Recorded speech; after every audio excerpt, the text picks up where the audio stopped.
USA website and things like that, but there really hasn't been a whole lot of information available on the employees themselves in particular. I hear that there may be 1,700 of the 2,100 employees that are okay, but we haven't really been able to even get that information at this point. I heard that talking to some people here. So just so I understand it, she was on her cellular phone, walking down the stairs, they were evacuating her, and the phone cut out. And the phone cut out, and that's the last time Rob has heard from her. I saw Rob last night, and he's devastated, and her sister Cheryl is too. And we all are, and we want to see her soon. All right, and what are they saying to you? I know this may sound like a silly question, but how is her husband getting through this at this point? He's being as strong as he can. I saw him. He actually looked very strong. He's being strong for the children, for her sister, for the friends. They're all just being positive and hoping that somebody's going to see her or know something about her, and that he's going to get a phone call and they're going to say that she's okay. And that's why I'm here today, hoping that I can help out somehow. And this is helping to give him a glimmer of hope. If you could say something to him right now, what would you say? Rob, hang in there, buddy. Everybody's doing their best. The people down here, the media, everybody is doing their best. And if she's out there, we're going to find her. So hang in there, buddy. This is some hope. It's going to happen. We're going to find her. Okay. And how old are her children? 1.5 and 3. Okay. So they know, do they? I don't think they really understand. The 3-year-old might have a little bit of an idea, but either way, in time, they will learn to know what happened, and we hope that we don't have to explain that to them.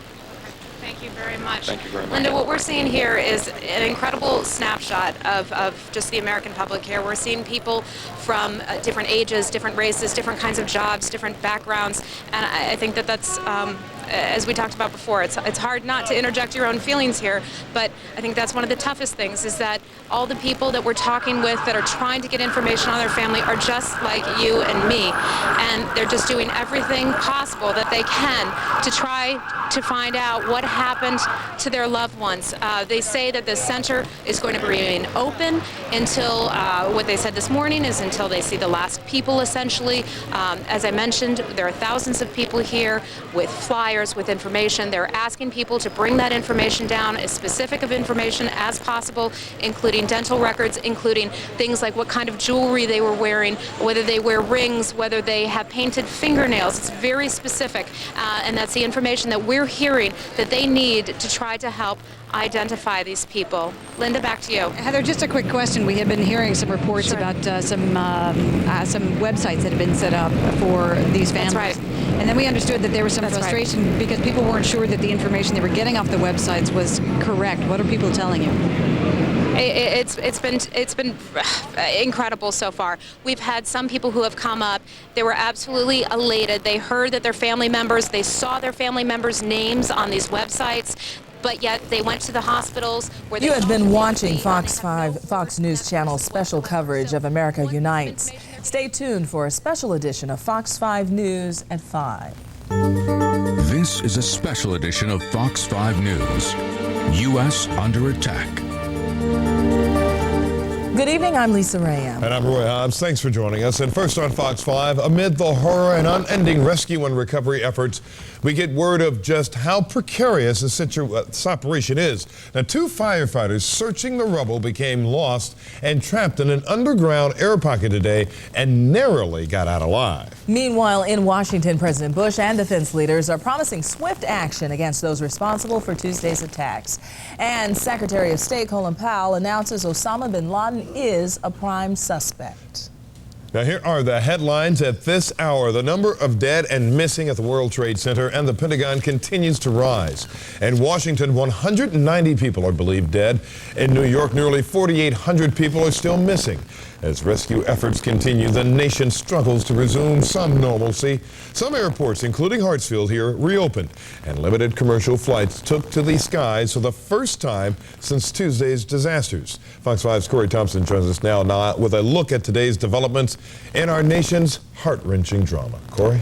Roy and Lisa, so this has been an extraordinary day. The nation begins to travel once again. The focus of the terrorist investigation begins to focus more sharply on Osama bin Laden.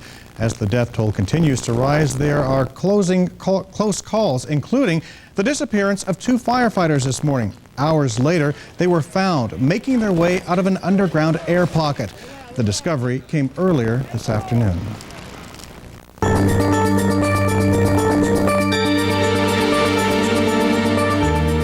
A short time after that, concern focused on the 53-story One Liberty Plaza, fear that it may also collapse in a cloud of dust and debris as its top floors begin to buckle.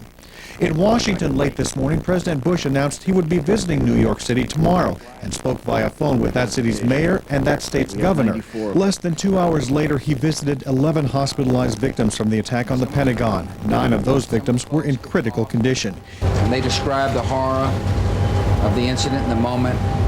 They talked about escaping, going through fire, and crawling through debris. It's clear that they were fighting for their survival. As the nation continues to reel from the attack, the number 2 official at the Pentagon is alluding to a military plan for retaliation. It will be a campaign, not a single action. And we're going to keep after these people and the people who support them until this stops. And it has to be treated that way. Secretary of State Colin Powell stopped short of naming Saudi fugitive Osama bin Laden as the prime suspect in the terrorist attack. We haven't yet publicly identified the organization we believe was responsible. But when you look at the list of candidates, one resides in that region. Today, the picture of who commandeered the 4 commercial jets becomes more clear.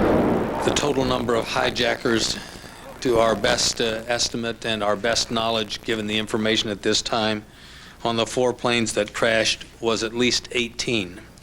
2 planes had 5 hijackers and 2 other planes had 4 hijackers each. Now, there is more encouraging news within the past hour. A locator ping has been heard emanating from the black box aboard the jet that crashed into the Pentagon, giving investigators a homing device that they can focus on. Investigators are now not as optimistic about the flight data recorder aboard the 2 airliners that crashed into New York's World Trade Center. Experts say such a high-speed impact into steel and concrete, a long and intense fire, and hundreds of tons of crushing weight make their usefulness questionable. Lisa? All right, Corey, thanks. Now, several buildings close to the site of the World Trade Center are in danger of collapsing. The latest structure under close watch is the American Express building. Emergency workers pulled back from the 51-story skyscraper as smoke escaped from the windows. The building has been used as a morgue and as a triage center since Tuesday's attacks. Structural engineers said the force of the Twin Towers collapse could cause damage to the underground supports of adjacent buildings. CNN correspondent Sean Caleb joins us live from Lower Manhattan, where rescue workers are combing the rubble, still hoping to find survivors. Sean? Lisa, you're exactly right. It has been somewhat of an agonizing day here. Again, pressing well into the 3rd day of this recovery.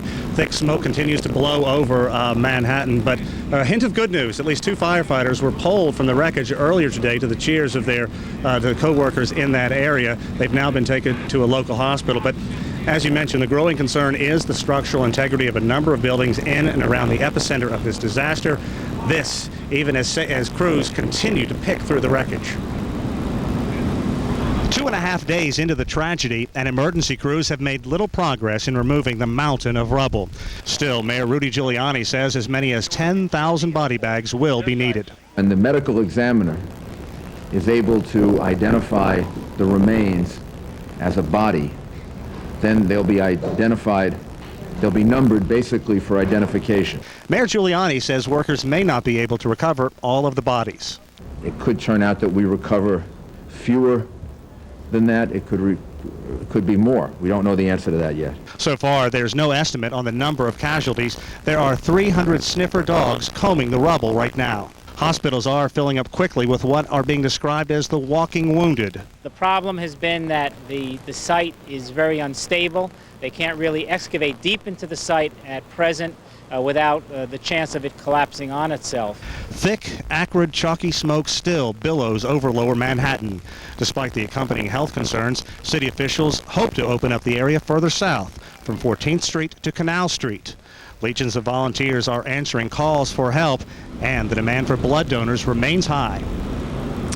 Still, without question, the most difficult aspect for the crews working around this disaster site, just the fact that they keep being pulled back because of the growing concern about the structural integrity of those buildings. I want to show you the epicenter is where this thick smoke is emanating from, and if we pan over just a bit, we see a building sort of shrouded in this thick smoke with a point on top. That is the American Express Tower. That gives you an idea of just how close it was to the World Trade Center when those two aircraft smashed in a couple of days ago. Live in New York, I'm Sean Calebs. Lisa and Roy, back to you. All right, Sean, thanks. The country's stock markets will resume trading Monday, ending a 4-day shutdown. Stock market officials who made the decision to reopen the markets after meeting with representatives of the city, investment firms, and local utilities said they would conduct a test of the market system Saturday to be sure trading can indeed proceed. Financial markets resumed limited operations with bond trading today. It was a sight not seen since Tuesday. Planes once again flying out of Hartsfield International Airport. The first flight to depart since the airport reopened today was a South African Airways flight bound for Johannesburg. It took off around 12:15 p.m. So planes are now taking off and landing, but from a security standpoint, air travel will be a different experience from now on. Fox 5's Morris Diggs joins us now live with what travelers might expect to see the next time they head out to the airport to catch a flight. Morris? Roy, I can show you one of the changes. It used to be you could carry one of these through the checkpoint, but no more. No sharp instruments of any kind, no matter how small.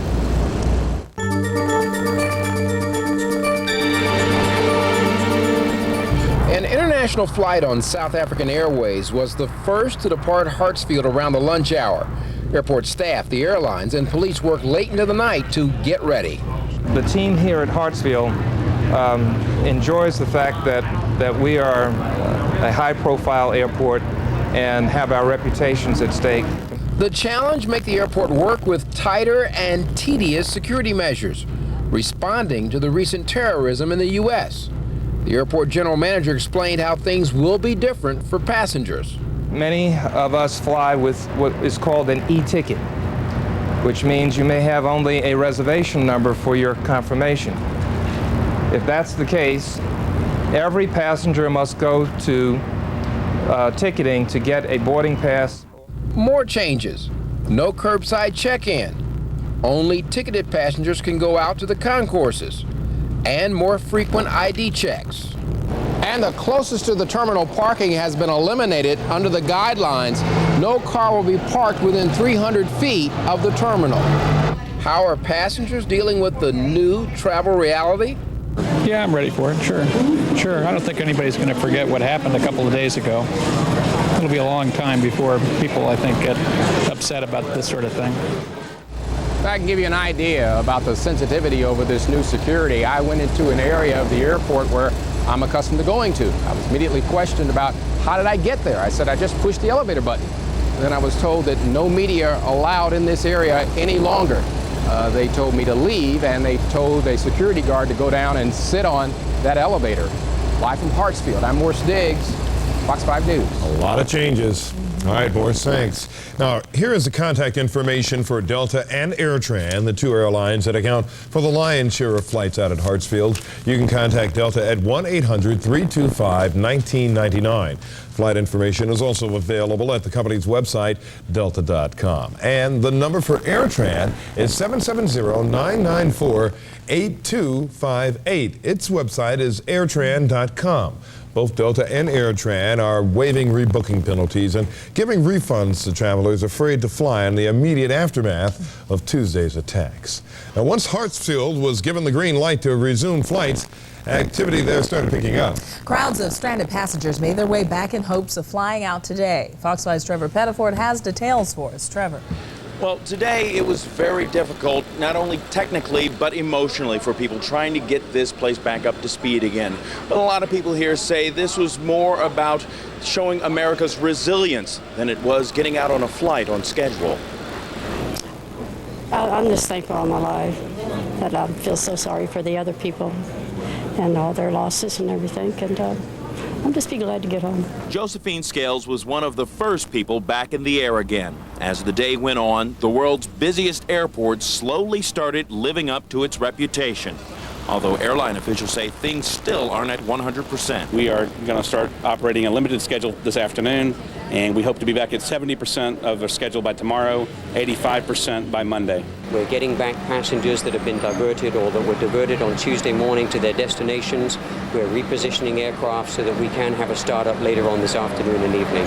Watching the airport come back to life was a welcome sight for airline workers as well as passengers, although some people are flying with some apprehension. I'll be a little nervous, but I'm really not concerned. I have a lot of faith in the industry and the security that is around here, and everybody's been real helpful, and everybody's pretty calm right now, which makes me feel a lot better. And I fly for Cessna aircraft. I fly all over the world, so yeah, it kind of makes you wonder each time now. I mean, it puts it in the back of my mind. Now, it's still a good idea for you to call ahead of time to see if, in fact, your flight will be taking off. Coming up at 6 o'clock tonight, we'll talk with some people who flew into Hartsfield International Airport. For now, we're live at Hartsfield. I'm Trevor Pettiford, Fox 5 News. All right, Trevor, thanks very much. You know, air travel, again, is slowly starting to resume here in America. The first flight at Hartsfield departed this afternoon, but U.S. air travel will forever be changed. The FAA has implemented tougher security measures. Among the changes, as you saw, no more curbside check-in. Only ticketed passengers will now be allowed through security gates. And though one parent may accompany a child who is traveling alone to the terminal gate, knives and all cutting tools will be confiscated.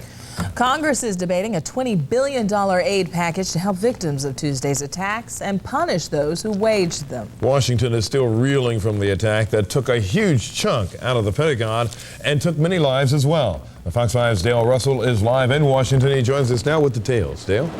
Roy, the talk around here all day long has been the $20 billion aid package. Exactly what's the language going to be? How's the vote going to end up?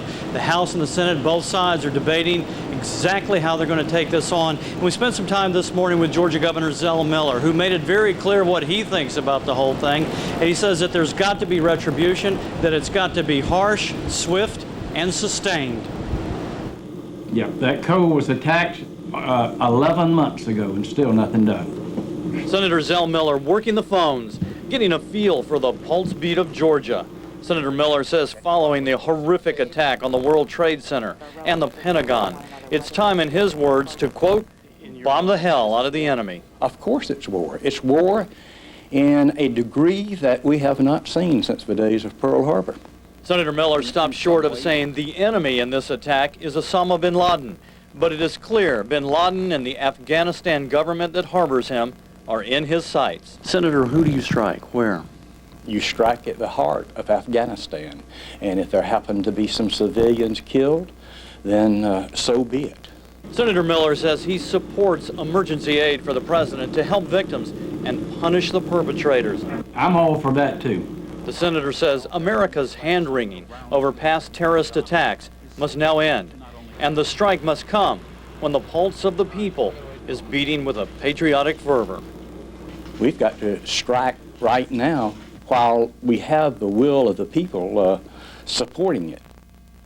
Obviously, with all this talk of war, it's not surprising that security is very tight around Washington. In fact, late this afternoon, it was announced that the White House perimeter, a sort of safety zone, if you will, had been pushed back about a block or so, and we've seen more activity from helicopters flying over the White House over the last few hours. Now, there was no specific word on whether there was any kind of threat or not. In fact, the indication is that there was not, but we do know that the security has been pushed back around the White House here in Washington. Reporting live from Washington, Dale Russell, Fox 5 News. All right, Dale, thanks. Now, Georgia Representative Bob Barr, along with 5 of the legislators, have now drafted a resolution to declare a state of war in America. Barr's Terrorist Elimination Act authorizes in law, not just in practice, the right for American presidents to target foreign leaders for assassination. The resolution calls for bringing the full military might upon those who have attacked the United States. Tells the president and the American people and our enemies abroad, international terrorists and those who harbor them, that we are serious. And this is not to be taken lightly, and we will not stop till those forces of evil that we witnessed incarnate just 2 days ago will not rise again. Georgia Congressman Nathan Deal also supports the resolution. And when Fox 5 News at 5 returns, a metro area man shares his amazing story from the day of the attacks. Stay with us. Call the American Red Cross Care Force at 1-800-HELP-NOW. Fox 5 News is brought to you by Shoe Carnival. There's no place like home. There's no place like home. Gee whiz, I said there's no place like home. Oh, man. Need new shoes? Shoe Carnival has lots of shoes for the entire family. And right now, every pair is on sale. Save up to $30 off boots, casuals, athletics, dress, and more. But you've got to hurry, my little pretty. This sale ends soon. Shoe Carnival. Brand name shoes for every walk of life. What does the president plan to do about the economy? Nothing. Yeah, however, there is this amazing pizza from Pizza Hut, an extra large 16-inch cheese pizza, just $7.99. But what about the cost of living? Yeah, life is expensive. But geez, Pizza Hut's made that a bargain. There's over £1 on this baby, just $7.99. What about energy costs? Gases. This is one of the most amazing deals ever. What about China? Oh, no need for China. Paper plate should do just fine. Thank you. It's Pizza Hut's The Economy Bite, so bite the big New Yorker for $7.99 deal.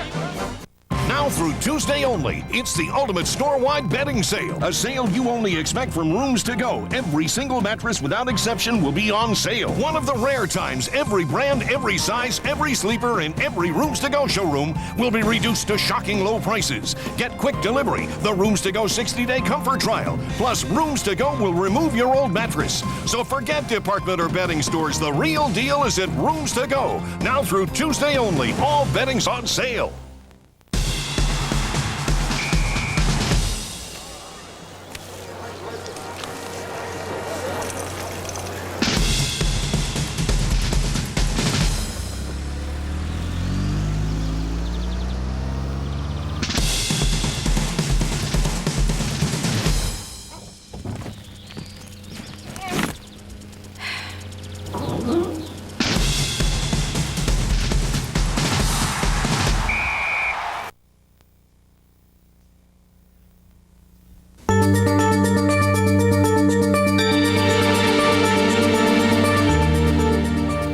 Two firefighters searching the rubble of the World Trade Center became trapped in an air pocket today before they were rescued hours later. Now, earlier, a police official said 5 firefighters who had been trapped in an SUV since Tuesday had been rescued, but that was later proven to be false.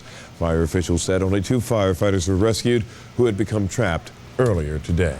Even with today's rescue of New York firefighters, dozens of police officers and firefighters missing and feared dead in the rubble of the World Trade Center. The deaths and terrorist attacks have struck one Atlanta area man particularly hard. He's Austin Caulfield, a retired New York City firefighter. Fox 5's Dan Ronan has the story. Austin Caulfield has a remarkable story. The retired New York City firefighter was in Newark International Airport Tuesday morning. His plane took off the same time as United Flight 93, which crashed in Shanksville, Pennsylvania. And for hours, there was confusion if it was his plane that was hijacked. In fact, he's contacted the FBI because he may have seen one of the hijackers before the flight sitting at a nearby gate looking at a map. Visiting my dad, and same time the flight was hijacked in Newark Airport. And since that, I haven't been able to contact anybody in my family or on the department. Caulfield also says his brother was supposed to have been near the World Trade Center when it collapsed, but he was delayed in traffic. Caulfield retired from the Fire Department of New York in 1992. He was injured in the line of duty. Eventually, he moved to Canton, opening a motorcycle shop. He once worked in the Manhattan Firehouse, where firefighters were some of the first on the scene at the World Trade Center. Many of those feared dead were his friends, firefighters he came up through the ranks with. How many tears are cried right now? How many children without fathers? Not only in the fire department, police department, civilians. It's unbelievable. Firefighters are a close-knit family. Austin Caulfield says in the aftermath of the terrorist attacks, this camaraderie has never been stronger. It's a brotherhood, yeah. You may be the busiest in the world, company in the world, or do 2 fires a year. It doesn't matter. You know, we're all brothers and sisters. In fact, Caulfield says had he missed his plane and stayed in New York, he would have volunteered, joining the men and women digging out the firefighters, his friends, trapped in the wreckage of the World Trade Center. Dan Ronan, Fox 5 News. Now, Austin Caulfield says he's been trying to get information about the status of his friends, and so far, because of the magnitude of the disaster, he's been unable to find out if many of them are alive or dead. Atlanta-based Home Depot is making sure some of the supplies rescuers need are available in New York and in Washington. Its stores in those areas have been depleted of products like hard hats, safety goggles, shovels, and even flashlights. As a result, a special shipment of those items was prepared this afternoon by Home Depot employees, a shipment that will soon be headed to the Northeast. An item in high demand are these masks, which help keep dangerous fumes and dust from being inhaled. Alicia, people all over the metro Atlanta area are reaching out to help the efforts in New York. You can do your part just by heading to the grocery store. Ken Cook joins us live from Midtown to show you how. Ken? All right, Lisa, Roy, good afternoon. It's very, very simple. I'm at the Publix store, which is on Ponce de Leon near Highland Avenue, and all you have to do is come in, and while you're making your grocery purchase, you can add a little bit of money that goes to the Red Cross right onto that, or you can just simply come in and make a donation. Right now, I want to turn it over to Brenda Reed, who is the Community Affairs Manager for the Publix stores, and just tell the folks at home how easy it is for them to make a contribution that is going to be so needed at this time for the victims in New York City and Washington, D.C. Absolutely. It is so easy, Ken. All you have to do is when you're in the Publix store, go to the cash register with your regular purchase. There's a scan code that we'll have for all donations for CareForce. We'll scan in the code, ask you the amount that you would like to purchase, and the receipt prints out with CareForce on it for the amount that you want to donate, and that's how simple it is. As a matter of fact, we tried this out a while ago, and Steve, I don't know if you can zoom in here to see this. We made a $1 contribution to CareForce, and whether you give cash or check or credit card, this is going to be your receipt. So this will be your tax-deductible receipt right here. And we've had people contribute anything from $1 to $100 or more, and Publix is going to keep this going for as long as necessary. So please, in your generosity, stop by one of your Publix stores and please make a generous donation, which will go to the American Red Cross. We'll be back in a few minutes, and we'll tell you what's been going on with our weather and what's going to happen in the next few days coming up for you in a few minutes. Go back to you, Roy and Lisa. All right, thanks, Ken. You know, a lot of people out there want to help in some way, so this is a good way for them to do it. Really a good way to get out there and do their American share. Stay with us for much more. Former President George Bush has strong words about the attack. That and more when we come back.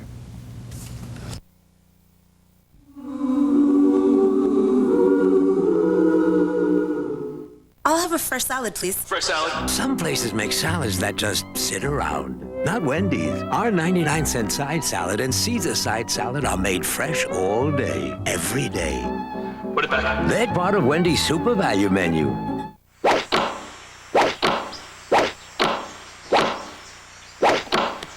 Still excited about the PGA Championship? Check out Oldsmobile's Grand Slam Sales Drive with great factory-to-dealer discounts on a limited supply of 2002 Oldsmobiles driven during the tournament. Plus, get a 5-year, 60,000-mile GM protection plan. The Grand Slam Sales Drive by Oldsmobile, official vehicle of the PGA Championship. See your participating Atlanta area dealer today. And I can't believe I shanked that 3-iron. I should have used a wood. I don't guess you mean Osmos from Great Southern Wood, the lumber with a lifetime warranty. Where is that? There it is. I think I can get it close with a wedge. Nah, I'm thinking 9-iron. Oh, 4! So remember, if it doesn't say Osmos on the yellow tag, believe me, you don't want it. Attention, attention! HomeLife Furniture is going out of business. By court order, HomeLife's huge inventory of fine furniture, Oriental rugs, mattresses, and more must be sold immediately. Everything must go off the floor and out the door, all at total liquidation prices. And now there are deeper reductions, 40% off all accessories, and up to 30, 40, 50% off living rooms, dining rooms, and bedrooms. But don't wait! These are the final days for many HomeLife locations. Total liquidation prices, total liquidation savings you can't afford to miss. Now at HomeLife Furniture. Attention, if you took the drug Lotranex, you may be entitled to a cash award. The FDA has recalled the drug Lotranex after several patients suffered from severe constipation, colon tissue damage, and death. If you used Lotranex, call now. Your health could be at risk and you may be entitled to a cash award. I'm attorney Ken Nugent. If you've used the drug Lotranex, your health may be at risk. Call me now to get the facts.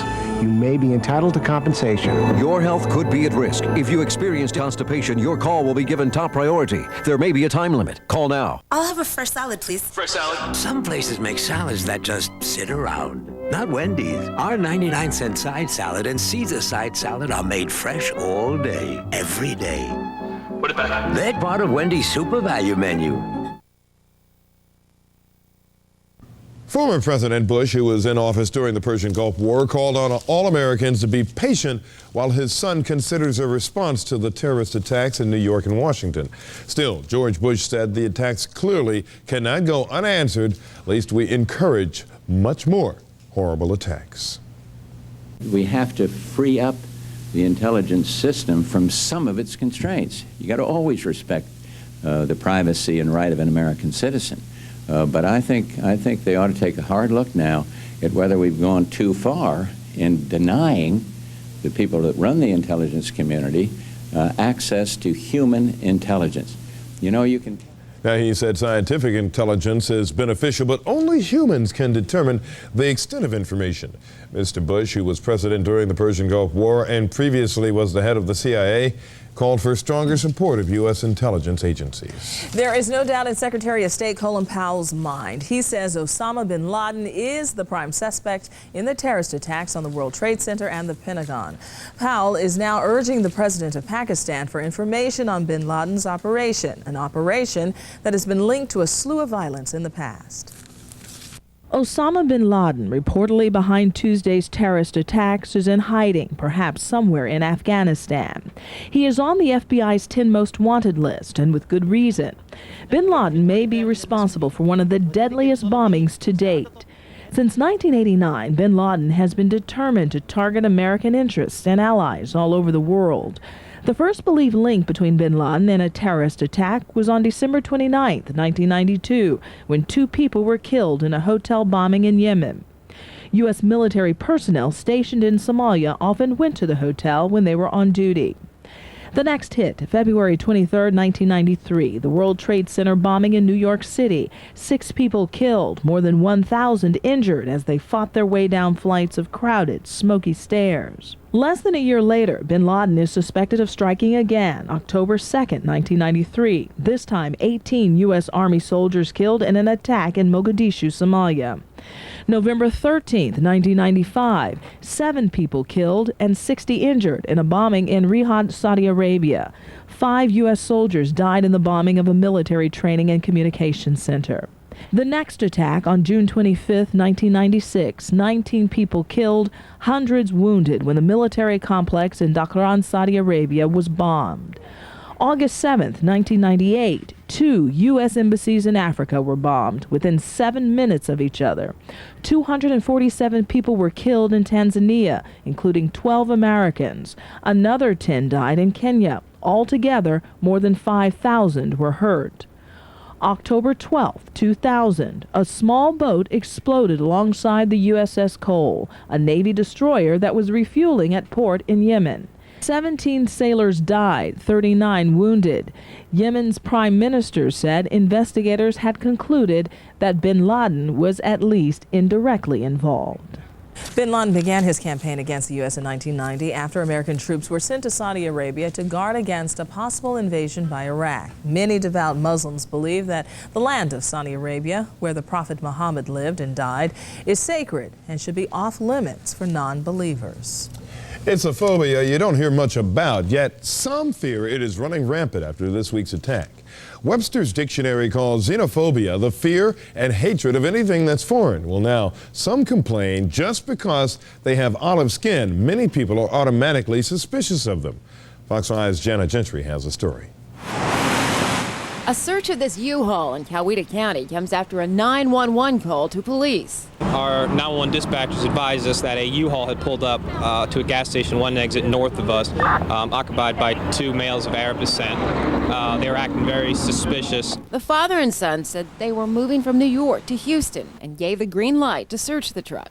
We called for a drug and bomb dog to check the car. The dogs did not hit on anything. The subjects were ID'd. They were cited for a traffic violation and ultimately released. Noonan police say in light of the U.S. attack, they're not taking any chances. Still, just having olive-colored skin has Palestinian-American Ronnie El-Hajar saying that people sometimes are instantly suspicious. He says he's gotten hate mail over the internet. Hate messages, death to all Arabs, ragheads, you're the AIDS virus. The day of the attack, Georgia Tech's president sent an email to everyone on campus urging them to respect all walks of life. In Gwinnett County, local businessman Najim Hassan of Pakistan doubles as a community counselor. He says his family often gets a cold shoulder in public. I hope that we don't go through the Japanese syndrome of the World War, where Japanese were actually put into what we call concentration camps here in the U.S. He calls the attack on the United States an attack on humanity. Madness has no religion. Madness has no race. It has no region. It is wrong, and we just have to deal with it. Now, the men tell me they understand the confusion about what country they're from, but they claim that does not make it okay to single them out. They want to make sure that everyone is up to speed, that even if they're not born American, they worked pretty hard to become one. Lisa, Roy?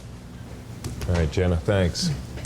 When Fox 5 News returns, military forces in Georgia gear up to respond to terrorists. Stay with us.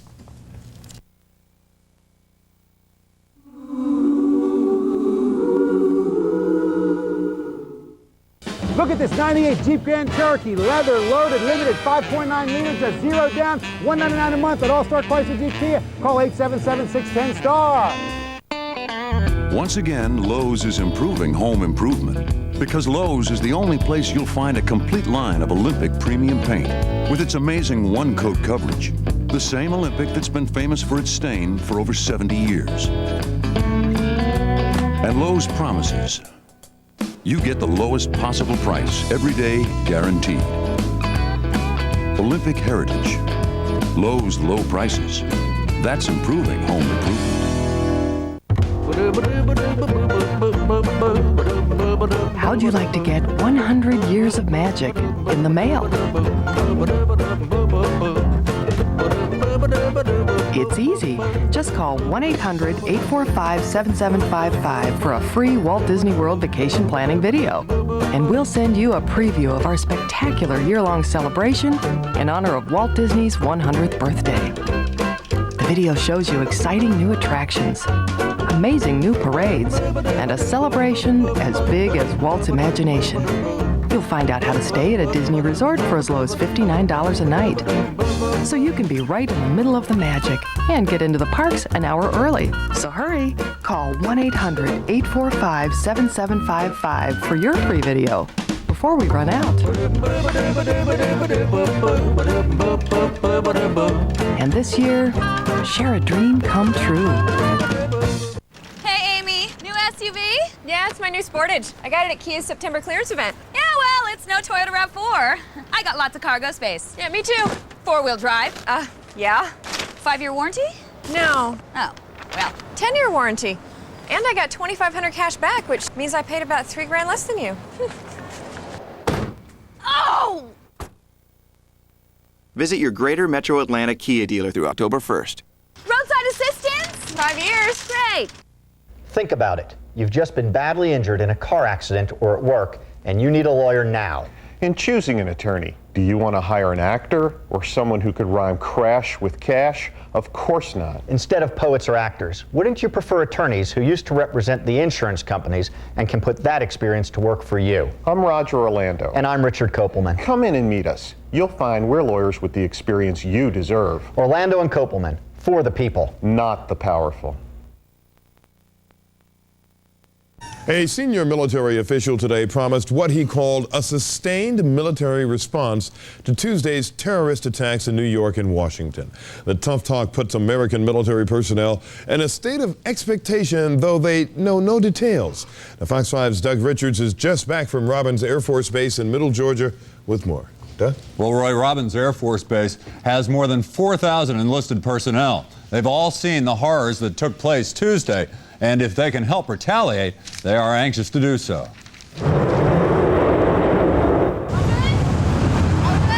For some airmen and women at Robins Air Force Base, the military is more than a career.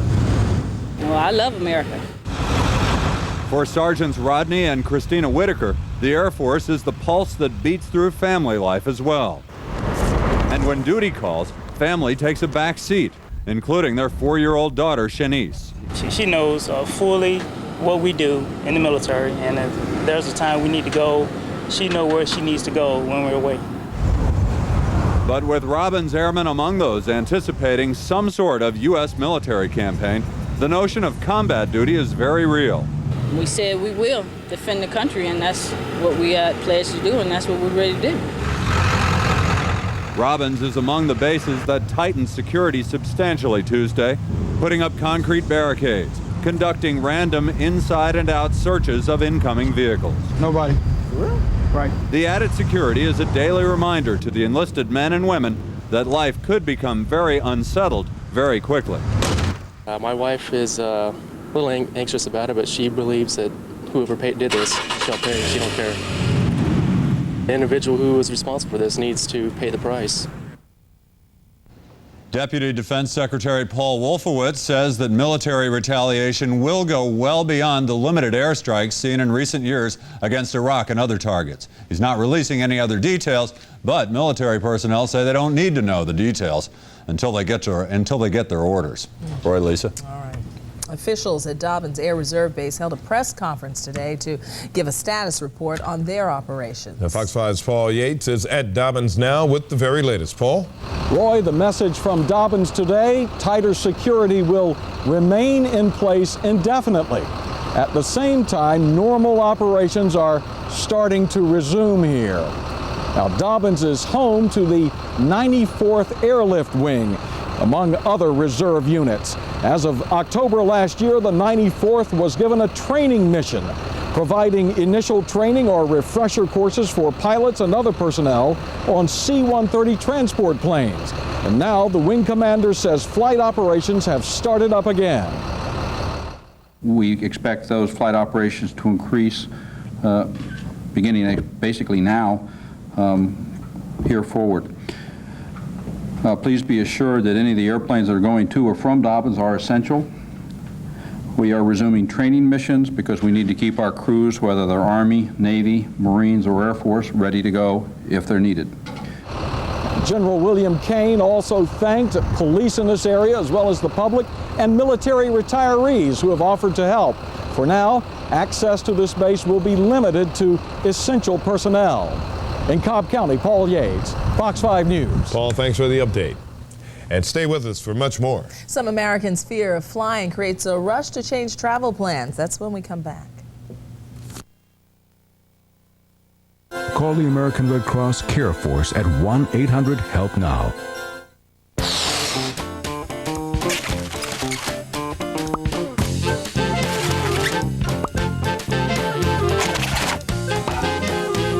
Having just one way to express yourself can be frustrating. That's why Singular Wireless offers a range of airtime options. Choose two and create your own plan. Sign up now and get a deal on a cool Nokia. Singular Wireless. What do you have to say?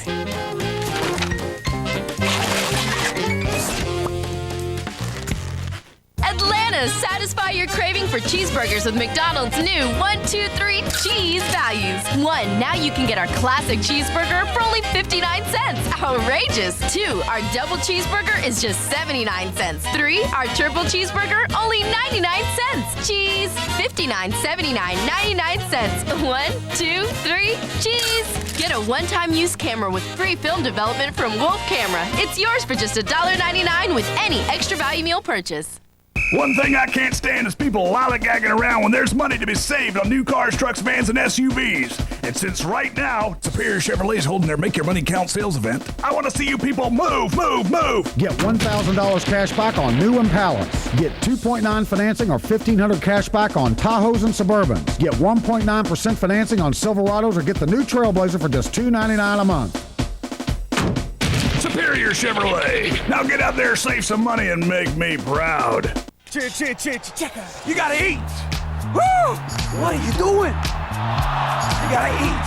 Say, who do you gotta eat a Checkers Big Falcons combo. It's a half-pound double cheeseburger, plus our famous fries and a large Coke and a Falcons collector's cup. You gotta kick, drive, hit, punch, block. Go Falcons! Here's something else that's big. You could win Falcons season tickets for 2002 or seats to the next home game. Enter to win at Checkers today.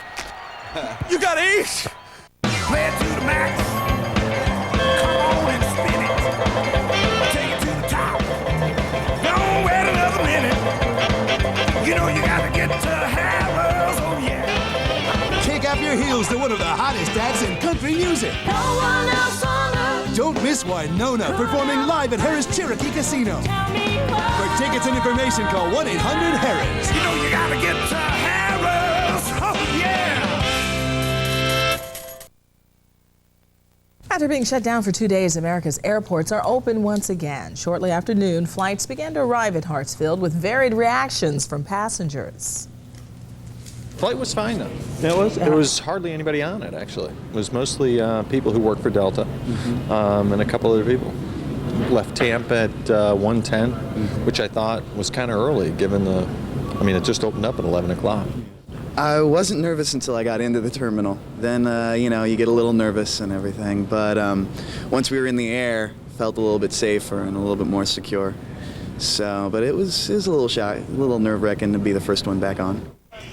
Airport authorities say it will take a few days to get up to full force, and once they do, increased security restrictions will be in effect. We have some breaking news out of Washington. That's right. Let's check in now with Dale Russell, who is there live. And Dale, what can you tell us what's going on?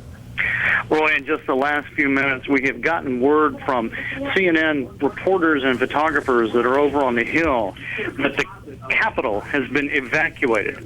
Now, it began with an evacuation of the Senate side of the Capitol, and we're now told that it includes also the entire Capitol, the House and the Senate. Now, both senators and congressmen have been there virtually all day debating, among other things, the $20 billion aid package for President Bush to determine exactly what to do in terms of response to this terrorist attack. But as of right now, they have evacuated the Capitol. We do not know why. We do not know if there was a bomb threat of some sort or exactly what the reason is. Dale, let me interrupt you there. We just heard on the wires that, read on the wires that it is a bomb threat there.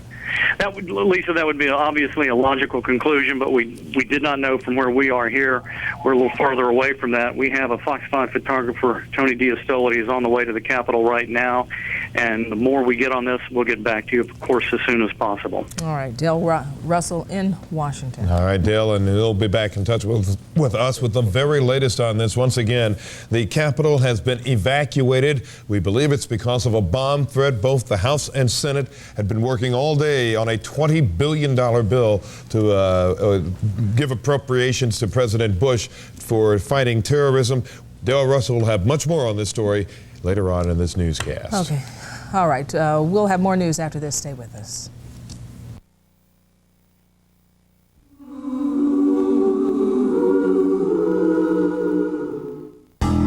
Take a walk with me and see the Atlanta I dream of. As mayor, I'll require background checks for anyone who takes care of our children or seniors. We'll invest more in green spaces and parks so our neighborhoods will shine. We're going to expand community policing so police and seniors become a team. We're going to raise the homestead exemption to $40,000. You make me mayor, I'll make you proud. Shirley Franklin, the Democrat for mayor. Everyone loves Domino's delicious cheesy bread.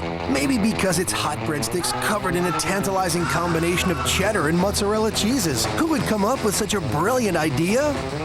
My idea. All mine. And if you call now, you can get a delicious order of cheesy bread free. That's right, free when you buy a large one-topping pizza for $9.99. Now, where do you suppose that idea came from? My idea.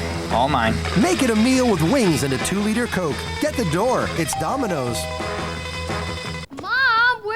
Back to school time? That's Funny Bagels time. Wow, I feel good. I knew that I would. You can now feel good, Mom, giving your child a prepackaged lunch. Funny Bagels is the only ready-to-eat lunch that gives your child 100% fruit juice and an organic squeeze yogurt. Plus, Funny Bagels has a new softer bagel. Eat good, feel good. For back to school, your child deserves Funny Bagels at your favorite supermarket now.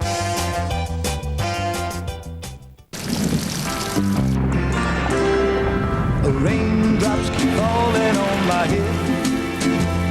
But that doesn't mean my eyes will soon be turning red. The Sonata from Hyundai, with the freedom of America's best warranty plan. 10 years without a care in the world. 'Cause I'm free. Nothing's worrying. For a limited time, get the Sonata with automatic transmission at no extra charge. It's time for some action at the 2001 Novi Nationals Motorsports Super Show this week at the Atlanta Motor Speedway. Call 404-366-4700 for more information. In the face of tragedy, you can help. Stop by your local public supermarket or call the American Red Cross Care Force at 1-800-HELP-NOW. Your cash donation can help people hurt most by this tragedy. All proceeds benefit the American Red Cross National Disaster Relief Fund. Care Force, brought to you by Public Supermarkets, the American Red Cross, and Fox5 Atlanta. Now, Fox5 is helping give you a chance to pitch into the recovery effort in New York. Ken Cook standing by at a local grocery store to tell us how. Ken? Well, it's a project very simple, and it's called Project Care Force, and I'm at Publix, and this one is right here on Ponce de Leon and Highland Avenue. And as you go through the registers and you buy your groceries this week, all you have to do, if you like, is you can add a few dollars or as many dollars as you want to go to the victims of this terrible tragedy in New York City and also Washington, D.C. This money is then given to the American Red Cross for immediate disaster relief and assistance. So you can help your part in relieving some of the suffering and tragedy these folks have faced by just adding a few dollars to your bill. And that's what's happening here today. We've heard these cashiers here telling me that people are adding $5, $17, $20, even up to $100 on their bill, which goes to the American Red Cross. And as far as Publix is concerned, they told me at this point the project is open-ended. It will continue for many, many days to come. All right, let's do something we haven't done in a while. Let's talk a little bit about the weather, because things are going on. We're about to see a real touch of fall move into the southeast as we move into the weekend. But before then, we still have some tropical weather to consider. And off the southwest Florida coast, a little bit to the southwest of Sarasota and to the northwest of Key West, we now have our 7th tropical storm, and this is Gabrielle. And it is moving generally now toward the northeast over the next couple of days, such that during the day on Saturday, it could be moving through the central Florida area, maybe from Fort Myers to Tampa and on over toward the Daytona Beach side. Temperatures still are in the low to mid 80s across north and central Georgia, but that's going to be changing, not necessarily tomorrow, but after this cold front moves through later on the day Friday and then into Saturday and Sunday, we're going to notice a considerable drop in temperatures, a drying out of the air, and a real refreshing fall weekend move in. So for tonight, fair and mild, 60 to 65 degrees. Tomorrow morning, mostly sunny and mild, 62 to 67. Tomorrow afternoon is still warm and sunny, 80 to 85. But the next several days will turn decidedly cooler as we move into the weekend, with lows now dropping into the middle 50s and highs into the middle 70s, finally warming a bit as we move into next Monday and Tuesday. So we're going to continue reporting live from Publix and tell you about Project Care Force and what you can do to help. And we'll go back to the studio and we'll have more for you coming up at 6 o'clock. All right, Ken, thanks very much. And we have some breaking news right now. The Associated Press is reporting that Vice President Dick Cheney has been moved to Camp David as a precautionary measure. That's all we know at this point. We'll continue to follow this story as it continues to develop. All right, a lot developing this last hour. We'll have more. Stay with us for much more.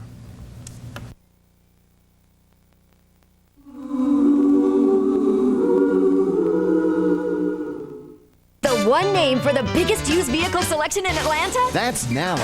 The Nally Used Car Network lets you choose from Atlanta's largest selection of pre-owned vehicles Just by shopping any one of our dealerships. Our 3-day exchange policy means you can buy with confidence. Because all Nally used cars have passed a 67-point inspection. Got everything you want. That's Nally. Visit us at nallycars.com. And choose from over 5,000 vehicles.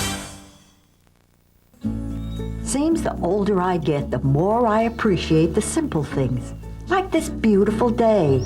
And I'm not about to let having diabetes slow me down. Thank goodness Medicare reimburses for diabetes testing supplies. But getting my supplies wasn't always so simple.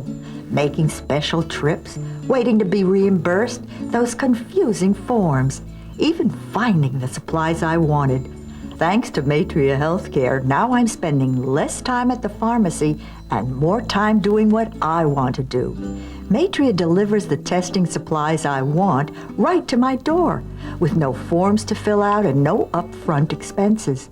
Why, with Matria Healthcare, getting my supplies is easy. If you have diabetes, are 65 or over, and on Medicare, Matria Healthcare can make getting your testing supplies a lot simpler too. Call Matria Healthcare today and choose the testing supplies you need with no confusing forms to fill out, no upfront costs. And your shipping is free. But Matria gives you more than just brand name supplies. Call Matria Healthcare now, and you'll also have your own highly trained personal care coordinator. Someone who will get to know you, the supplies you need, your testing schedule, and the brands you prefer. Matria Healthcare has been in business over 25 years. That's experience you can trust, and your satisfaction's always guaranteed. Sign up now and get this free welcome kit with a Medicare coverage guide, a logbook for tracking your blood sugar, and delicious recipes. You know, having diabetes isn't simple, but with Matria Healthcare, getting my supplies is. Get your testing supplies delivered free with no forms or upfront costs, plus a free welcome kit. Call Matria Healthcare today. We're live in Washington again. Breaking news underway at the Capitol. The Capitol being evacuated at this hour on the Senate side. Now, what we were told is that there is a possible suspicious package in the Senate side of the Capitol, and they are definitely not taking any chances in Washington right now. We'll continue to update this story as soon as we get further information. Also seeing former President Bill Clinton there back from Australia to give President Bush his support during this effort. Now, for 2 days now, the National Football League debated what to do with this Sunday's 15 scheduled games. Well, today, Commissioner Paul Tagliabue postponed them out of respect to the nation. The league consulted players and the White House before making its decision shortly after noon. Fox 5's Jeff Hollinger was in Flowery Branch with the Falcons when the news broke. The Falcons had originally been scheduled for a full practice, but of course, with the postponement of the game, the afternoon evolved into a light workout. Following the horrific events of Tuesday, Dan Reeves had called for the NFL weekend to be postponed. Today, he remained adamant. There's no question that I think we made the right decision, because it is the toughest time in the history of our country, and you know, everybody needs to reflect on that. And you know, part of going on with your life is also grieving, and that's what we're doing. For players in the locker room, a welcome decision. No one wanted to play this weekend. Falcons player representative Sean Jefferson, the wide receiver, said every team voted against playing, with New York teams threatening a boycott. To be honest with you, I think the league did want to play, you know, because football has become such a business now. It's all about the almighty dollar. But I'm so glad that we had some intelligence heads prevailed and voiced our opinion about, you know, not playing and why not playing. But, you know, it's a shame when we let money cloud our judgment in such a tragic thing that happened to the United States of America this past 2 days. There had been a lot of speculation among reporters and those close to the league offices that the NFL would be playing its games on Sunday. But clearly that all changed when the players began to talk among themselves here in Flowery Branch and other NFL cities around the country that simply wasn't to be. The league listened to the players, and as a result, there will be no NFL games coming up this weekend. In Flowery Branch, I'm Jeff Hollinger, Fox 5 News. The league has not decided if this Sunday's game will be played at another date. The Falcons were scheduled to play the Rams in St. Louis. All right, there is much more ahead here on Fox 5 News. A woman trapped makes one final call from the burning World Trade Center. That's coming up next. Call the American Red Cross Care Force at 1-800-HELP-NOW.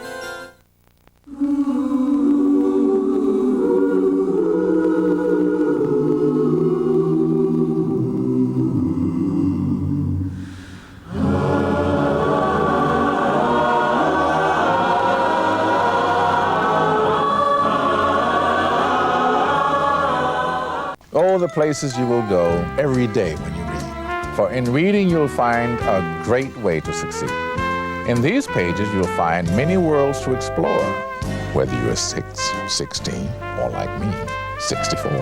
Can you read the whole book? Later, man. This is Morgan Freeman reminding you to celebrate NEA's Read Across America. This is my posse, don't mind them. Read Across America is a project of the National Education Association. Now you can help manage your diabetes anytime, anywhere. This is Glucerna, an ideal food for people with diabetes. Grab a delicious bar as a snack or have a shake as an occasional meal.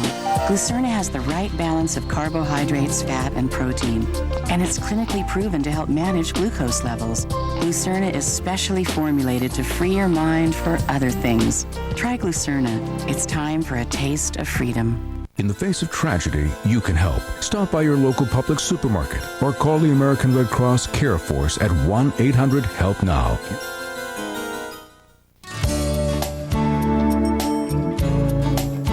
Somewhere under here there's a desk. Oh, my keys. Look at this. Brokerage statements, IRA statements, checking, savings statements. Way too many statements. So I went to another bank, South Trust. I opened up a Maximum Advantage checking account. My money earns more, and I get one consolidated statement. One statement with everything on it. Easier on me, easier on my mailman. It's what fun tastes like. It's how you order good times right off the menu. It's a taste of O'Charlie's, the all-American grill with the Irish name at its best. Parmesan chicken on linguine. Jambalaya chicken with tasso ham and Cajun sauce. And O'Charlie's own chicken O-tenders for just $9.99. So meet us at O'Charlie's. It's easy to find. It's at the corner of good food and good times. All right, we have some breaking news. We want to continue to tell you about what's happening in Washington, D.C. right now. You're looking at live pictures from Washington where the Capitol has once again been evacuated. They believe a suspicious package there, and we'll have much more on this developing story coming out of Washington, D.C. A San Francisco businesswoman missing from the plane strike and collapse of the World Trade Center left what may be her last words to her husband on their answer machine.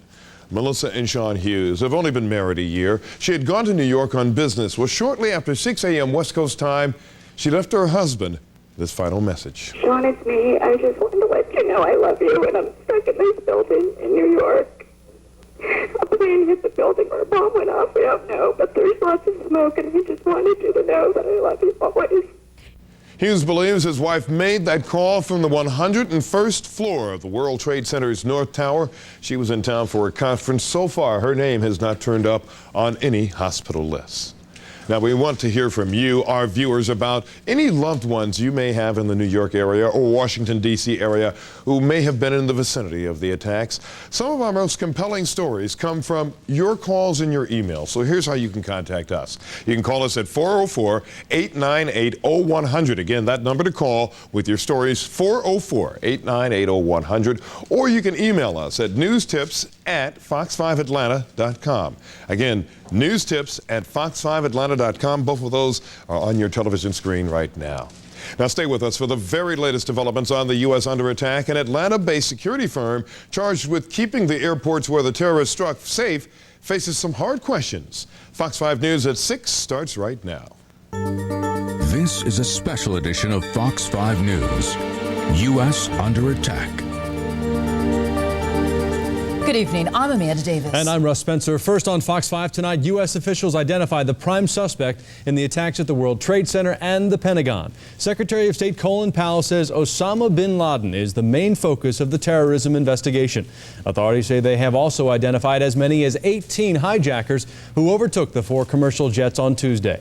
Also today, rescuers continued combing through the rubble in New York and Washington with dimming hope of finding survivors. But in New York, that hope brightened somewhat when 2 firefighters were found alive. They had been buried under debris since this morning. Fox 5's Corey Thompson joined us now with the latest. Corey? Russ and Amanda, encouraging news comes when investigators hear the ping from the so-called black box. It was aboard the plane that crashed into the Pentagon, but it will be a while before they can get to it. It's buried under collapsed debris from the military building. It is the debris from the rubble of the World Trade Center that nearly became the tomb for 2 firefighters. Men sent to assist the rescue needed rescuing themselves. 2 firefighters taking part in the rescue efforts apparently fell into an underground pocket today. They were rescued a short time later. This as investigators piece together the events that led up to Tuesday morning's barrage of attacks and the people behind the terrorism. U.S. Attorney General John Ashcroft says there were a total of 18 terrorists aboard the 4 hijacked planes. At a news briefing today, he says they are following literally thousands of leads. As of this morning, the FBI's Leads hotline has received 2,055 phone calls. Some of these leads have been helpful to the investigation. He goes on to say that the website has gotten more than 22,000 tips. President Bush designates tomorrow a national day of prayer and phones New York City's mayor and that state's governor expressing his grief and condolences. There's a quiet anger in America that really is real. Government officials indicate they're almost sure Saudi fugitive Osama bin Laden is the key suspect behind Tuesday's attack. President Bush said the U.S. will not distinguish between the terrorists and the people who harbor them, and his capture alone will not end the U.S. mission. I think one has to say it's not just simply a matter of capturing people and holding them accountable, but removing the sanctuaries, removing the support systems, ending states who sponsor terrorism, and that's why it has to be a broad and sustained campaign. He goes on to indicate there will be military retaliation. It will be a campaign, not a single action, and we're going to keep after these people and the people who support them until this stops. And it has to be treated that way. Word comes late this afternoon that the New York Stock Exchange will resume trading on Monday morning at 9:30. At this point, it will have been closed for 5 business days. That is something that hasn't happened since the 1929 stock market crash. Russ and Amanda. All right, Corey, thanks. And again, there is late-breaking information from both Washington and New York. We are told that the U.S. Capitol building in Washington, D.C. has been evacuated. Apparently, a bomb threat on the Senate side that happened within the last hour and continues to be investigated. And arrests have now been made of suspects at JFK International Airport on Long Island in New York. The FBI is on the scene there. So 2 developments that we'll have more on throughout the rest of this newscast. Limited flights have resumed at Hartsfield Airport, but not without increased security measures. Police dogs and security officers were common sights today as stranded passengers returned to the airport, hoping to catch one of the flights to their initial destinations. Fox 5's Morse Diggs joins us live now from Hartsfield with that part of our story. Morse. Amanda, our viewers may be used to purchasing their tickets ahead of time and going right to the gate. Well, they can't do that anymore. Everyone has to check in at the ticket counter and get a boarding pass. That boarding pass is what will get you through the check gate. Come on in, it's been kind of lonely. Ready for business at Hartsfield on a limited basis, with a few flights going out and coming in. The first to depart, a South African Airways plane at the lunch hour. We've reopened the airport to passengers with confirmed flights only. The crowds made necessary by increased security ordered by the federal government following the terrorist attacks in the U.S. Among the changes? In terms of carry-on baggage and the personal effects, there will be no knives permitted. Passengers should be extremely cautious to leave even commonly used pocket knives at home. These things will be confiscated. Also, no curbside check-in. Only ticketed passengers allowed at the concourses. And you may be asked to show your ID more than once. Passengers are not the only ones affected by the tougher security. They affect airline staff and airport staff also. There'll be tighter security around them as well. Closer checks include everyone who has access to planes. Visual monitoring of baggage handlers as well. General Manager Ben DaCosta asked for cooperation. If the public understands what is likely to happen, it'll be easier on them and easier on everyone. Now, people who are out here before the attacks, maybe they parked their cars close in. Well, they'll get a surprise. That car will be moved. It'll be moved by the parking company farther away from the airport terminal. There's a new rule, no car within 300 feet. If they're looking for their car, check with the parking company. It's called the Parking Company of America. Live from Hartsfield, I'm Morse Diggs, Fox 5 News. Lots of changes to contend with. Thank you very much, Morse. Now, here's the contact information for Delta and AirTran, the two airlines that account for more than 85% of flights at Hartsfield. You can contact Delta at 1-800-325-1999. Flight information is also available at the company's website. That's delta.com. AirTran's phone number is 770-994-8258. Its website is airtran.com. Both Delta and AirTran are waiving rebooking penalties and giving refunds to travelers afraid now to fly. As the skies open up for air travel once again, thousands of travelers are making their way to their destinations, but things are not yet up to full speed by any means. Fox 5's Trevor Pettiford joins us now with an update on how things are moving. Trevor? Well, I tell you, it's going to take an extensive process to get this airport back up to speed. Right now, as of 6 o'clock, only 67 flights into and out of Hartsfield have happened here. That's a far cry from what we're used to here at the world's busiest airport. And people say they expect things to stay that way for a little while, gradually getting better and better. And we talked to some people who landed here today. They say flying is a different kind of trip. The flight that I took to get here was open, then it closed, then it opened again. So it's been a roller coaster ride all day. Flights may be back in the air, but it's anything but business as usual. Almost everyone's bag being thoroughly checked. Every item in my carry-on was gone through and picked through. And I mean, that's a good thing. Makes you feel more secure. But yeah, they were still going through everything in minute detail. Airline officials say it'll take several days to get a regular schedule of flights. The abrupt grounding of the airlines on Tuesday has left the system in splinters. Fortunately, most of our airplanes are where they're supposed to be. We only have a few airplanes that are having to be repositioned this afternoon. Most of the airplanes are here in Atlanta and in our outstations. We're not sure that we'll be cleared to fly today or not. It's a possibility. There were other airlines that couldn't even get off the ground today because they hadn't been certified under the new restrictive guidelines. I imagine it's got to be a little frustrating. A little, but I'd rather be here than in the air right about now, so I'm fine. Just have to wait. But for those who flew, scared or not, they say it's part of moving forward in the face of tragedy. You know, actually, you're going to find this kind of strange. I thought it was probably the safest time to fly. If anything's going to happen, I can't imagine it happening, right now.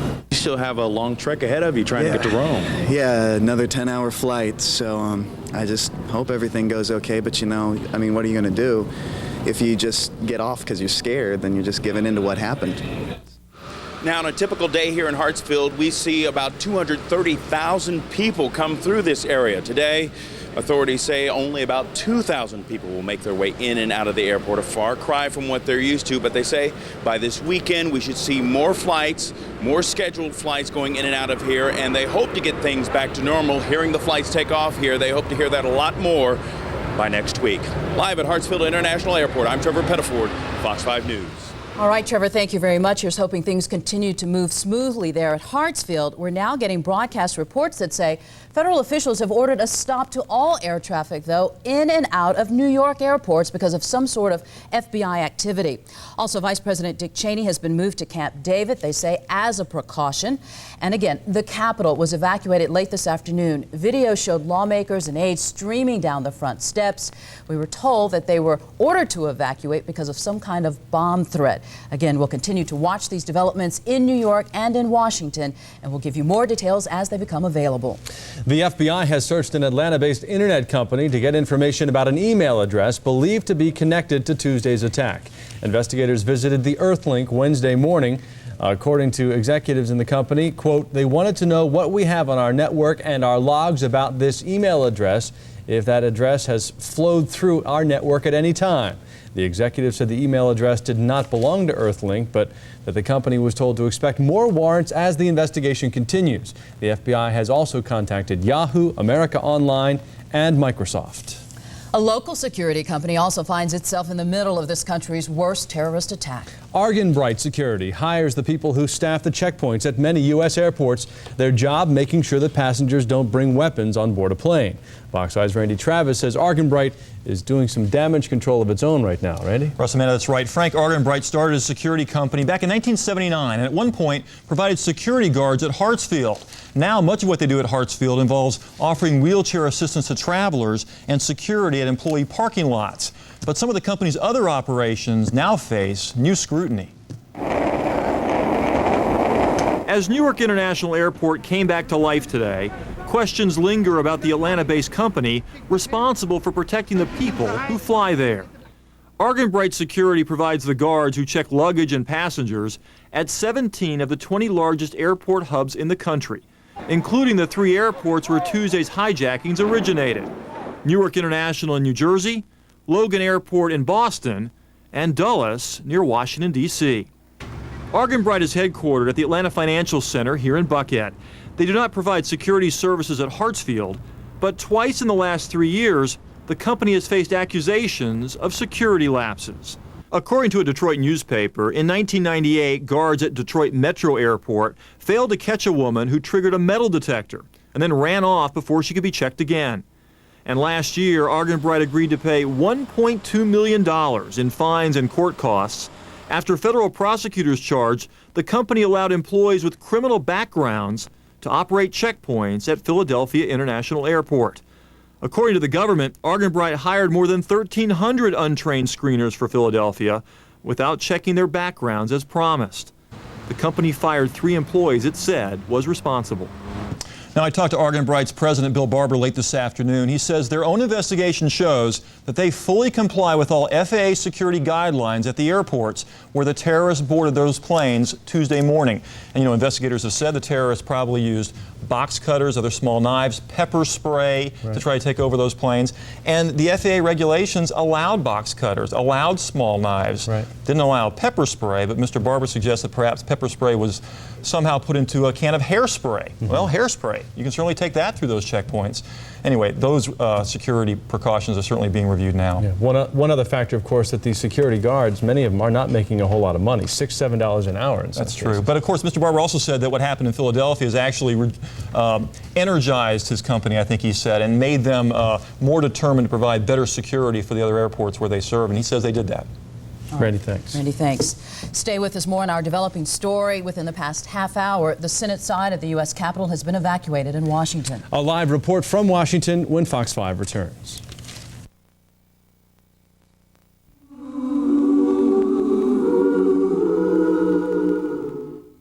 If you see news happening, call the Fox 5 newsroom. Just dial *5 on your singular wireless cell phone. The call is free. There's no place like home. There's no place like home. Gee whiz, I said there's no place like home.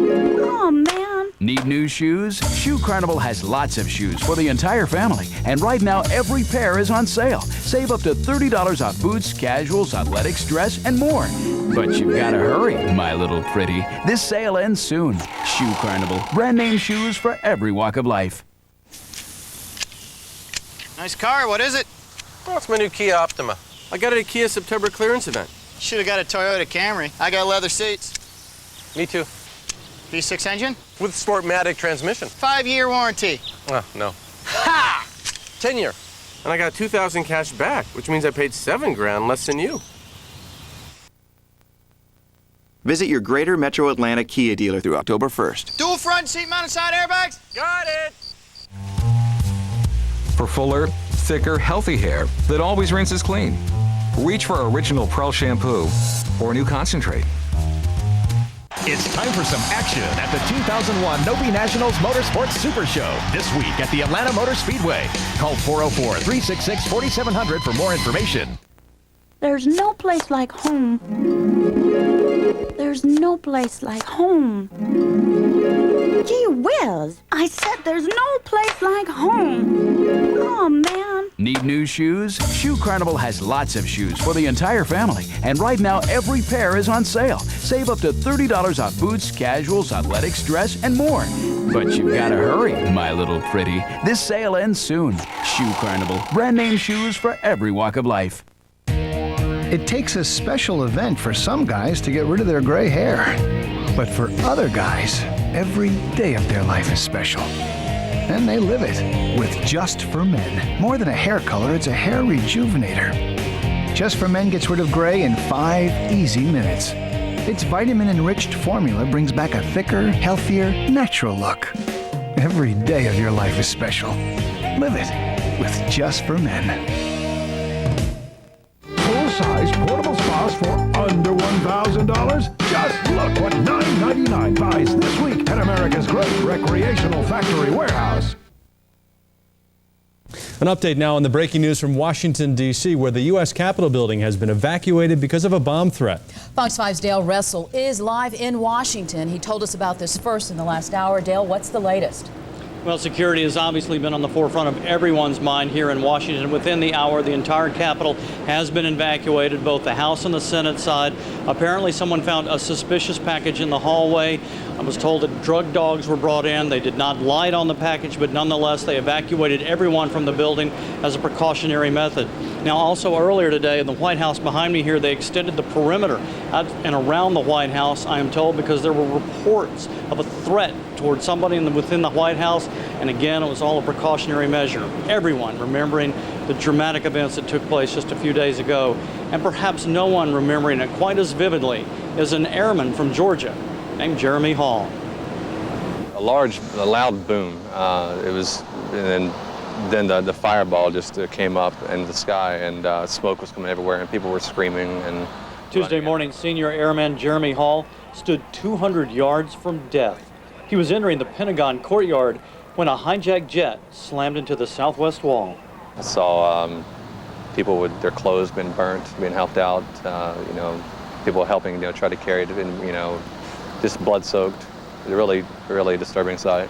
Hall, a native of Cartersville, Georgia, and a 5-year veteran, has never been in battle, but now he thinks he knows what it's like. Will this Pentagon ever be the same to you? No. Realizing that it's anything that we work in is vulnerable. Of course it's war. It's war in a degree that we have not seen since the days of Pearl Harbor.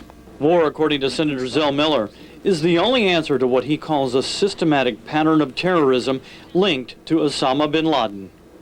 At the Pentagon, military personnel have draped a huge American flag over the southwest corner of the building where the jet crashed.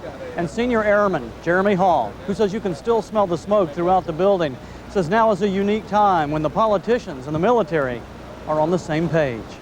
You agree with Senator Miller that we need swift retaliation? I do. Something has to happen quickly, and it needs to happen soon. The remains of nearly 200 Pentagon employees and airline passengers have been recovered in the rubble. Senior Airman Jeremy Hall hopes the politicians and the military will work together to make sure it never happens again. And in terms of that working together, as we've been talking about all day long, both the House and the Senate have been talking about an appropriations package that could help pay for any kind of aid for victims and punishment for the perpetrators of this heinous act that took place on Tuesday. The latest word from the Hill is they're now talking about possibly $40 billion instead of $20 billion. So the discussions continue. The concerns of security, as we said, the Capitol being evacuated, though at this point, the package that was found suspicious in nature, but no indication that it was a bomb of any sort. Reporting live from Washington, Dale Russell, Fox 5 News. All right, Dale, thank you for the latest from Washington. Georgia Representative Bob Barr is one of several legislators who drafted a resolution to declare a state of war in America. The Terrorist Elimination Act authorizes in law the right for American presidents to target foreign leaders for assassination. The resolution calls for bringing the full military might upon those who have attacked the United States. Tells the president and the American people and our enemies abroad, international terrorists and those who harbor them, that we are serious. Congressman Nathan Deal also supports the resolution. No word on whether Senator Zell Miller stands behind Barr's resolution. When Fox 5 News returns, 2 firefighters escaped from an underground pocket at the World Trade Center. We'll have a live report for you from New York when we come back.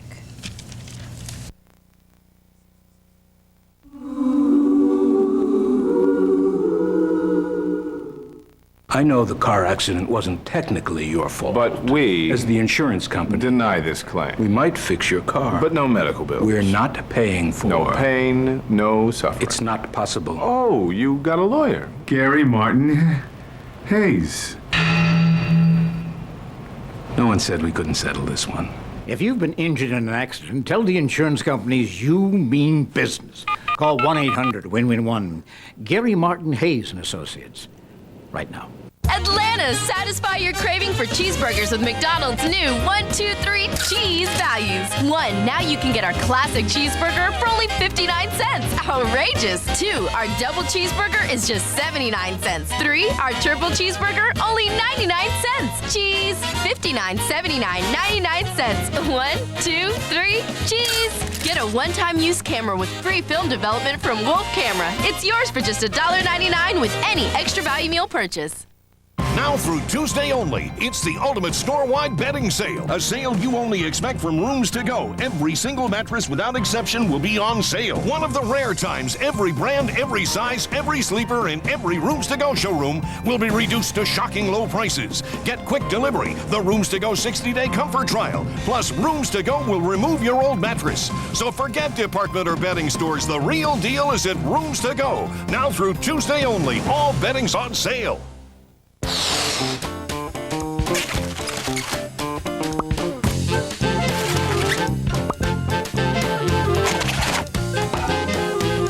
Having just one way to express yourself can be frustrating.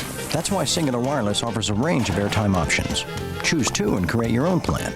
Sign up now and get a deal on a cool Nokia. Singular Wireless. What do you have to say?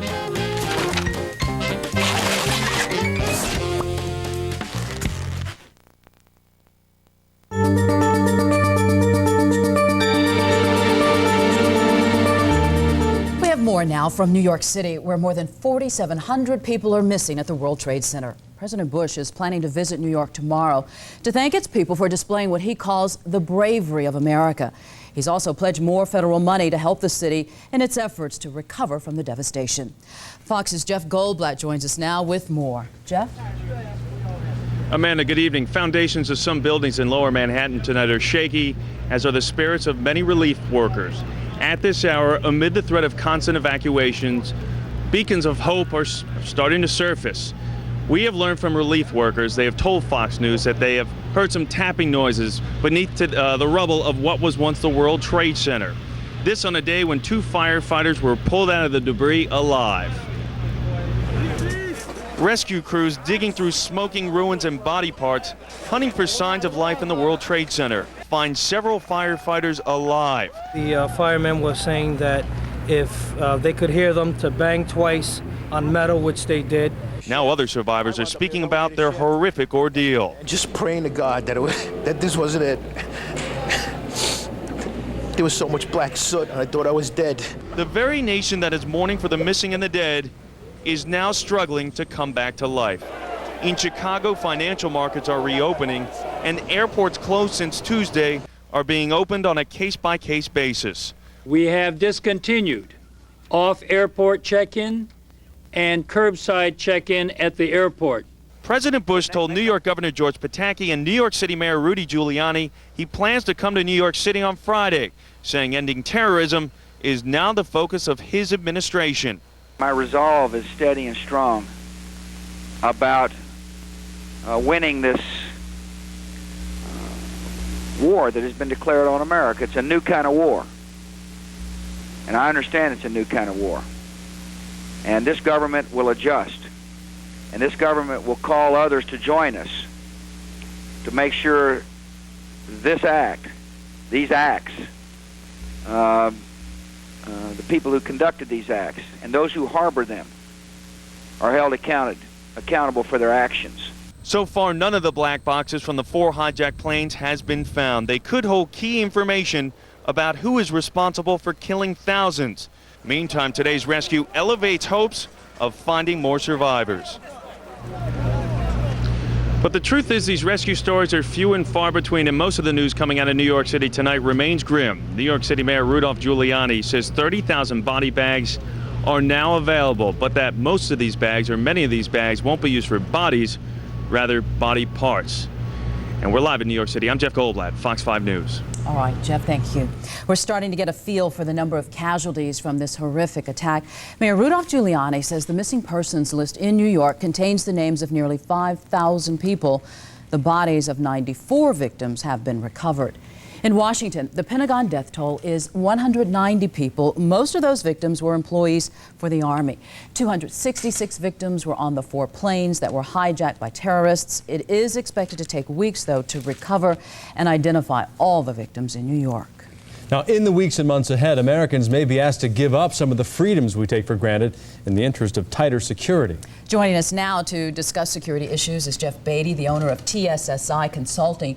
Mr. Beatty worked on security for the 1999 Super Bowl and has consulted for the Pentagon. We thank you for being with us. Nice to be with you, Amanda. First of all, in your estimation, what went wrong here that we had these 4 aircraft hijacked like that? It wasn't just one failure. There was a failure, little failures at each point along the chain that led to this catastrophe. You know, the first failure was at the national level in the intelligence and law enforcement, FBI, CIA. Didn't see it coming. Didn't see it coming, didn't detect the planning, so we missed an opportunity there. The next step was, though, people were actually able to get on the airplane with deadly weapons. Now, whether that was because the FAA's regulations were too lax or whether they had some help in getting on board, we don't know yet, but that was the second failure. And the third failure was inside the airplane itself. Once they were on board with the weapons, they were able to access the cockpit, have a cockpit incursion, and get a hold of the airplanes and turn them into huge bombs. What kind of security changes do you foresee on airplanes? On the airplanes, so going back the other way, you'll see things like this type of material. It's a new composite material that'll go into some sort of cockpit security system that will prevent, this is both fireproof and bulletproof, lightweight. This is the type of thing that's likely to be there as kind of a last wall between the cabin and the cockpit. So God forbid if there's ever another problem of the magnitude we had before in a cabin, it doesn't need to get into the cockpit, and they can put the plane on the ground. Law enforcement can get there right away, and we can get it favorably resolved. Protect those controls. That's kind of your last choice. What about, there has been some talk, although resistance from pilots, to having some kind of camera in the cockpit so that perhaps they can have a watchful eye from the ground and be alerted to a problem? Well, people have talked about cameras. Another nice thing might be a camera in the, rather a monitor in the cockpit and a camera in the cabin that would allow the pilots to see what's going on in the back so that they could make a better informed decision. You know, think of the flight attendants in this case. You know, here they were being used as hostages, captains making the hard decision. Do I let this flight attendant bleed to death? You know, what are we going to do?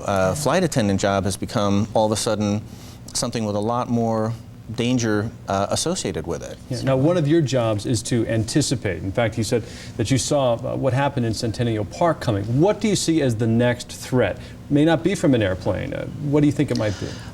You know, it's difficult without doing an awful lot of grunt-type analysis to come up with a specific. But in general, I can tell you that there are over 3 dozen major threats or weapons that terrorists have at their disposal. And rarely do we see the same thing twice in a row. The threat has a tendency to morph. You know, it'll watch what we do to react to this. It will change. I think that they may mount a few follow-on operations on the smaller scale. You might see some copycat type things or some sympathy type attacks, package bombs, that type of thing, the transit system. But you will see something, and probably something that will be a result of whatever the U.S. does as it goes after the perpetrators of this act. All right. Jeff Beatty, we appreciate you being with us. Thanks for your insights. Thank you. The American Red Cross says public response to the need for blood has been overwhelming. People began rolling up their sleeves almost immediately after the crisis began. So many people wanted to help that the wait to give blood sometimes exceeded 6 hours. Well, now the Red Cross is asking that people call to make an appointment to donate. And there are 2 local numbers, 404-870-4391 or 404-870-4393. That is for blood donations. However, the most critical need right now is for monetary donations, and if you'd like to help that way, please call 404-876-3706. Now, Fox 5 is giving you a chance to help in the recovery effort in New York. All you have to do is head to your area Publix grocery store. Ken Cook joins us live from Midtown. He has details on what you can do. Ken?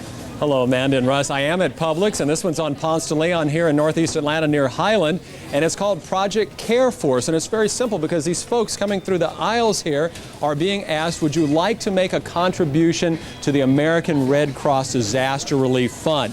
And if they say yes, they can add some amount of money onto their bill today, and most people, when I ask the cashiers, what are the folks giving today? Most people are saying each person, almost every person, is giving between $10 and $20. That could be a tremendous contribution over time with the whole Publix chain in North Georgia participating in this Project Care Force for the foreseeable future. So it's very simple. you don't even have to buy anything. If you want to just come in and make a donation to the American Red Cross, they will tally it on the machine. You will receive a receipt that shows you have made a tax-deductible contribution to this tremendous relief fund that's going on for the folks in New York City and also Washington, D.C. So remember, when you go groceries shopping this weekend, if you go to a public store, you can help in this tremendous relief effort by contributing to Project Care Force. Thank you very much, and we'll be back in just a few minutes and tell you what kind of a weekend we're going to have coming up in just a few minutes. Back to you, Amanda and Russ. All right, Ken, thanks very much. And now we want to hear from you, our viewers, about any loved ones you have in the New York or Washington area who may have been in the vicinity of those attacks. Some of our most compelling stories come from your calls and emails, and here's how you can contact us. Call 404-898-0100. Again, the number to call with your stories is 404-898-0100, or you can email us at newstips@fox5atlanta.com. Again, that is newstips@fox5atlanta.com.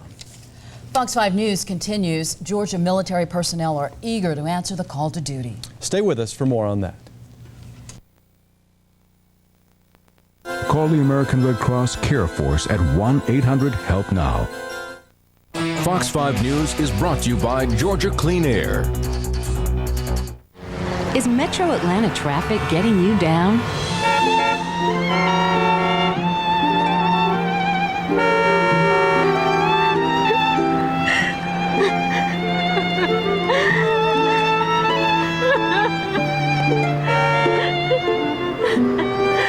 Start carpooling. Just call 1-87-RIDE-FIND and we'll help you find the right carpool partner.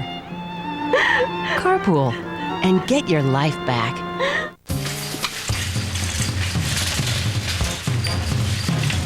You can get more stuff for Halloween when you get it at Big Lots.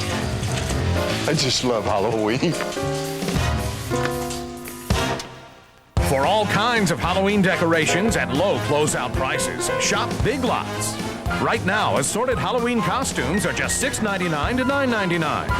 Big Lots, brand names, closeout prices, and great Halloween stuff. It's the Atlanta Big Fall RV Show going on this weekend. With these low interest rates, it's time to buy an RV. Visit us at the Atlanta Exposition Center, I-285, exit 55, Jonesboro Road. Visit www.atlantarvshow.com. Once again, Lowe's is improving home improvement. Because Lowe's is the only place you'll find top choice lumber. Prime grade lumber, the center cut, with 4 clean sides that fit together like a dream. Quality like this means you'll spend less time looking for wood that'll last for generations. And Lowe's promises you'll get the lowest possible prices, every day guaranteed. Top choice quality, Lowe's low prices. That's improving home improvement. Hey, looks like we're a little early. All right, we feel full. Should we wait on the other guys? Nah, let's have a little sample. Okay. Where's the food at?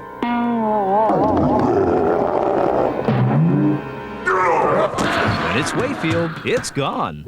Flavor Right Sugar 4-pound bag, $1. Stokely's cream corn or green beans, 4 for $1. And pork spare ribs, $1 a pound.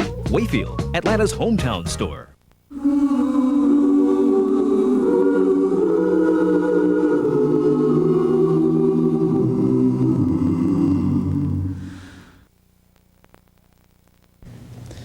Again, here's how to contact us with your stories if you or someone you know was impacted by what happened in New York or Washington. Call 404-898-0100. That is the number here to our newsroom. Or you can email us at newstips@fox5atlanta.com. And we thank you in advance. A top Pentagon official says the military response to Tuesday's terrorism will be, in his words, sustained, and he did not say if. And enlisted men and women at Georgia's military bases are taking notice. Fox 5's Doug Richards spent today at Robins Air Force Base in Middle Georgia. He joins us now with more. Amanda, Russ, bases from Valdosta to Marietta, from Columbus to Savannah, thousands of Georgia men and women may have to move quickly in the days to come. And if that happens, they've all seen pictures of the terrorist attacks in New York and in Washington. And if that call comes, they will move, as one told me today, with gusto. It's not as tight as it was 2 days ago, but security at Robins Air Force Base is a time consumer. Random vehicles get pulled aside for thorough searches inside and under. You don't have no ID. You gotta have some kind of government ID. For real? Yeah. The rest have to snake past layers of concrete barricades, erected during the military's highest alert status Tuesday. And as the occasional Air Force plane soars overhead, airmen and women on the ground are increasingly aware they could get a call anytime. It's time to go. Gotta do what you gotta do. Folks like Rodney and Christina Whitaker, both of them Air Force sergeants, married with a 4-year-old named Shanice. They have no hesitation of handing the girl to grandma if duty calls. Do you want to do something about it? Well, definitely want to do something about it. You know, penalize the people, you know, for what they did, for the lives that we've lost. That was crazy. Them people have no morals, no Christianity about them or anything, in my opinion, and they need to be handled. Robbins Air Force Base has more than 4,000 active duty personnel. And although they've responded to many of the world's hotspots over the last 10 years, the last time this base really got busy was during the Gulf War. And many of these people were school children at that time. I think it'll be, like I said, swift and quick and deserving. But any butterflies here seem to be abated by an overwhelming desire for justice. Sarah, my oldest daughter, she's kind of upset. Thinks Daddy may be leaving. But hey, like I said, you got to do what you got to do. Military personnel know that their lives could become unsettled very quickly. Meantime, for now, Pentagon officials are keeping any details of any possible response to themselves. Russ, Amanda. All right, Doug, thank you. Dozens of police officers and firefighters are feared dead in the rubble of the World Trade Center. Up next on Fox 5 News tonight, one man struggled to get information about his former co-workers.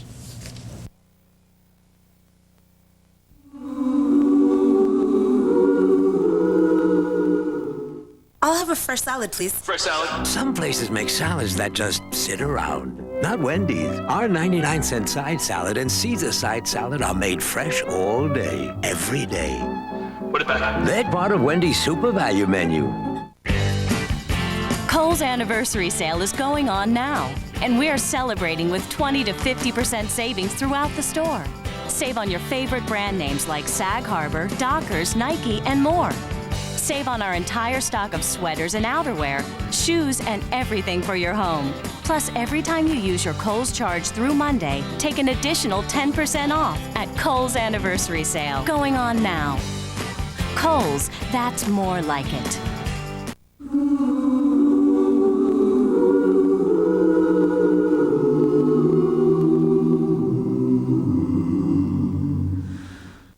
New Dixie Rinse and Reuse is pretty amazing, but can it stand up to the heat of a microwave?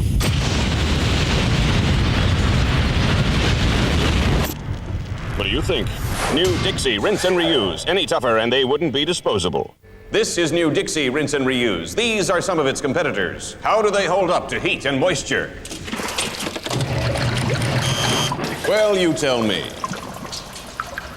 New Dixie Rinse and Reuse, any tougher and they wouldn't be disposable. In the face of tragedy, you can help. Stop by your local public supermarket or call the American Red Cross Care Force at 1-800-HELP-NOW. Your cash donation can help people hurt most by this tragedy. All proceeds benefit the American Red Cross National Disaster Relief Fund. Care Force, brought to you by public supermarkets, the American Red Cross, and Fox 5 Atlanta. Think about it. You've just been badly injured in a car accident or at work, and you need a lawyer now. In choosing an attorney, do you want to hire an actor or someone who could rhyme crash with cash? Of course not. Instead of poets or actors, wouldn't you prefer attorneys who used to represent the insurance companies and can put that experience to work for you? I'm Roger Orlando. And I'm Richard Kopelman. Come in and meet us. You'll find we're lawyers with the experience you deserve. Orlando and Kopelman, for the people. Not the powerful. I'll have a fresh salad, please. Fresh salad? Some places make salads that just sit around. Not Wendy's. Our 99-cent side salad and Caesar side salad are made fresh all day, every day. What about that? They're part of Wendy's Super Value menu. For Austin Caulfield of Canton, the terrorist attacks at the World Trade Center have left him stunned, perhaps more than most of us. The retired New York firefighter served with many of the firefighters who are still missing. Also, Caulfield was in Newark Airport Tuesday morning at the same time as the departure of the ill-fated United Flight 93. That jet was hijacked and crashed in Pennsylvania. Fox 5's Dan Ronan has more. Austin Caulfield says he's not sure he'll ever understand the events of the last 2.5 days. And we haven't even begun to see, the gravity of this horrific event. It's, I mean, they've only found maybe less than 100 people. Tuesday morning, Caulfield was in the Newark, New Jersey airport. He believes he may have seen one of the hijackers at a nearby gate reading a map. He's called the FBI to tell them what he saw. Once airborne, there were concerns it was his plane that was hijacked, and for nearly 3 hours, his wife and kids were in a panic. Caulfield's brother also missed being hurt or killed. He was supposed to have been near the World Trade Center when it collapsed. Caulfield is also suffering because many of the firefighters who are missing and presumed dead were his friends. Most of them are good family men, fathers,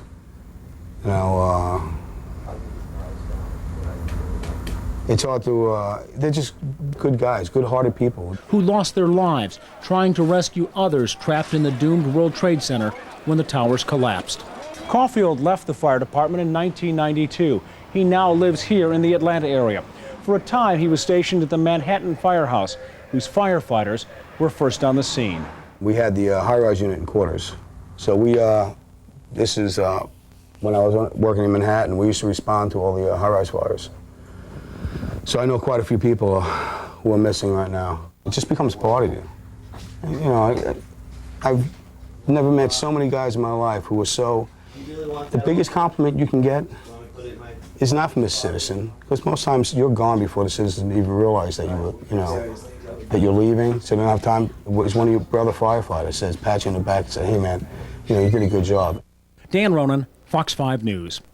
Austin Caulfield says if his flight had been canceled Tuesday morning, he'd be at the World Trade Center right now, helping to search for the missing firefighters, police officers, and other victims.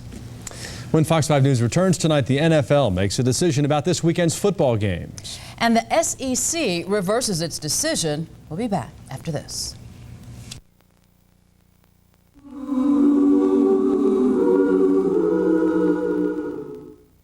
Fox 5 News is brought to you by Georgia Clean Air. Do you find Metro Atlanta traffic annoying? The ladies always tell me I have really good skin. Good tan, never blister, don't wrinkle. I guess some of us are just blessed. How is the tan, by the way? So is that a home dye job or is that a professional? I bet you can't guess my age. Do you use a hot comb? Mine's natural. Do I know you? I'm tired of talking about me. Why don't you talk about me for a while? Ask your boss about teleworking. Go to cleanaircampaign.com and get the help you need to make your case. Sure beats traffic. Telework and get your life back. Tommy, you know what mystery meat is? No, sir. Well, that's what's in those formed and pressed nuggets that you've got here. That's a pity, because you could be having KFC popcorn chicken. All white meat chicken, crunchy on the outside, juicy on the inside. KFC's crispy popcorn chicken is back. Get an individual size for only $1.99 or a party size for $6.99. This is springy and spongy, not worthy of a fine young man like yourself. Here you go, Tommy. Have a nice day. There's fast food, and then there's KFC. It's a whole new world out there, and AT&T Broadband brings it home with up to 260 channels, including hit movies from Stars. And now you can save up to $15 every month with bundled savings when you subscribe to digital cable plus our high-speed internet or our local phone service. Get all three and really reap the rewards. One call, one company, 3 great services with bundled savings from AT&T Broadband.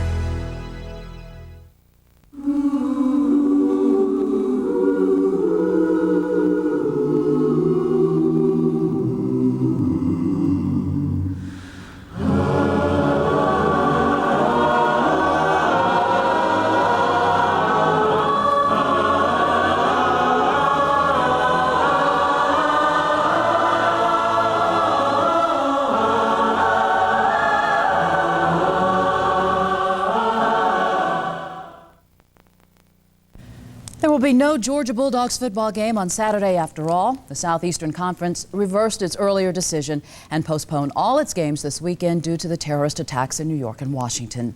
UGA was to host the University of Houston. No makeup date has been announced. In the pro ranks, the Atlanta Falcons will not play on Sunday against the St. Louis Rams. The NFL has decided to halt all play this weekend after consulting with players and White House officials. Falcons head coach Dan Reeves gave his staff and players the week off to mourn with the rest of the nation. Jeff Hollinger has more on the NFL's decision. The league had been on conference call discussing with its owners a course of action. Should games be played this weekend or not? The decision came down this afternoon. I mean, at some point we know that we're going to have to go on, and those questions will be there next week, but we're all planning on getting back to normal as best we can. But we thought the appropriate thing to do this week was to stop and be sensitive to the situation. Here in Flowery Branch, the Falcons organization received word from the NFL around noon. The players milling around in the locker room all agreed that this was the right move. In fact, the uniformity of opinion here mirrored other locker rooms throughout the National Football League. It was the right decision. I think in time we'll heal and we'll move on and we'll be ready to play. But right now, it's not the time. Right there in New York, they're still digging up bodies. It just doesn't make any sense. Tony, this is a game of enthusiasm and celebration as much as anything. I mean, the ability to try and, combine those two emotions to play a game, I can't see how you guys could do it. No, it'd be real difficult. You score a touchdown or whatever and try to celebrate and then think about what happened on Tuesday. Players were on their cell phones calling family and friends to tell them of the weekend's postponements. It was such a tragedy, and I think about it all the time. I know a lot of guys do, and it just wouldn't be right to play. For Dan Reeves, an easy call. The game should not be played. National security and national consciousness should override all. All of the other things are to me, secondary compared to the issue of the people that are really grieving at this time. In Flowery Branch, I'm Jeff Hollinger, Fox 5 News. Dan Reeves' wife, Pam, has been stranded in Mexico since Tuesday's terrorist attacks. Mrs. Reeves will return to Atlanta as soon as a flight is available.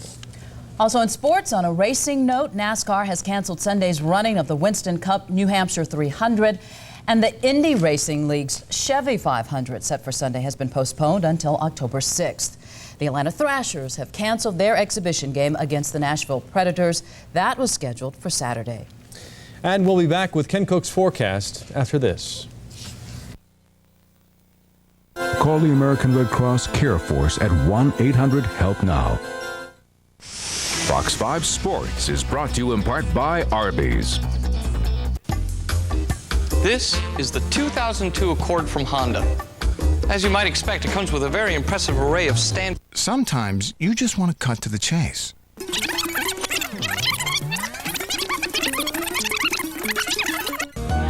And best of all, now you can lease the 2002 Accord LX for $239 a month for 39 months. The Accord LX from Honda.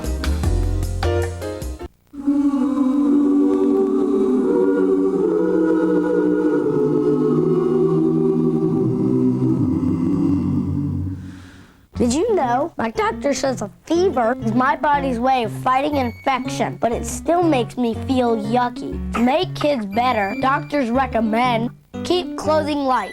Extra layers can cause a higher fever. Give lots of liquids, like ice drinks and popsicles. Call your doctor if the fever gets over 101 or lasts more than 24 hours. Now, isn't that better? This message brought to you by Children's Healthcare of Atlanta and Fox 5. Play it to the max. Come on and spin it. Take it to the top. Don't wait another minute. You know you gotta get to Harrell's, oh yeah. Kick up your heels to one of the hottest acts in country music. No one else on earth. Don't miss Winona performing live at Harris Cherokee Casino. For tickets and information, call 1-800-HARRIS. You know you gotta get to Harrell's, oh yeah. In the face of tragedy, you can help. Stop by your local public supermarket or call the American Red Cross Care Force at 1-800-HELP-NOW. Your cash donation can help people hurt most by this tragedy. All proceeds benefit the American Red Cross National Disaster Relief Fund. Care Force, brought to you by Public Supermarkets, the American Red Cross, and Fox 5 Atlanta. And speaking of the Care Force, people all across the country are reaching out to help the efforts in Washington and New York. Chief Meteorologist Ken Cook joins us now from the Publix grocery store in Midtown with more on how you can help. Ken? Well, Amanda and Russ, it's very simple. I'm at Publix here on Ponce de Leon and Highland Avenue. And really, when you go to Publix over the next few days or weeks, when you go through the aisle, they're going to ask if you want to contribute to Project Care Force, and you can have some money added to your bill. And that money will go to the American Red Cross. Okay, let's check out our weather, what's coming up for this particular weekend. We see that high pressure and clear skies building down across the eastern and southern United States. Tropical storm Gabrielle developing off the southwest Florida coast. We'll have more on that for you coming up later tonight. But it looks like with the frontal system moving into northern Florida, that storm should stay well south in the Florida area. So for us tonight, fair and mild as our lows drop into the 60 to 65 degree range, and we'll be mostly sunny and mild tomorrow morning as you start the day, 62 to 67, and mostly sunny and warm. The last real warm day for a while, 80 to 85 tomorrow. And the next 5 days, we're going to find temperatures falling into the middle 50s to middle 70s on Saturday and Sunday, and warming a little bit for Monday and Tuesday. Well, reporting live from Publix, I'm Ken Cook, and we'll see you later this evening. All right, Ken, thank you very much. Former President Jimmy Carter is set to take the stage at Emory University. We'll have more on that after this.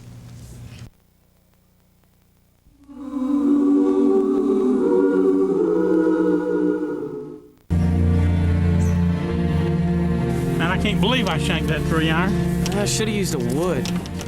I don't guess you mean Osmos from Great Southern Wood, the lumber with a lifetime warranty. Where is that? There it is. I think I can get it close with a wedge. Nah, I'm thinking 9-iron. Oh, 4! So remember, if it doesn't say Osmos on the yellow tag, believe me, you don't want it.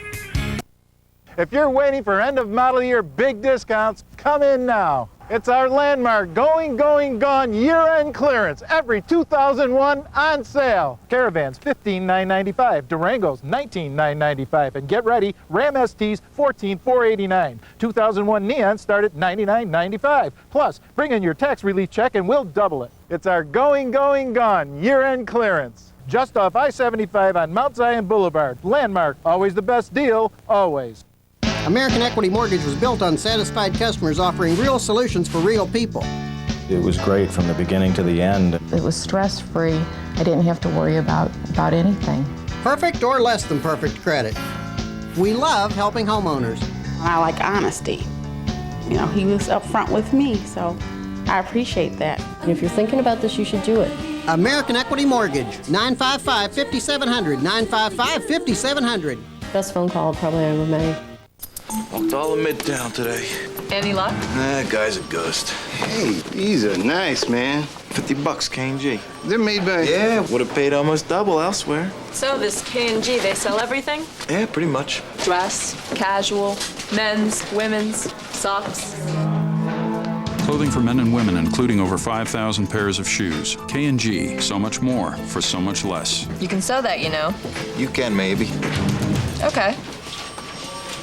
Children with Down syndrome are a gift of life. The Buddy Walk was just an unbelievable experience. There was just celebration all over, all around us. As a mom, it just really touched my heart. I tell everybody about how good Walmart has been to us. Their people came out and walked. They provided lunch. With Walmart, we have become partners. They love our kids.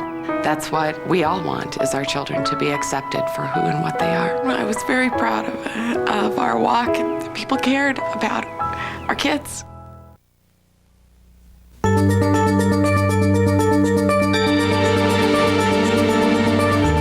Former President Jimmy Carter is set to speak tonight at Emory University.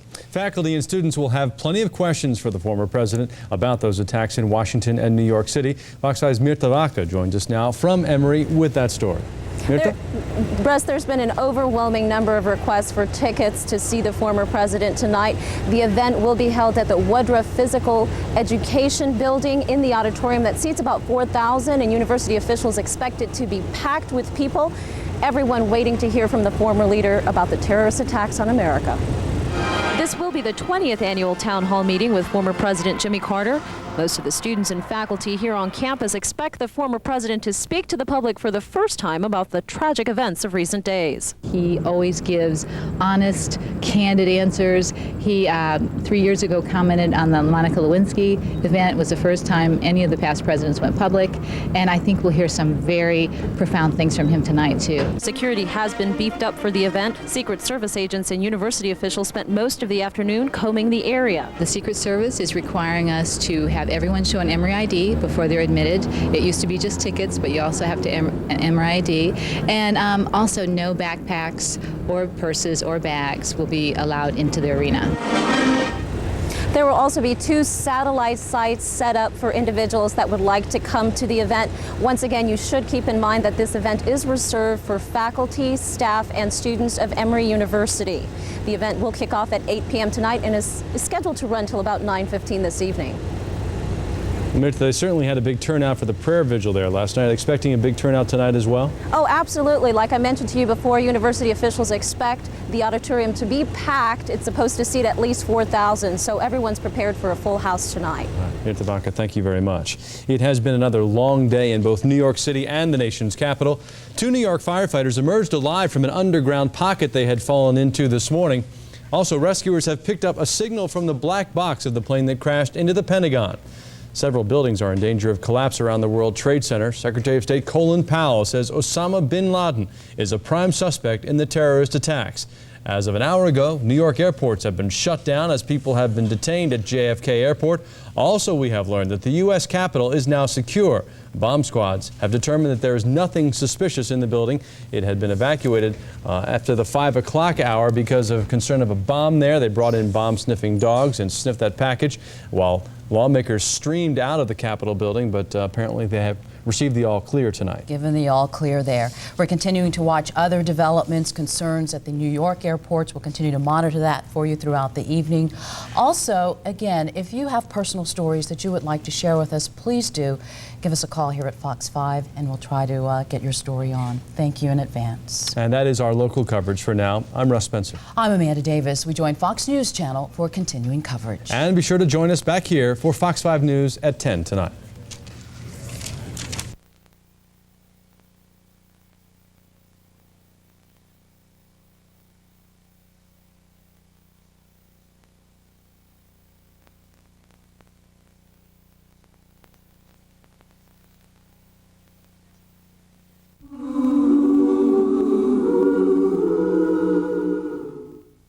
What does the president plan to do about the economy? Nothing. Yeah, however, there is this amazing pizza from Pizza Hut. An extra large 16-inch cheese pizza, just $7.99. Well, what about the cost of living? Yeah, life is expensive. But geez, Pizza Hut's made that a bargain. There's over £1 on this baby, just $7.99. What about energy costs? Gases. This is one of the most amazing deals ever. What about China? Oh, no need for China. Paper plate should do just fine. Thank you. It's Pizza Hut's The Economy Bite, so bite the big New Yorker for $7.99 deal.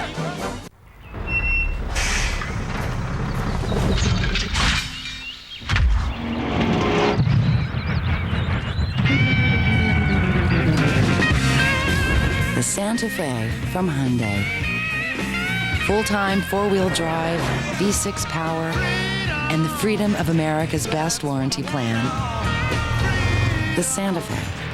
You're in for a long, smooth ride.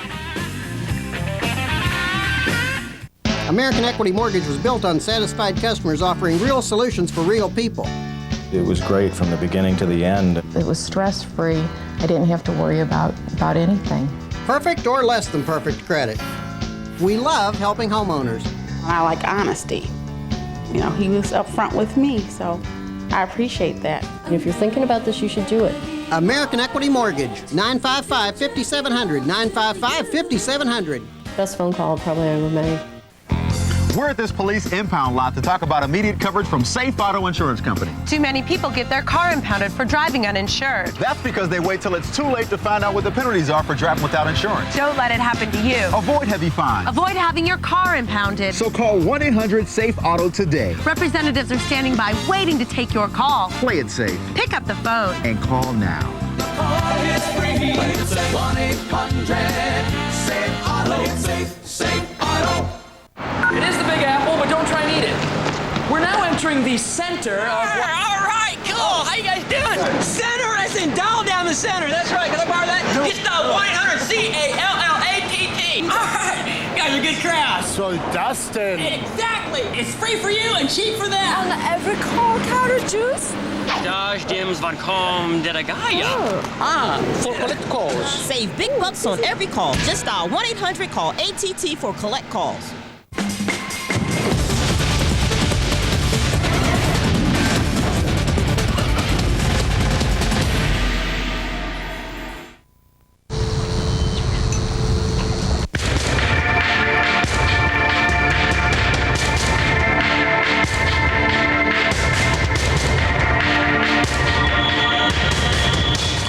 It's 7 o'clock in the east, 4 o'clock in the west. As America unites in the wake of a terrorist strike, I'm Shepard Smith in New York. The United States will embark on a long-term endeavor to wipe out terrorism in the wake of this act of war.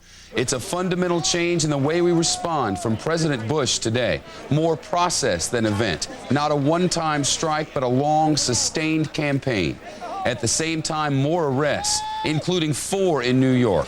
And as government plans a response, rescuers in New York discovering this miracle. Beneath the rubble of the World Trade Center, trapped under tons of debris, crammed inside a small air pocket. Some of New York's finest, 2 days later, alive and walking away to cheers of onlookers. They heard them talking and then they started cheering. Everybody started cheering. That was like saying that they was alive. What did you hear? The firemen were saying that if they could hear them to bang twice on metal, which they did. Took a few times, but they finally got through. Besides pulling people out of the wreckage, rescue workers also finding lots of personal items. Some of the most heartbreaking today, a scorched doll, and another from the World Trade Center shop, a souvenir from a day turned deadly. We have Team Fox coverage tonight. Senior White House correspondent Jim Engel on the North Lawn. Rick Leventhal live near Ground Zero where the World Trade Center once stood. And today, Rick, to say miracle is really no overstatement. Well, there are 2 men who apparently were pulled out of the rubble, Shepard. Miracle might be a stretch, though, because apparently they had slipped in overnight or early this morning and not when the towers first collapsed, as was earlier believed. But in fact, we're being told that 2 firefighters may in fact have been rescued from the rubble at some point early this afternoon after slipping and falling into a very large, deep pit that has been formed at the site of the World Trade Center towers. I can tell you that we just had a couple of large military helicopters fly over the scene. The rescue and recovery efforts continuing on the ground here. Apparently, they found a piece of one of the cockpits at the site earlier today. Also continuing to find bodies, and rescue workers reporting hearing tapping noises coming from below ground. So there is a belief that there may still be other survivors below the surface, and the goal obviously is to try and get to those people. But that effort slowed once again by renewed fears that another building might collapse here. One Liberty Tower, one Liberty Plaza, excuse me, a 54-story tower that neighbors the World Trade Center site was apparently believed to be swaying once again today and possibly ready to fall down. So the workers at the scene, hundreds, perhaps more than 1,000 of them, went running for cover. They used fire truck horns to warn people to get out of there as quickly as they could, and they did, running from the site. The building is still standing, but there is a widespread belief here that eventually it will fall or have to be taken down, and as many as 7 other buildings neighboring the World Trade Center site might also come down or be brought down because of structural problems. The search, though, as I mentioned, continues on the site there. These guys are working around the clock, and they are even there now, despite the fears that one of these buildings might come crashing down, literally passing bucketfuls of dirt and debris hand to hand, hand carrying out 40-pound chunks of concrete, iron workers cutting through steel beams in a 5-story pile of debris, trying to get through it and get to people who might be trapped below. We also had a visit today from some trench and tunnel experts known as sand hogs, looking for other possible ways to tunnel into that pile and get to people who are possibly trapped below. But Shepard, I got to tell you, the bodies that are being found are parts for the most part, and there's also word that many of the bodies were literally evaporated in the massive explosion and collapse of these buildings. So finding the 10 to 20,000 victims is extremely difficult, and it's possible that many of the bodies will never be found. Horrible news for the family members. Rick, how much concern is there over these buildings, which seem at least to be unstable? How many of them, and are people working around them? There are people working near them, and I've talked to numerous people who say that it's a mistake, that there is danger, constant danger at the site there. I've been told that certainly 3 buildings are being watched very carefully, and as many as 8 may be structurally unsound, again, because of the huge shaking that took place when these towers collapsed, registering 2.5 on the Richter scale, and also the fact that much of the debris hit the neighboring buildings. The ground moved. There are cracks in the facades of the buildings, but workers, as I mentioned, remain on the site there. There are structural engineers here keeping an eye on things. They have some alarms set up and ways of watching these buildings, so if they see shifts in the buildings themselves, they sound the alarm and people get out of there as quickly as they can. Rick, have they talked about the possibilities of finding more? Have they talked about whether they hear any more sounds there? Are there any good signs? There are people here who stress that they still have firm belief that there are people living in air pockets trapped below ground, that they have heard tapping noises, and that a couple of the workers, volunteers, told me that they actually are frequently told to stop what they're doing, wait, because someone thought they might have heard something. And everything gets quiet at the scene. They listen carefully to see if they can pinpoint where the tapping noise might be coming from, and then they start concentrating efforts in that area. A belief here that there could be many people possibly trapped below. But of course, you're hearing different things from different people. But that is one of the things, obviously, that's motivating all of these people out here, firefighters and construction workers and other volunteers, to work around the clock and try and get through the rubble, which is very unstable, as you can imagine, to try and find out if there are people trapped below, Shepard. All right, well, concerns about 3 buildings there in the World Trade Complex, and concerns about another building there as well, the Amex Tower. We'll go back to Rick Leventhal for any breaking developments. In the meantime, President Bush turning emotional today, making an impassioned call to arms to fight terrorism. With tears in his eyes, the president vowing America will lead the world to victory over terrorism. The president calling this an opportunity to do future generations a favor by, quote, whipping terrorism, hunting it down, finding it, and holding them accountable. I think about the families, the children.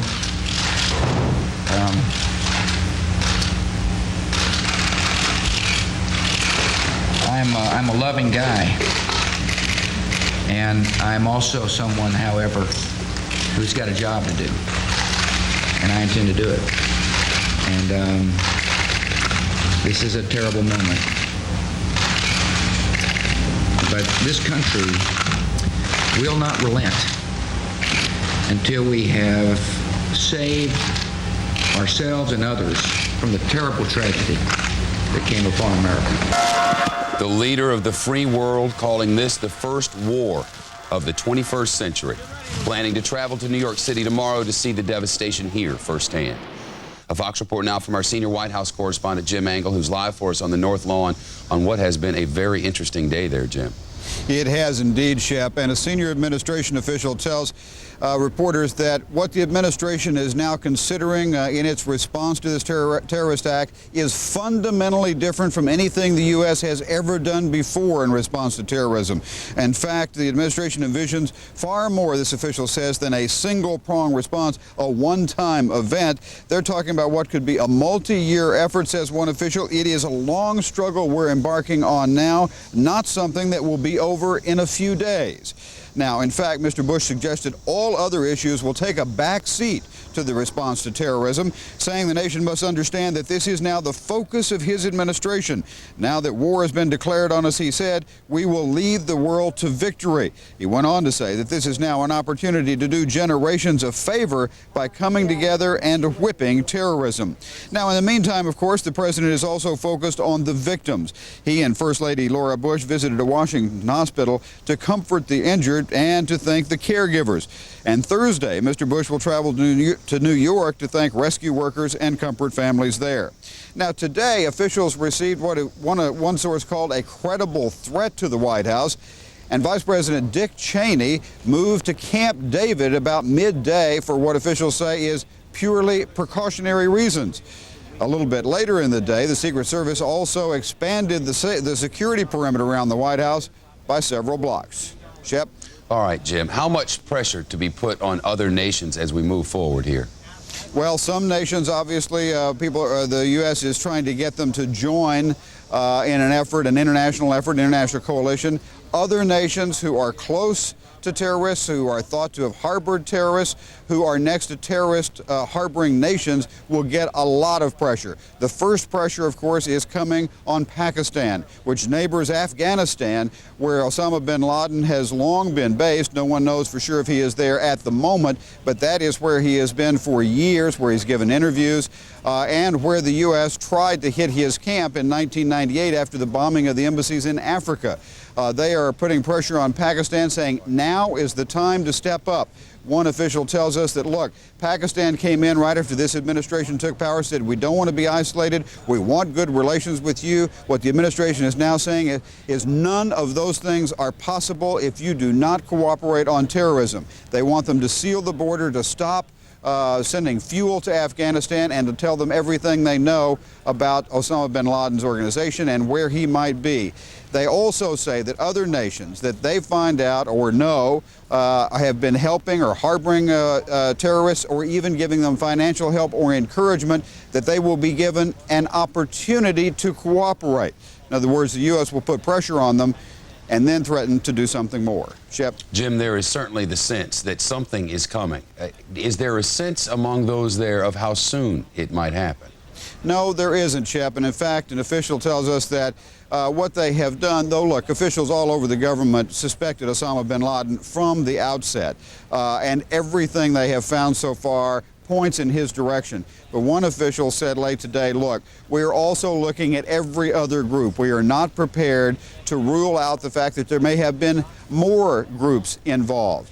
Now, one official has told me that there is no evidence of state-sponsored terrorism, and no one is suggesting they have found anything in that area, but they're also not completely certain that other groups were not involved. They want to continue to look at that before they nail down exactly who they believe is responsible. And then, of course, there will be many, many military plans about how to respond. It is clear that the United States and this administration is going to respond. It is equally clear that many of the allies will help in that effort, either directly with troops, with intelligence information, with letting them fly through airspace, even with efforts to find the financial assets of terrorists, all sorts of things. This is clearly a multi-year international effort that the administration is launching, not just to strike against this one particular terrorist incident, but to go after terrorism in a much broader sense, Shep. Jim Angle, our senior White House correspondent, monitoring developments from 1600 Pennsylvania. Jim, we'll get back to you. Thanks very much. And now for the latest developments in other areas as America unites in the wake of the terrorist attack. Fox News confirms 4 people arrested today, now confirming even more people taken into custody, some at each of the 3 New York City area airports. Details to come in a live report. Federal officials late today ordering a stop to all air traffic in and out of New York City airports because of some sort of FBI activity. There was an incident at JFK on Tuesday morning. A United Airlines flight scheduled to take off at 9 a.m. bound for Los Angeles canceled after the passengers boarded. 3 men traveling together then became irate, arguing with a member of the flight crew until security had to be called, the FBI investigating whether there may be a link. The Dow and the NASDAQ will open for trading Monday morning. Concerns about workers and possible interference with rescue efforts stopping a Friday opening. Treasury Secretary O'Neill says he's confident in the U.S. economy. Major League Baseball will resume its schedule on Monday. 91 games will have been postponed by then, the most since World War I. The World Series could be postponed to November. The NFL canceling all 15 games this Sunday. The NCAA, the Southeastern Conference, the Big Ten, and others canceling all weekend games. NASCAR officials today postponing the New Hampshire 300 set for Sunday. Fox News confirms authorities have located a black box from the jet crash outside Pittsburgh. The AP says it's the flight data recorder. And there were reports that a pinging sound was heard by investigators at the crash on the Pentagon, but authorities say they have not located the black boxes. Relatives of the missing making a somber pilgrimage to New York City now, going from hospital to hospital, clutching pictures of their loved ones, hoping to find them alive. Some tapping their homemade missing persons posters, tapping on walls there and taking their posters and plastering them to vans, hoping someone somewhere might know something. My husband, James Ladley. He was on 104th floor with Cantor Fitzgerald, and he has a tremendous amount of other gentlemen who were with him on that floor and whose wives still haven't heard from their husbands. She said take care of her kids, and the building was collapsing. She screamed, and then the phone went dead. The last time I spoke to her, she told me the plane had gone into the building and she was gonna leave. Then she spoke to my cousin 10 minutes later and she was still in the building, but I know she made it out because she's on the safe list that they have. We still haven't heard from her. We don't know if she's in a hospital. We just want to know what's going on. I can't talk. So difficult for so many. The city setting up a family information center at the New York Armory, which is in the 30s on Lexington Avenue, 20s actually. Families can check lists of victims and fill out reports about missing relatives. One person doing just that this day was our very own Brian Kilmeade, a cousin of your wife's, I believe, right, Brian? Absolutely, Shep, and that's the way this day started. Came down here, Heather Noward filing report after report. Had a chance to walk inside. Preston didn't have access, but people filing reports did. It was hot, it was humid then. Well, thousands more are inside at this moment. And according to Rosemary O'Keefe, 920 cases have been filed. 920 missing people now have their new ID number, their new Social Security number, and more important, they have an 8-page form that talks about what they look like.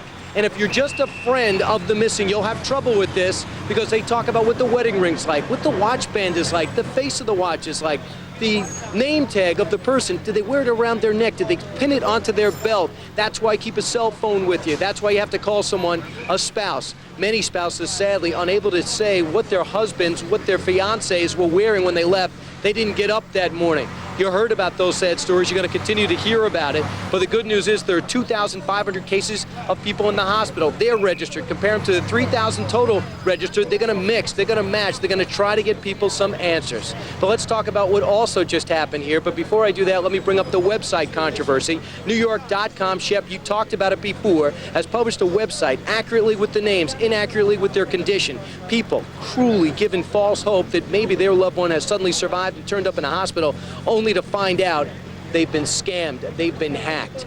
Well, 2 blocks away, there was a pulse going through this area, a hush, if you will, as President Clinton drove down Lexington. He drove down Lexington after meeting with people in New York City and getting a feel for the tragedy that has struck here. He walked out of his car, he walked right up to the Fox cameras and talked.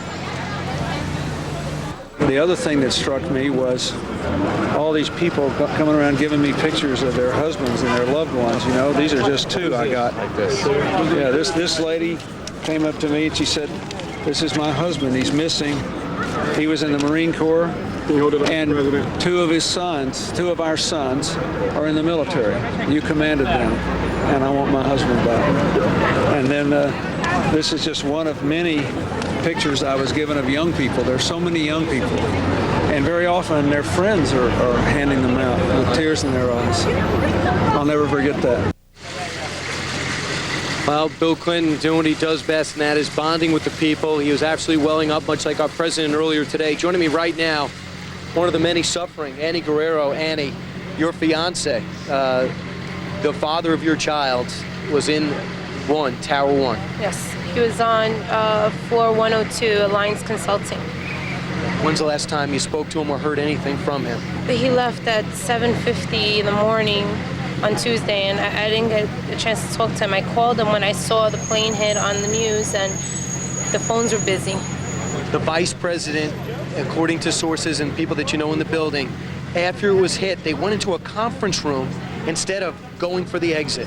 Well, what happened was that first they called the CEO of the company and they explained to them that they were being evacuated. And the CEO said, okay, give me a call, give me an update. And it looks like they wanted to evacuate and they tried, and security said, no, nobody's evacuating, please stay put. And that's when the other president of the company that was there called his wife and said, hey, we're being evacuated, I'll keep in touch with you. At 9:30, he then called her again and said, listen, I'm still in the conference room, they're telling us to stay put. And 9:30 in the morning. After that, nobody spoke to anybody in there. Well, there is Roland. You have a good shot of him, Pete. I'm sure you zoomed in there. He's 5'9". He's got brown hair, brown eyes. Tower 1, 102nd floor. And hopefully today, registering, getting that ID number will help you get some much-needed answers. And I hope beyond hope that it's exactly what we're all looking for and that he is okay. Thank you very much, Annie, for sharing your story. And finally, Shep, before I toss it back, I got to show you what a bunch of first graders have done. Everyone, New Yorkers and people from other states, have supplied food, have supplied homemade sandwiches. Even a bunch of first graders from Glen Head, and I believe off the top of my head from Glen Head, in it, it's obvious these kids, probably 6, 7 years old, have been struck deeply by this. Look, an American flag, darkness above, a smile below, a little bit of optimism, but certainly knowing the graveness of the situation. As I put that to the ground, an American flag there, and if you look close, Pete, if you zoom in, you see the dark black stars underneath, and of course, the kids' stress and what they must be going through. And you compare that to the Palestinian children dancing in the streets the day of the devastation, it's sickening. And then in the middle of this peanut butter and jelly sandwich, a heart surrounded by other hearts. That is the latest from the Armory here in 26. Peanut butter and jelly sandwiches certainly striking a nerve here. A lot of people just hoping for answers. Shep, back to you. Brian Kilmeade with us from the site there. Brian, thanks very much. Good luck finding your relatives.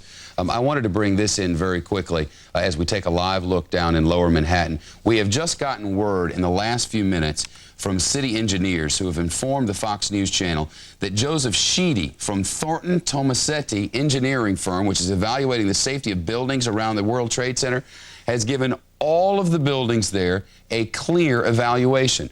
There were serious concerns about buildings 4 and 5 in the World Trade Center complex there. Also concerns about One Liberty Plaza, which is just around the corner, and an afternoon evacuation as well of the Amex building there. They've all been checked out. The report has just come in, and word from the engineering firm is they are absolutely safe for rescue workers to be below them, though the first 3 do remain evacuated and have been since the collapse of the World Trade Towers.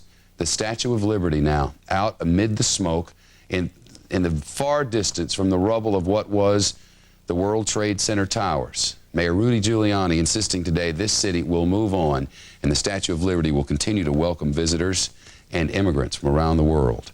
But for lots of families, the waiting is over. Some of the first victims have been identified now, and the passengers and crew of those hijacked planes.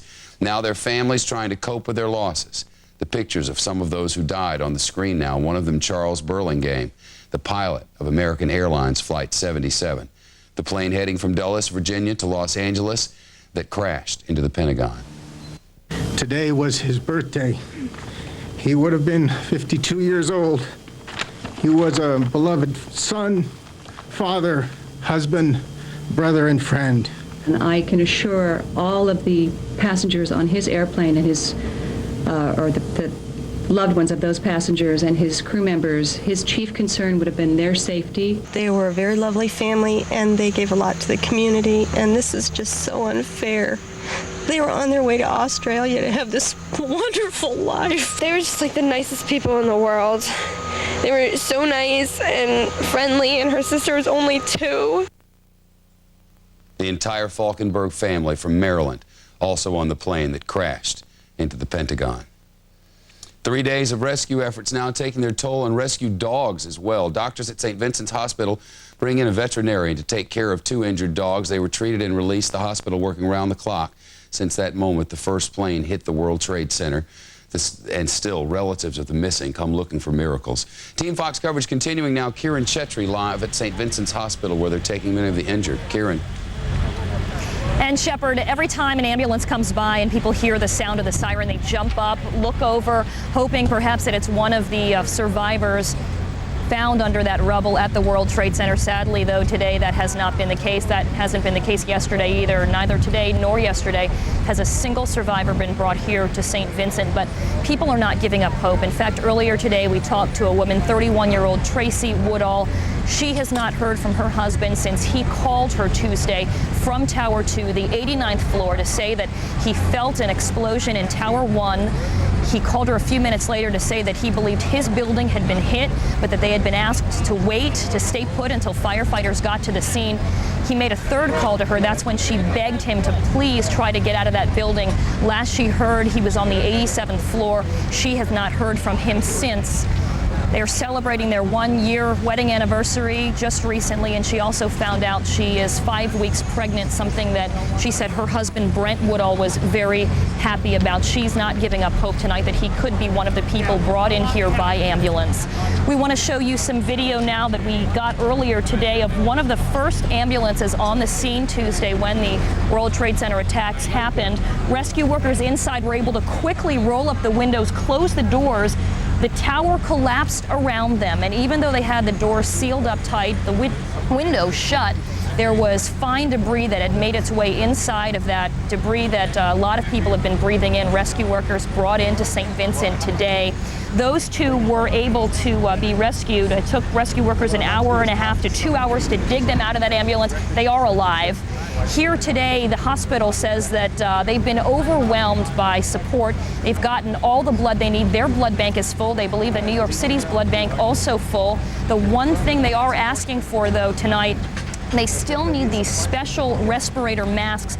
These are not the flimsier ones. These are the ones that can actually protect against asbestos inhalation and also the fine particles that are so irritating to the respiratory tract, and goggles for the eyes. So tonight, still crowds of people outside of St. Vincent. Not a single person rescued from that rubble besides firefighters and rescue workers have been brought in, but people are not giving up hope. That is the latest from here. I'm Kieran Chetri. Shep, back to you. Kieran, thanks very much. This is a Fox News alert. Fox News Channel has just learned that there has been an arrest today at John F. Kennedy Airport. Forgive me for reading from the computer, but a man carrying a false pilot's identification was arrested today at John F. Kennedy Airport. This, according to the police commissioner. The man attempted to get past security with false ID and was stopped. These are breaking developments just coming into Fox News following word earlier that many suspected that follow-up attacks could happen. Not to say that this was one. It could very well have been an enormous misunderstanding, but it certainly looks like a very negative development at JFK, stopped, according to the police commissioner, due to current security. Senior correspondent Rita Cosby has been following late developments in the investigation. She joins us live now from our Washington newsroom. Rita. Hi, Shepard. At this hour, planes at all 3 New York area airports are not flying again. That's because men have been taken into custody at all 3 locations. Now, law enforcement sources are telling Fox News that JFK, at least 2 Saudi nationals were detained.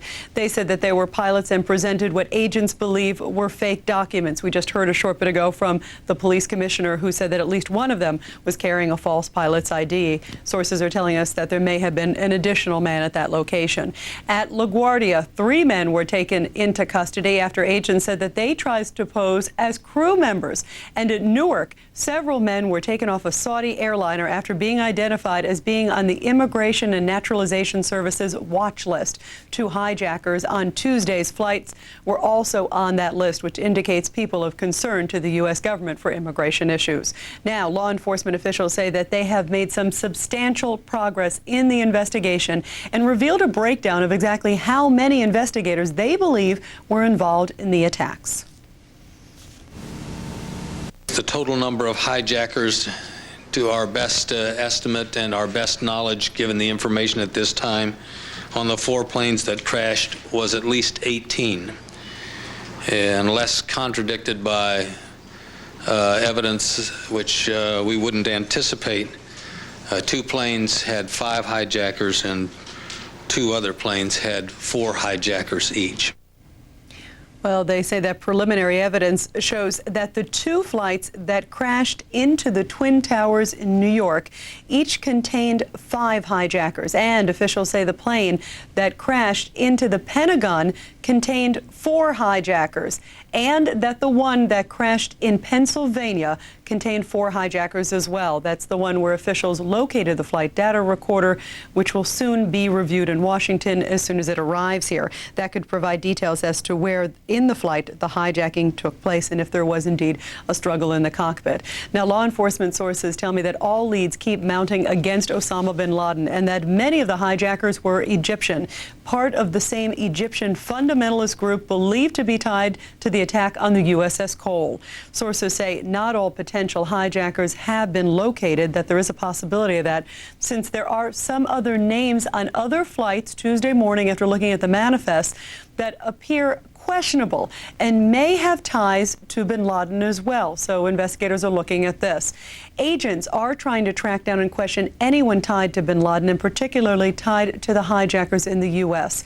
Sources say that one of the hijackers at one point lived in a home in Vienna, Virginia, which is just outside of Washington, D.C. Now, a neighbor confirmed to Fox News that his family had talked to the FBI and that about a dozen Arab men did live next door, and that he often saw a man sitting in a van in front of the house at all hours of the day and night. In addition, law enforcement sources say that people were questioned in about 20 different cities in the United States today, including in Fort Lee, New Jersey, Staten Island, New York, and in also several cities in South Florida, about 5 cities there. In addition to this, law enforcement sources say that about 10 different apartments were searched in Hamburg, Germany, and that one man was taken into custody. He's believed to have some sort of association with Mohammed Atta, who's believed to be one of the hijackers that flew into one of the Twin Towers in New York. Shepard? Rita, this investigation seems to be moving along mighty quickly. And how concerned are they about the activities today at JFK?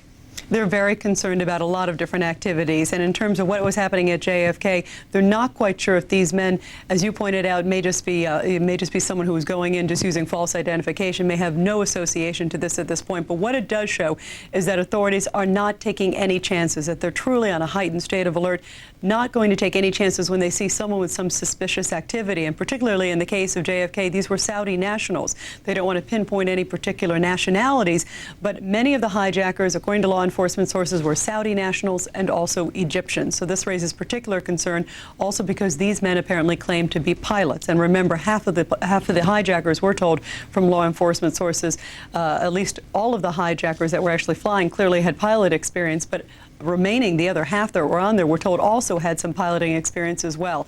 The other thing, as far as the investigation, Shepard, it is moving apparently at very, very fast pace. Investigators tell me that they're very pleased at the progress that they have made and that all leads continue to still point to their prime suspect, Osama bin Laden. Rita Cosby, live for us in Washington following the developments in the investigation. Rita, thank you very much. And for the people who have been affected by this, the family members of those who may very well be lost in the rubble at the foot of Manhattan, or lost in the Pentagon, or lost in a plane crash in Pennsylvania, all of this is very good news as they try to find out exactly who is responsible for such loss of life. Today we're hearing from many of them. A large plane smashed directly, perhaps purposefully, into, oh my goodness. Oh God. There's another one.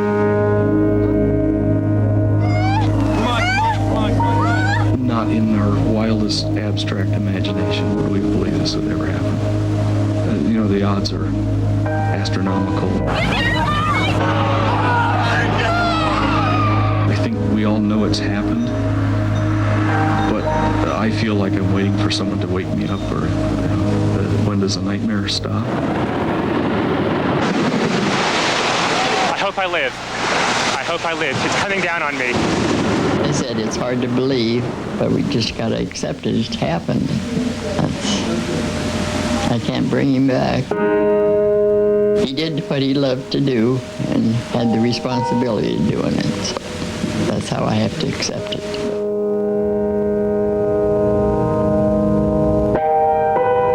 He was a longtime Angels fan, and he loved the Lakers. Today was his birthday. He would have been 52 years old. He was a beloved son, father, husband, brother, and friend. I can assure all of the passengers on his airplane and his, or the loved ones of those passengers and his crew members, his chief concern would have been their safety. He had impeccable judgment. That judgment was carefully honed as a naval officer flying on landing jets on carrier decks in the middle of the night. He was a very brave man. He said, I just wanted to call you before I left and tell you that I love you. He's wonder, well, he's always been such a good boy. He's just always been good. He's always been so calm for me and all my trying times. He'd come and say, oh, Mom, it'll be okay. I love you, it'll be okay.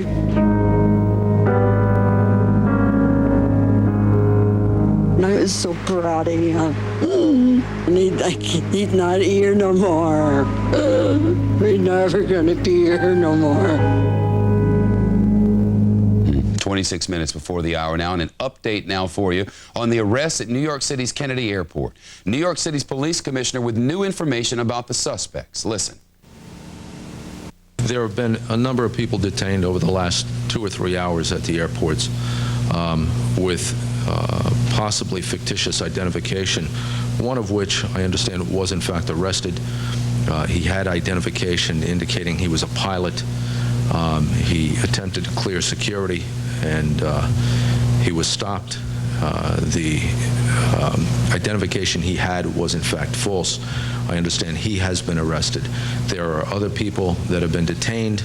They have not yet been arrested, and they're being spoken to by the authorities. Well, Kennedy and LaGuardia airports in the New York City area now closed to incoming flights. Should there be any developments at Kennedy or LaGuardia, we'll take you there immediately. Now, let's go to Brian Wilson, who's live in Washington for us. Brian's been watching over developments today as well. Brian? We have a lot of information to go over, Shepard. Let's start off by telling you some new pictures obtained by Fox News that show what it looked like here at the Pentagon just moments after Flight 77 slammed into the south side of the Pentagon. As you look at these pictures, you will see that actually a section of the Pentagon collapsed while the cameraman was rolling, giving you an indication of just how disastrous the scene was at first. One eyewitness to the actual attack was Arlington County Fire Captain Steve McCoy. In this area, we're used to seeing planes, okay, coming in low all the time. And this particular plane was awful low, and as we were coming down on a 395, it came across in front of us, and it was low, too low, we were seeing before, and we followed it in. It was just, it just happened. It was really amazing. What seemed to gain speed as it hit? It was a steady speed. And all we saw was it banked, and when it banked, it went down into the Pentagon. We have now some of the first firm numbers as to what the death toll will be here at this location. We now believe that 190 people perished on Tuesday morning. 64 of them were aboard American Airlines Flight 77. 126 people are unaccounted for inside the Pentagon. We believe this to be firm numbers. Of those in the Pentagon, 74 were connected to the Army, 42 to the Navy, and 10 were contractors or other employees who happened to be inside the building.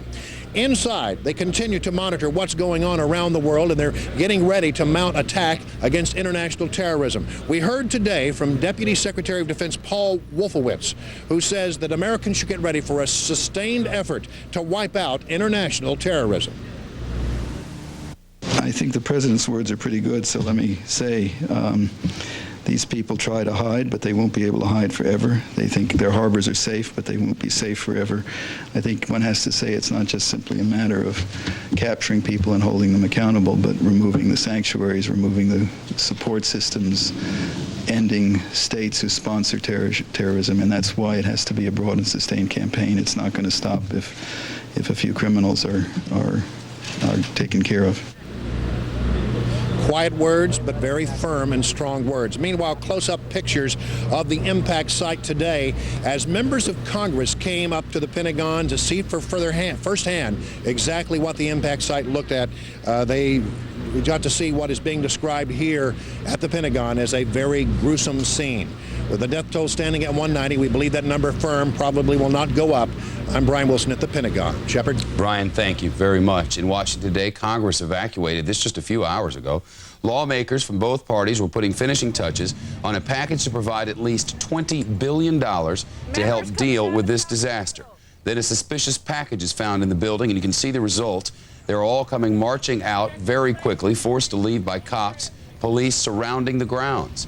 A Fox report now from our chief political correspondent, Carl Cameron. Carl's live in Washington. Carl, was there anything to this? Hi, Shepard. Well, the Capitol Police received a phone call, a threat, and it went into an actual committee room wherein the congressional leaders were discussing the emergency supplemental spending. A couple of minutes later, they brought in the canines, bomb-sniffing dogs, and they did get what they referred to as a couple of hits, suggesting that the packages might have been dangerous. Instantly, the leaders of Congress were whisked away to safety, and the building was evacuated. Police shouting, a lot of civilians, officials, as well as elected lawmakers, shouting as they rushed out of the building. Ultimately, the packages, the suspicious packages, were deemed not to be hazardous, but more tense moments. Lawmakers have been warned that these types of copycat situations could be fairly regular, but there was certainly a heightened sense of insecurity and an awful lot of uneasiness as all this played out. As to the $20 billion in emergency spending, it doubled today. It is now $40 billion. Just as that bomb scare was called in and the bomb-sniffing dogs found the suspicious package, lawmakers had agreed to double the figure to $40 billion. Congress now, an equal branch of government with the president, looking at this state of war, as most lawmakers call it now, as a historic opportunity, and they are doing a number of things. First, trying to come up with the first installment of the money, now a $40 billion figure, to pay for some of the cleanup, to pay for some of the reconstruction, some of the emergency work, and for the defense and intelligence exercises needed to find those responsible for this. That's only half of it. The other half is Congress is now working on language to authorize the president to use force. There's something of a debate whether the president, under the War Powers Act, has the opportunity to do things unilaterally or needs to have a congressional declaration of war or not.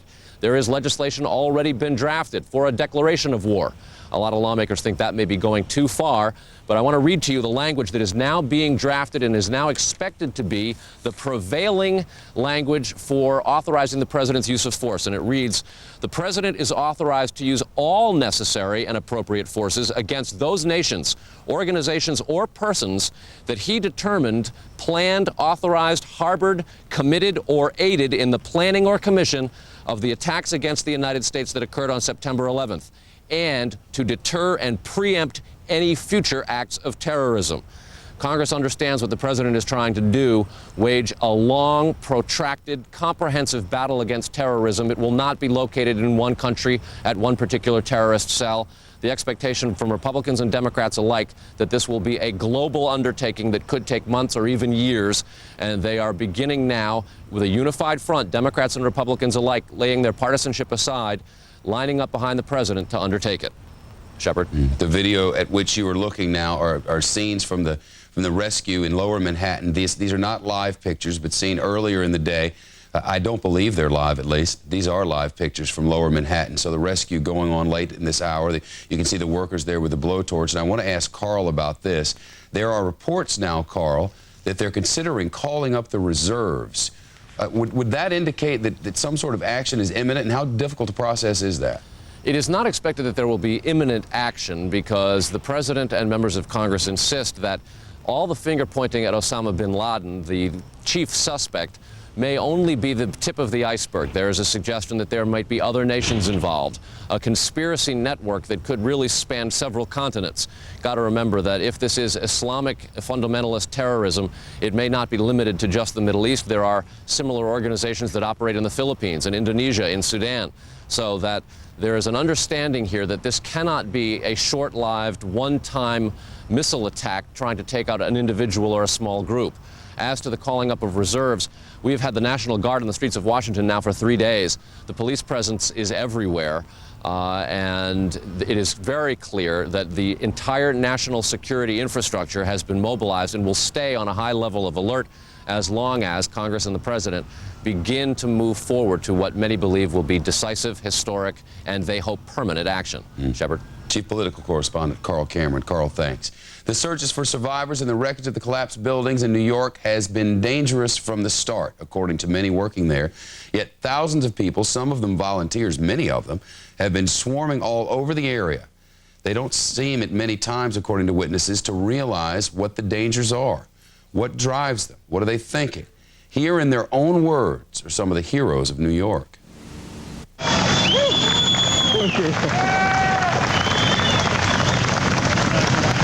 They heard them talking and then they started cheering. Everybody started cheering. That was like saying that they was alive.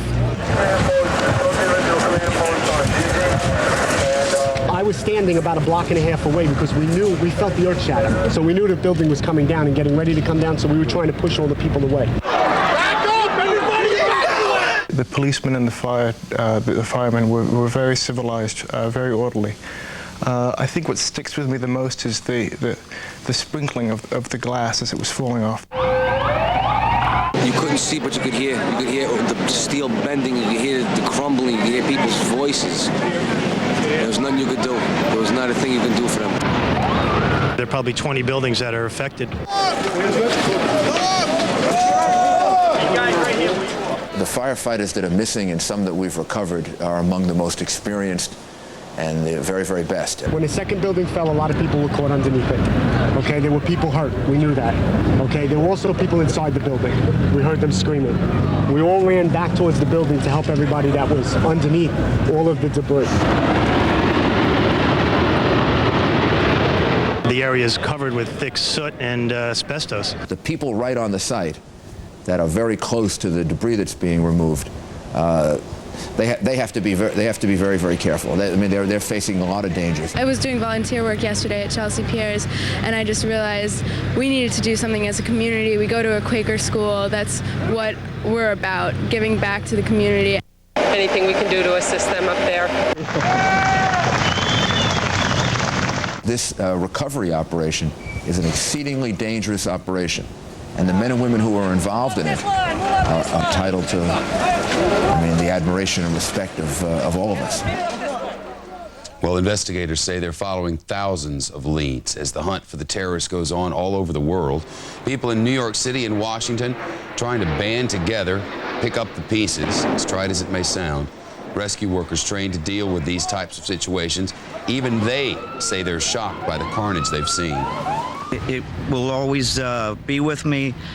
There was an Army person, a gentleman, probably 50 years old, who had both of his hands basically cut off at the palms, and he was burned severely, and he was more concerned with us treating the other people than himself.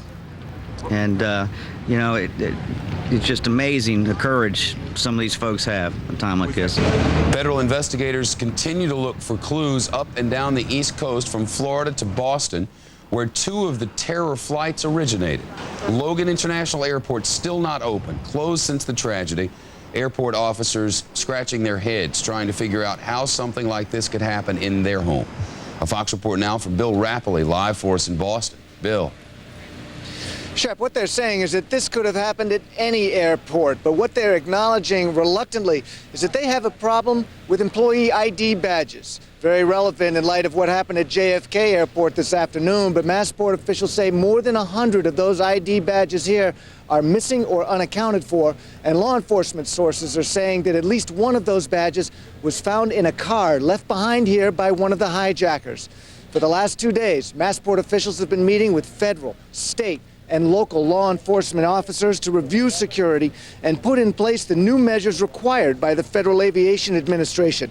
They claim that after 2 days of work, they're ready to open, waiting only now for the airlines to be certified for compliance with their role in security. Now, this afternoon, some empty planes did leave here, the first flights in 2.5 days. It's just a reallocation of equipment by the airlines, but it is a sign that Logan will be coming back to life. The terminals, they're cleared. They've been swept by bomb-sniffing dogs. State police have been assigned to every gate. 2,400 cars have been towed out of brand-new parking lots that now can't be used because they're too close to the terminals under the new regulations. They've even taken all the plastic knives out of food outlets in the terminals. Yes, that too is an FAA regulation. Other measures that will become more clear when passengers begin to come back to the airport. There'll be no more curbside check-ins. There'll be more random ID checks in the terminals, and every airline will be responsible for a thorough search of each aircraft before passengers board. Officials say Americans are going to have to get used to more inconvenience when they travel in the name of safety. Live in Boston, Bill Rappley, Fox News. Bill, thank you very much. All right, now we told you yesterday about how some of the pilots who were involved in these 2 crashes, 4 in all actually, but in the 2 sites, specifically in New York and Washington, may have been trained at an Embry-Riddle University down in Florida. Well, now there's word that there may have been training at another school as well. German police, as we go to the videotape, say students at a Florida flying school were among the terrorists killed in Tuesday's attack. The name of this school, Huffman Aviation in Venice, Florida. Federal agents in Florida investigating at least 3 other men. The FBI also going through student records at the school and looking for a flight engineer who may be connected to Saudi Airlines. Agents in Florida are searching several different houses. And now I can tell you that 3 men reportedly spewed anti-American sentiments in a bar and talked of impending bloodshed the night before the terrorist attacks, these right here in New York City and in Washington. This, according to a Daytona Beach club manager who was interviewed by the FBI this day. Quoting here, they were talking about what a bad place America is. They said, wait till tomorrow, America's going to see bloodshed. This from John Capp, manager of the Pink Pony and Red Eye Jack Sports Bar in the town of Daytona Beach. Capp said they made these claims to a bartender and a patron. Now, the authorities are investigating it all. A Fox report now from Jonathan Seri, who's been monitoring developments in Florida for us. Jonathan. Well, Shepard, federal and local investigators spent a second day interviewing staff and students here at this air training school in Venice, Florida. The aim of their probe is to find more information on Mohammed Atta and Marwan al-Shahid, both suspected of carrying out the suicide terrorist attacks on the World Trade Center. Both suspects had trained here at Huffman Aviation. Huffman President Rudy Decker says if he had only known what the 2 men were allegedly doing here, he would have killed them with his bare hands. Meanwhile, authorities in Germany say Atta and al-Shahid had studied flying in their country as well and may have been part of an Islamic fundamentalist organization created in Hamburg at the beginning of this year with the intent of attacking symbolic buildings in the U.S. like the Pentagon and like the World Trade Center.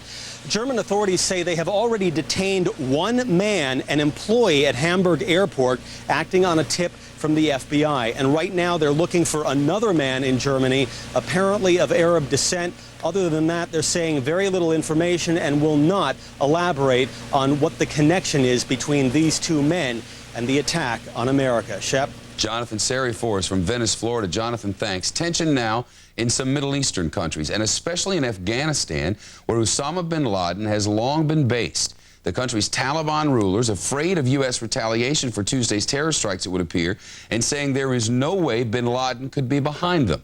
Foreigners also leaving Afghanistan, afraid, many say, of what the Taliban government might do if the United States strikes. Let's get a Fox report now from Greg Palcott on assignment for us in Islamabad, Pakistan. He is suspect number 1 in Tuesday's horrendous terror attacks. But if you're to listen to the officials of the Afghanistan Taliban regime, despite growing indications, there is no way alleged terror mastermind Osama bin Laden could have been behind them. Tuesday attack was It was a very complicated attack, says Taliban ambassador to Pakistan, Abdul Salim Zayef. We have cut off all of his communications. He couldn't have done it. There were reports Thursday that Taliban had placed bin Laden, their guest, under house arrest. And perhaps a sign the regime is getting nervous about a possible U.S. military strike. The ambassador refused to deny the story. What's the mood? Also getting nervous about an American attack and possible Afghan retaliation for that attack, the international community in Afghanistan. The last of the foreign UN workers there have left the country. Coming onto the scene, new U.S. ambassador to Pakistan, Wendy Chamberlain. She met with Pakistan President Pervez Musharraf and had this message. Pakistan, a supporter of the Taliban regime, should support the U.S. now. It was positive, it was strong. In fact, Pakistan President Musharraf is now pledging full cooperation with the U.S. It's not clear tonight, however, how far that cooperation will go if the U.S. decides to make full-scale military moves against neighbor Afghanistan. In Islamabad, Pakistan, Greg Palcott, Fox News. Well, for the first time since Tuesday's attack, an airliner carrying passengers has set down on a runway at Los Angeles International Airport. And there were people walking around the airport terminals. Not a large number of people, but it's a sign that commercial airliners are slowly getting back into the air. Let's get a Fox report now from Trace Gallagher, who's live for us at LAX. Trace.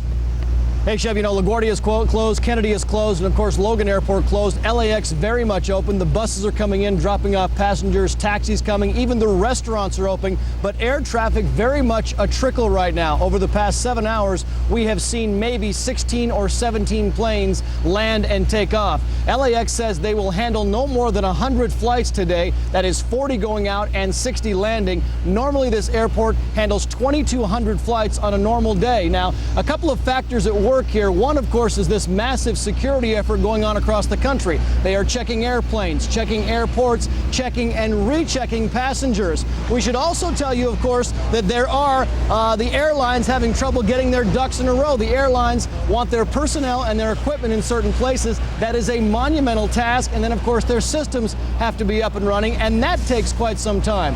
The first priority here remains these diverted airlines, these airplanes around the country and the world for that matter. In LA alone, they are expecting some 250 diverted planes to come here. United Airlines was hoping to have regularly scheduled flights up and running by 4 o'clock West Coast time today. If they do, very limited number. American Airlines started their regularly scheduled flights at 1 o'clock this afternoon. Their schedule also very limited. American Airlines normally has 2,000 flights a day. Today they will have 70 flights. Now the smaller airlines, especially the regional airlines, being a bit more aggressive. Airlines like America West normally has 900 flights a day. Today they will have 260 flights a day. Southwest Airlines, still no word, and the Southwest planes behind us have not moved all day long. And a final note, international traffic being very guardedly taken in. A lot of airports around the country still saying they will not accept international traffic because they are not sure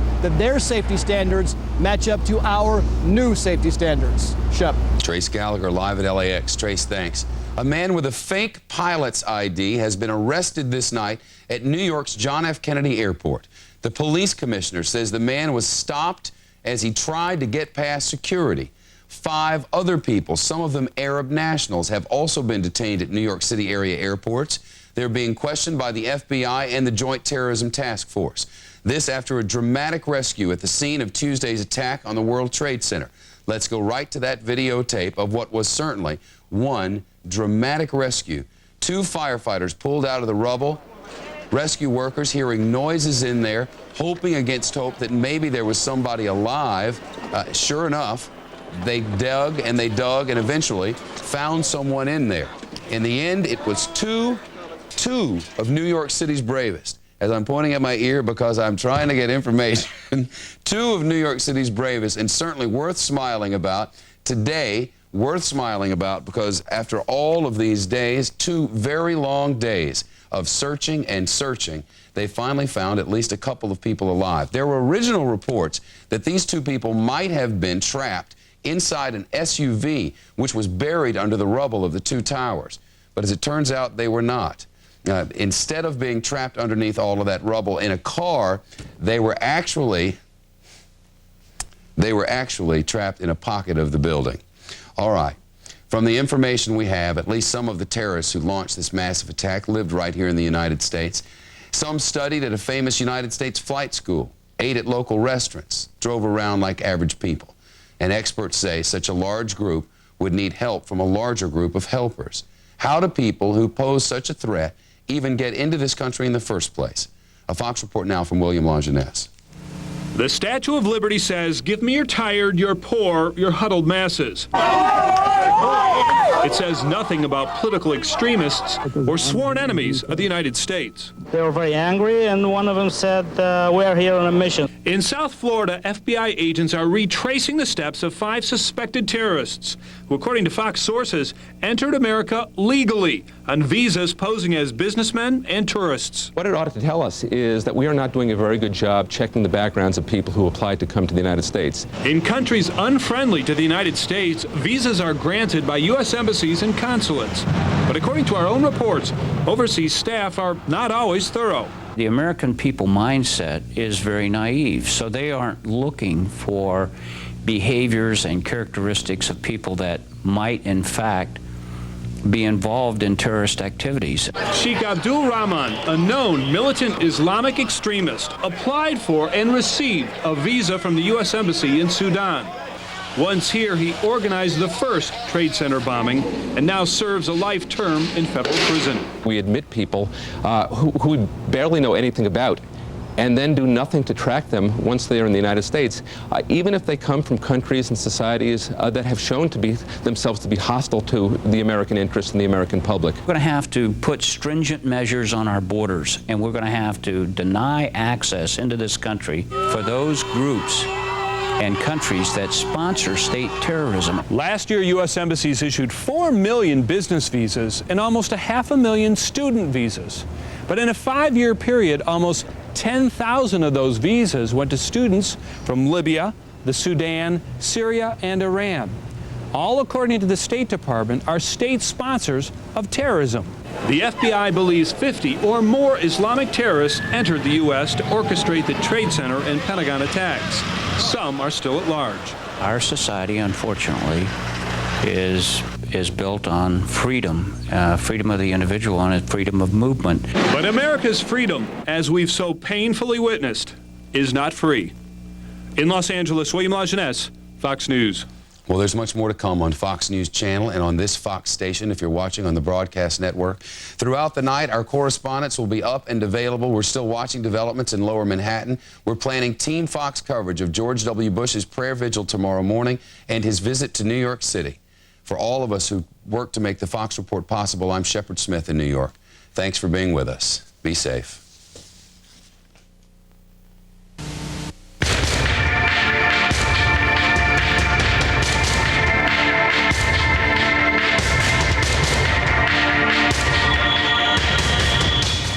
Hi, I'm Bill O'Reilly. Thank you for watching us tonight. Day 3 of the most important news story since World War II. That is the subject of this evening's Talking Points memo. Some are calling it World War III, and I don't think that's an overstatement. America must now defeat not only the terrorists who attacked us, but also rogue countries that foster and encourage terrorism. This will take time and the resolve of all Americans. Now is the time to break down the strength of our enemies and correct the policies that have left us weak and vulnerable in certain areas. We have most of the world on our side. It is time for us to strike hard at those who are planning more terrorism. The FBI arrested a number of people today and continue to hunt scores of suspected terrorists right here in the USA.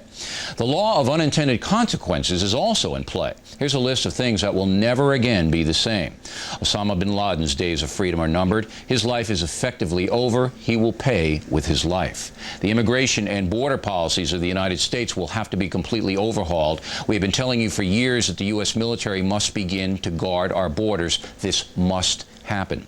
There's absolutely no way undocumented aliens are going to get amnesty now. Congress will be forced to adopt a sane immigration policy, and the INS will be forced to supervise aliens who are in this country right now. No longer will Americans tolerate excuses in this area. Our policy, energy policy, must be directed away from dependence on the Arab states. No longer can we debate the fate of the caribou in Alaska. We must conserve energy and find more, both fossil and alternative. America must get out from under OPEC. Federal sky marshals must be available to guard airline passengers, and flight crews must be protected from unruly and dangerous passengers. Our intelligence agencies must be revitalized and run by professionals, not bureaucrats. A new federal agency mandated solely to track terrorism should be formed. And all this nonsense about political ideology interfering with common sense has to stop. The primary obligation of our elected officials is to protect Americans from outside harm. This is why we have a strong federal government. This is why we pay taxes, to protect us. With porous borders, lax security at airports, and an army patrolling the Balkans and Korea, but not assigned to stop drug trafficking and terrorists, how exactly is that protection being provided? The terrorist attack will change many things in America. It is downright tragic that it took so much death and destruction to wake us up. And that's the memo. Now for the top story tonight, more personal dispatches from the front lines. 2 firefighters were rescued after falling into a huge pile of debris. That was some good news today. Thousands of Americans continue to search for their missing loved ones, many of them roaming the streets of New York City. It is heartbreaking, and all of us feel powerless to help. Here are some of the sights and sounds of the continuing carnage.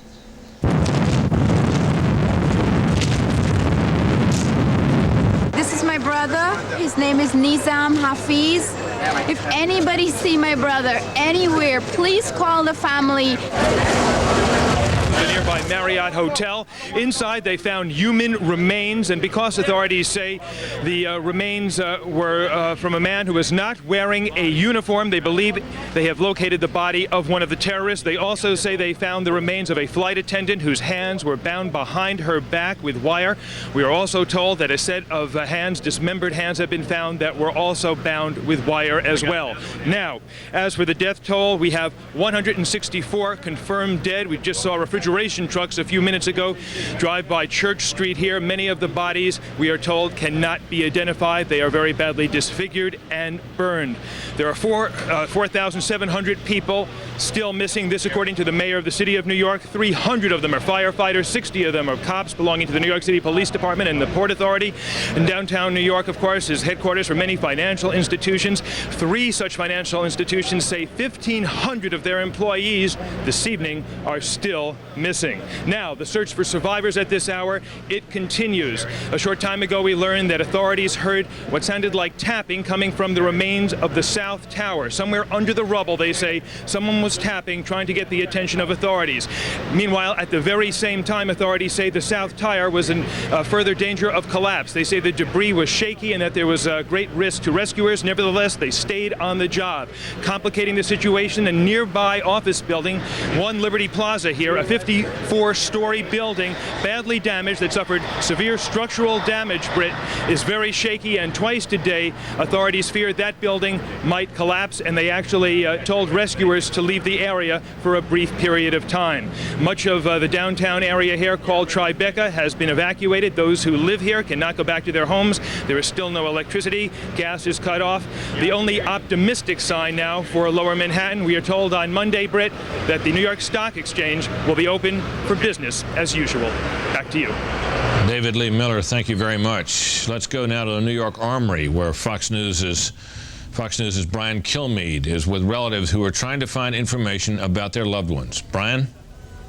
Absolutely, Britt. That's what I've been doing absolutely all day and now into the night at 26 in Lexington.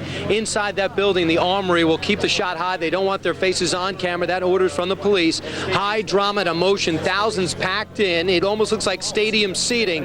Inside, well, relatives and loved ones of the missing are asked to fill out questionnaires in detail. Arguably the most important questionnaire they'll ever fill out, that has details about the missing, like scars, like tattoos, like what was the face of the watch like that they were wearing along with the band, and where was the name tag they had on? How would they traditionally wear it? Around their neck, in their pocket, or elsewhere? Making it very tough for friends who... but making it really tough for them to answer those questions. Meanwhile, 930 cases are now on file today. Bring that total higher because over 2,000 were taken in the other day. They are on file. After they fill out that questionnaire, Britt, they are taken downtown within 40 minutes. These missing people are now of record. They're given an important number, a case number. It's their new Social Security number. Then family and friends have a tracking system in which they will get a call now from detectives if, of course, they know anything at all about the missing. That's a call from detectives rather than having the grieving call in. Now, there is some disturbing news, and it was, in fact, in your open. The website, NewYork.com, giving out misinformation that relatives have been found, that they are registered in hospitals. It turns out that has nothing to do with what the commissioner's office is doing here or the stats that I'm giving you. That is somebody who set up a website to help, and they claim that they were hacked. Meanwhile, there's just a lot of grief overall, and overall here, that's the last thing anyone needs. Thousands of people walking around with pictures, descriptions, hoping beyond hope to hook up with a relative. That's the latest from the Armory. Britt, back to you. Brian, how many people are in that Armory now? Do you have an estimate of that? Well, just from attending numerous games, I would say there's roughly about 15, I would say between 8 and 15,000 people just milling about. Britt, it is so hot, so humid, but everyone just sits and they stare straight ahead watching the coverage, and they read off numbers, case numbers, like it's a game of lotto, and people wonder if that is their case number. They go up and they get information. They're trying to pair up those case numbers with the people they have on file, but it's going to be a few days. In fact, I was told don't plan on hearing anything about the cases that I actually supplied today until Monday, and do us all a favor and please don't call in. The lines are absolutely jammed. All right, Brian, obviously much more of that to come in the days ahead as the people who wait for some word, some hope of finding loved ones, try to find anything that they can. Let's go now to the White House, where Fox News senior White House correspondent Jim Angle is standing by. Jim, give us a sense of this day and this president who is clearly in the process of repurposing his presidency and changing the mood of America for something that America 4 or 5 days ago clearly did not contemplate. That's right, Brett. First, let me tell you, there are ongoing threats, of course, and at midday, Vice President Cheney was moved from the White House to Camp David after the White House received what one source called a credible threat. The Secret Service also expanded the security perimeter around the White House by several blocks and cleared out Lafayette Park across the street from the president's residence. All of that, of course, capped another intense day at the White House. In his most forceful remarks on the attack so far, President Bush told reporters his resolve is steady and strong about winning what he called the first war of the 21st century. The nation must understand this is now the focus of my administration. Now that war has been declared on us, we will lead the world to victory. Mr. Bush suggested all other issues and policies will take a back seat and that any retaliatory efforts will go well beyond a single strike and will instead be a sustained response to this week's attack. Make no mistake about it, this nation is sad. But we're also tough and resolute.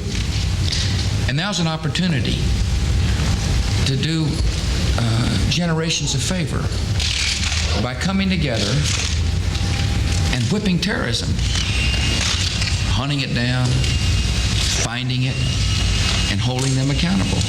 The president seemed to be staking out a far more ambitious and lasting policy against terrorism. One official says this is a long struggle, perhaps years, and that any action against terrorists will not be a one-prong, one-time event. But at the moment, Mr. Bush is also focused on the victims.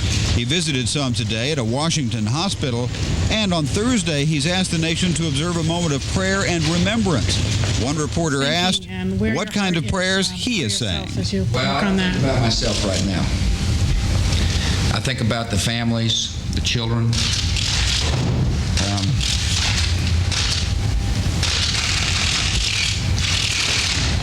I'm a loving guy.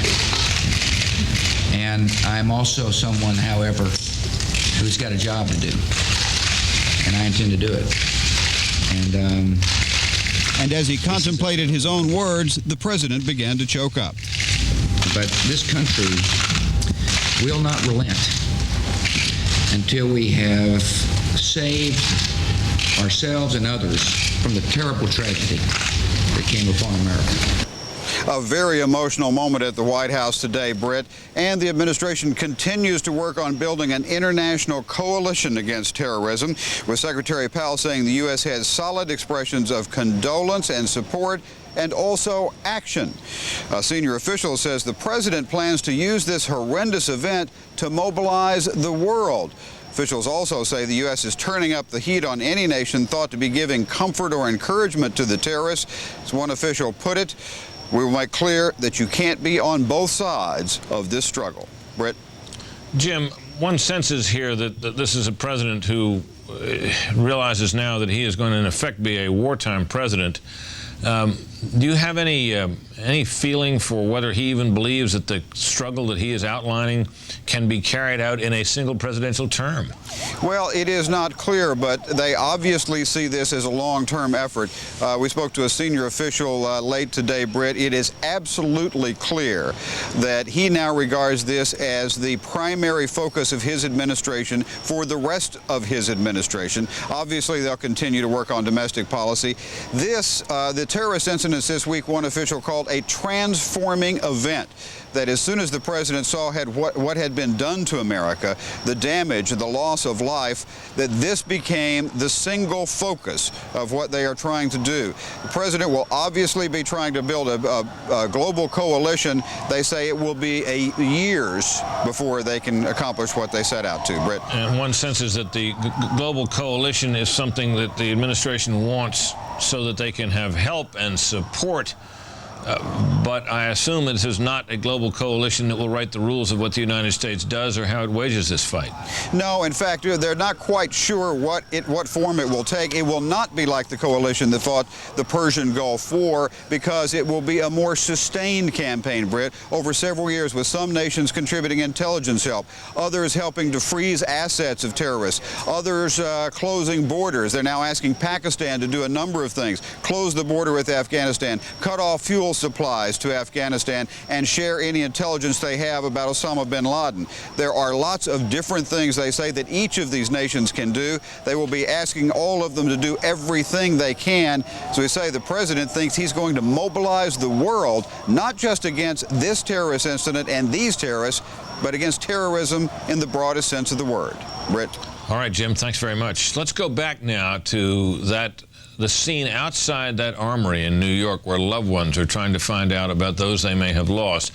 New York Governor George Pataki is there and joins us now. Governor, thank you very much for taking this time with us. Can you give me a sense of how long we are likely to be witnessing the effort to close that wound on Manhattan Island?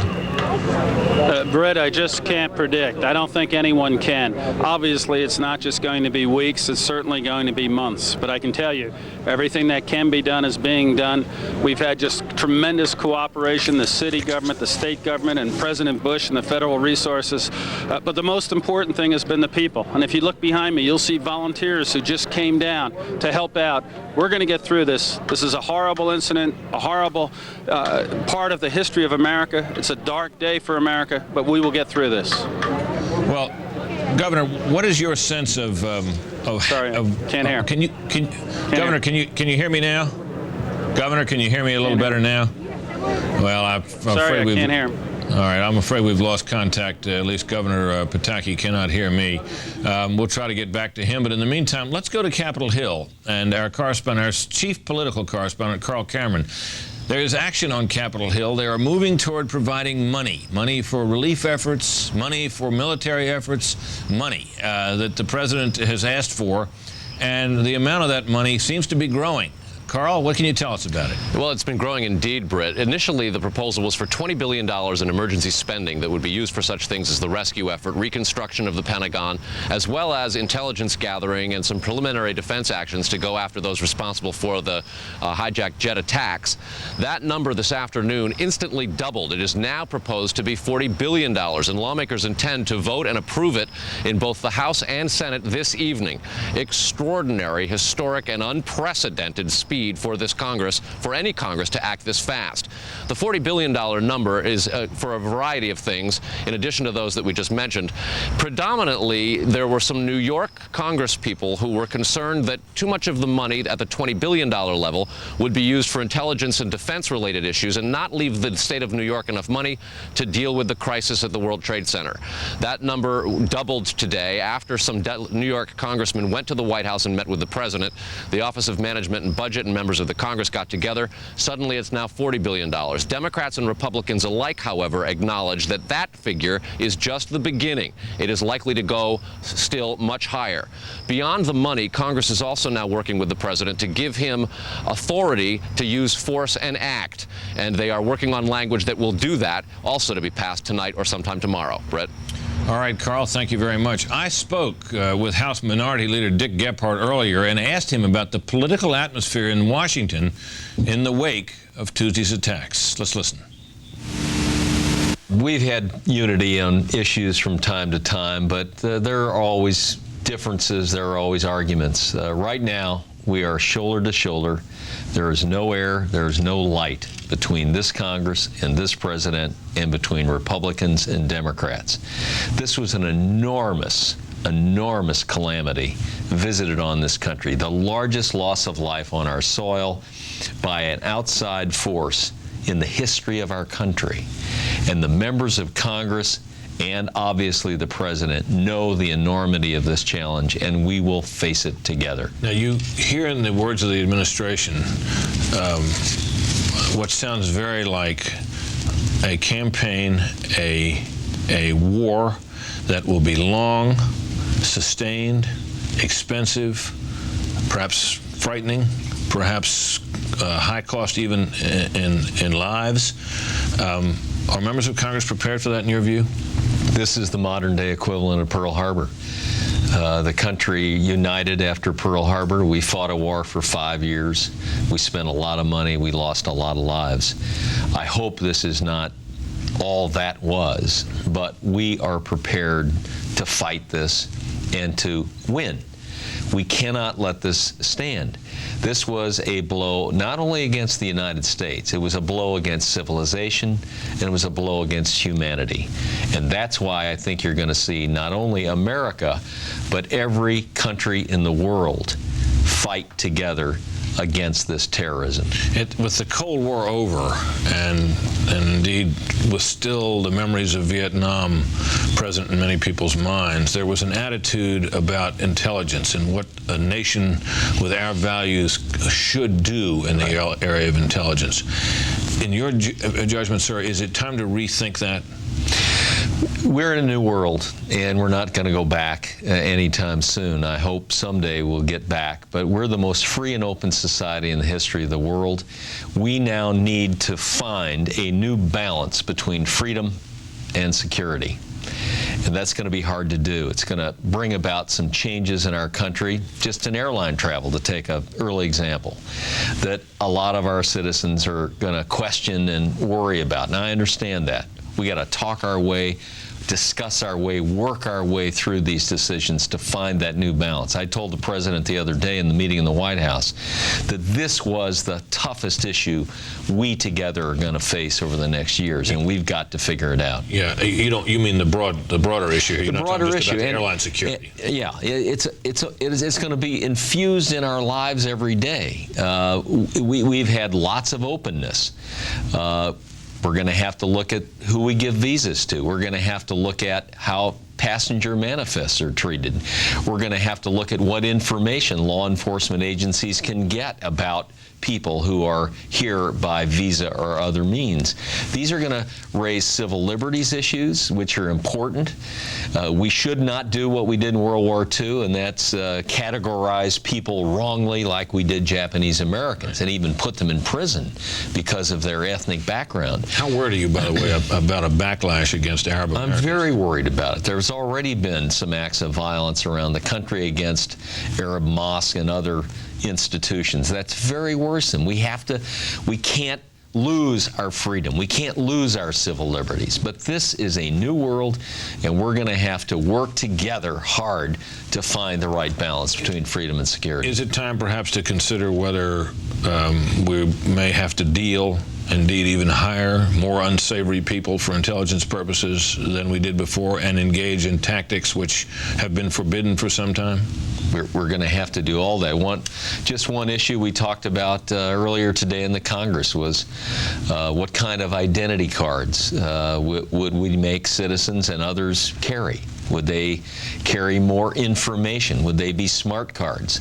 There are a lot of civil liberties problems with that. We've gone through those issues before and rejected those ideas, but those are the kinds of debates that we're going to have to carry on very quickly. Now, there's a supplemental appropriation bill for immediate $20 billion. That sounds like a lot of money. We're hearing that described as a down payment. I believe you've even described it as just the beginning. How soon do you expect that will be voted through and enacted? We just heard that there's probably an agreement between the White House and the 4 leaders and the 4 appropriator leaders, and I think that bill could be on the floor tonight if we can get back in the building. I think it probably will pass. It more likely is $40 billion than $20 billion. Really? And they've worked out. It never would. The concerns were never about the amount of money. The concerns were about how the funding would be structured and keeping the right balance between the executive branch and the legislative branch. I think that's been worked out. Now, one issue that's been divisive and a number of Democratic leaders have been worried about is this question of missile defense. Is that an issue that is likely to be rethought? And is there now, in your estimation, a better chance that the president's program for missile defense will go forward? Well, I think we've got to look at all of it. Obviously, we're worried about missiles, and we need proper defensive efforts. But a lot of us have also been saying that terrorism and anti-terrorism is a larger threat. As Senator Levin is fond of saying, why would someone send a missile with a return address on it when you could park a truck bomb or do what they did the other day? But we worry about all of it now, and we've got to deal with all of it, and we've got to fund properly the efforts to get this done, while in the meantime, we've also got to look at restructuring our entire defense effort. I mean, there are some hard questions that we've got to ask and answer. I don't think the answer is always just more money. Right. We've got to also look at, are we buying the right things and doing the right things? Well, we've certainly been hearing that kind of thinking coming from Defense Secretary Rumsfeld, that reform and change and eliminating old ways of doing things and doing things in a new way are what he wants to do. Is his hand strengthened in this area now? I think the whole discussion of reform takes on a new meaning. I would hope that we could do it with our uniformed people in the military. I think they have to be in on the takeoff so they can be in on the final solution. But it is a need now, and obviously in light of what's happened in the last 3 days. There you have House Democratic leader Dick Gephardt both confirming and indeed to some extent exemplifying an atmosphere in Washington, a political atmosphere in Washington that has not been seen in a very long time, not even during the run-up to the Gulf War, which ended, of course, being, in the eyes of most Americans, a very great success at that time. Did we have the kind of bipartisan spirit you heard expressed there by House Minority Leader Dick Gephardt? Now let's check in on that issue with Carl Cameron. Just briefly, Carl, do you see any cracks so far in the atmosphere that was described by Dick Gephardt? None whatsoever. The only disputes are ones between Congress and the executive branch. There is a unity. We see Democrats and Republicans hugging, embracing. They are together in their fear and their anger and their resolve. Brett. All right, Carl, thanks very much. Some of our stations are going to be leaving us here, and so, however, our coverage will continue. Please stay with us. There is a picture of the continuing situation in New York City, which has been hit with a calamity unimaginable only days ago. My colleague, Fox News correspondent and anchor Shepard Smith joins us now. Shep, pick it up. Britt, as America unites continuing coverage of the terrorist attack on the nation, here are the latest developments at this hour. President Bush announcing that tomorrow will be a national day of remembrance and prayer. He'll attend a prayer service in Washington before traveling to New York City to visit the World Trade Center site and emergency crew workers at Ground Zero. 2 firefighters pulled from the rubble in New York today, and police tell us they've heard tapping in areas under the South Tower. The city hiring a tunneling company in an attempt to excavate under the TWC site. Also, the Timberland Company donating truckloads of work boots to emergency workers at the site downtown in New York City.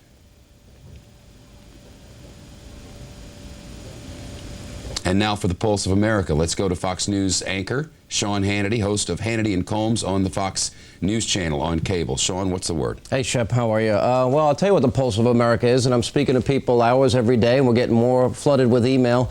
I have never seen the country as united. I mean, I'm listening to Dick Gephardt. I have political differences with him. I'm more conservative. He's more liberal. But America united, as past history has shown, when we are under attack, as we have been under attack this week, we come together as a nation. We stand united to assist and to help in any way possible.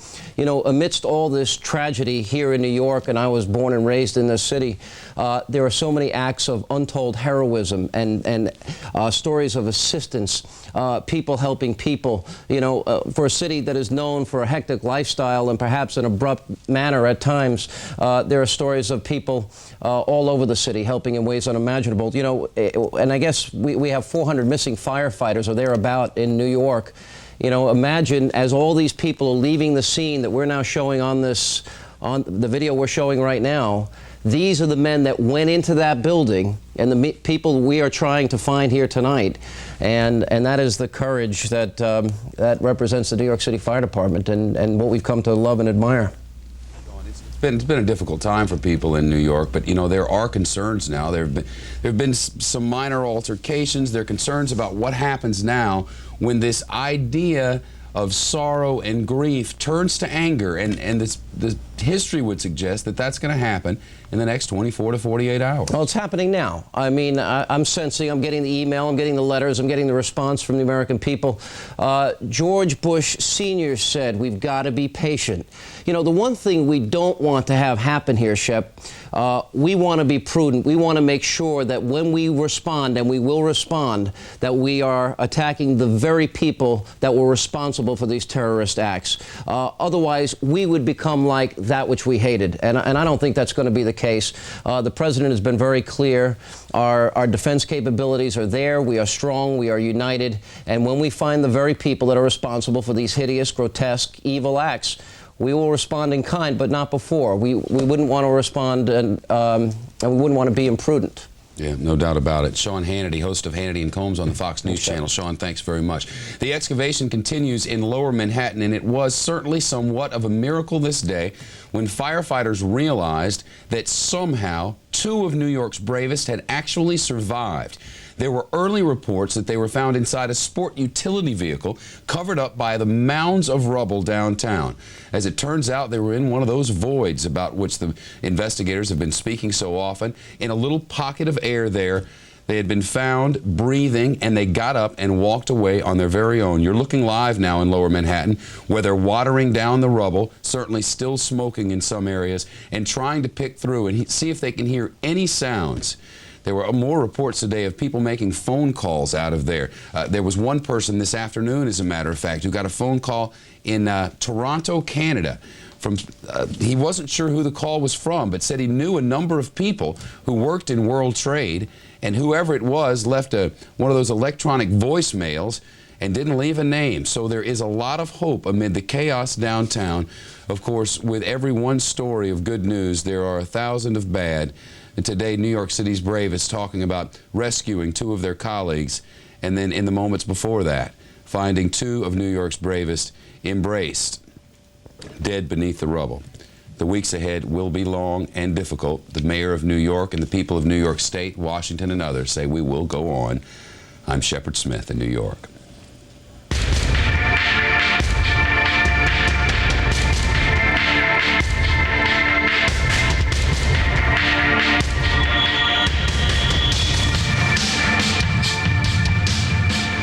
Good evening from Washington again. I'm Britt Hume.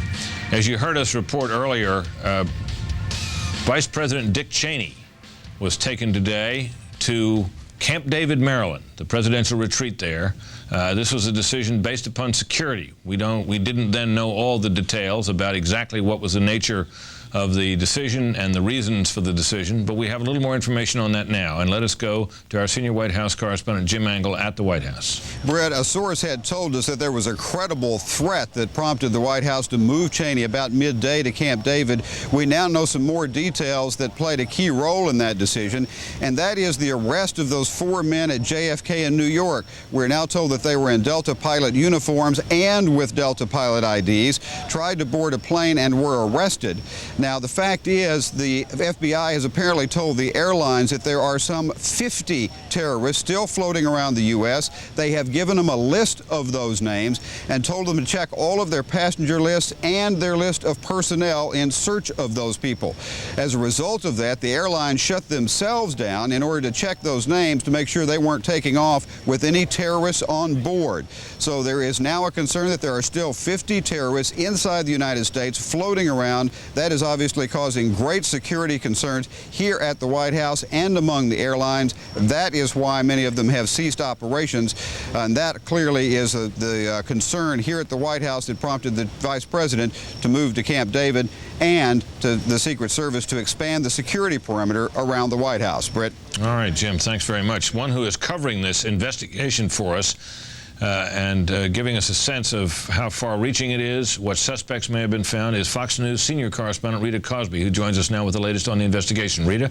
Well, hi, Britt. As you just heard from Jim Mangle, some major developments in the past few hours. Right now, all planes at all 3 New York area airports are not flying again, and that's because men have been taken into custody at all 3 locations. New York City's police commissioner says that at least 1 person was arrested and 6 others detained at JFK and LaGuardia airports. He said that some of them were Arab nationals and that the man arrested tried to identify himself as a pilot. We just heard from Jim Mangle that he was in Delta pilot uniform.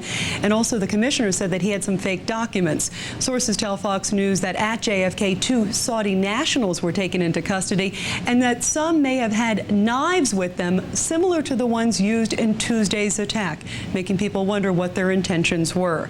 Sources also say that at the airport, several men tried to actually board planes bound for Los Angeles and that they were taken off after being identified on the Immigration and Naturalization Service's watch list. 2 hijackers on Tuesday's flights were also on that list, which indicates people of concern to the U.S. government on immigration issues. Law enforcement officials, meantime, say that they have made some substantial progress in the investigation and revealed a breakdown of how many different hijackers they believe were involved in the attacks. It's the total number of hijackers, to our best estimate and our best knowledge, given the information at this time, on the 4 planes that crashed was at least 18, unless contradicted by evidence which we wouldn't anticipate. 2 planes had 5 hijackers and 2 other planes had 4 hijackers each. They say that preliminary evidence shows that the 2 flights that crashed into the Twin Towers in New York each contained 5 hijackers. And officials say the plane that crashed into the Pentagon contained 4 hijackers.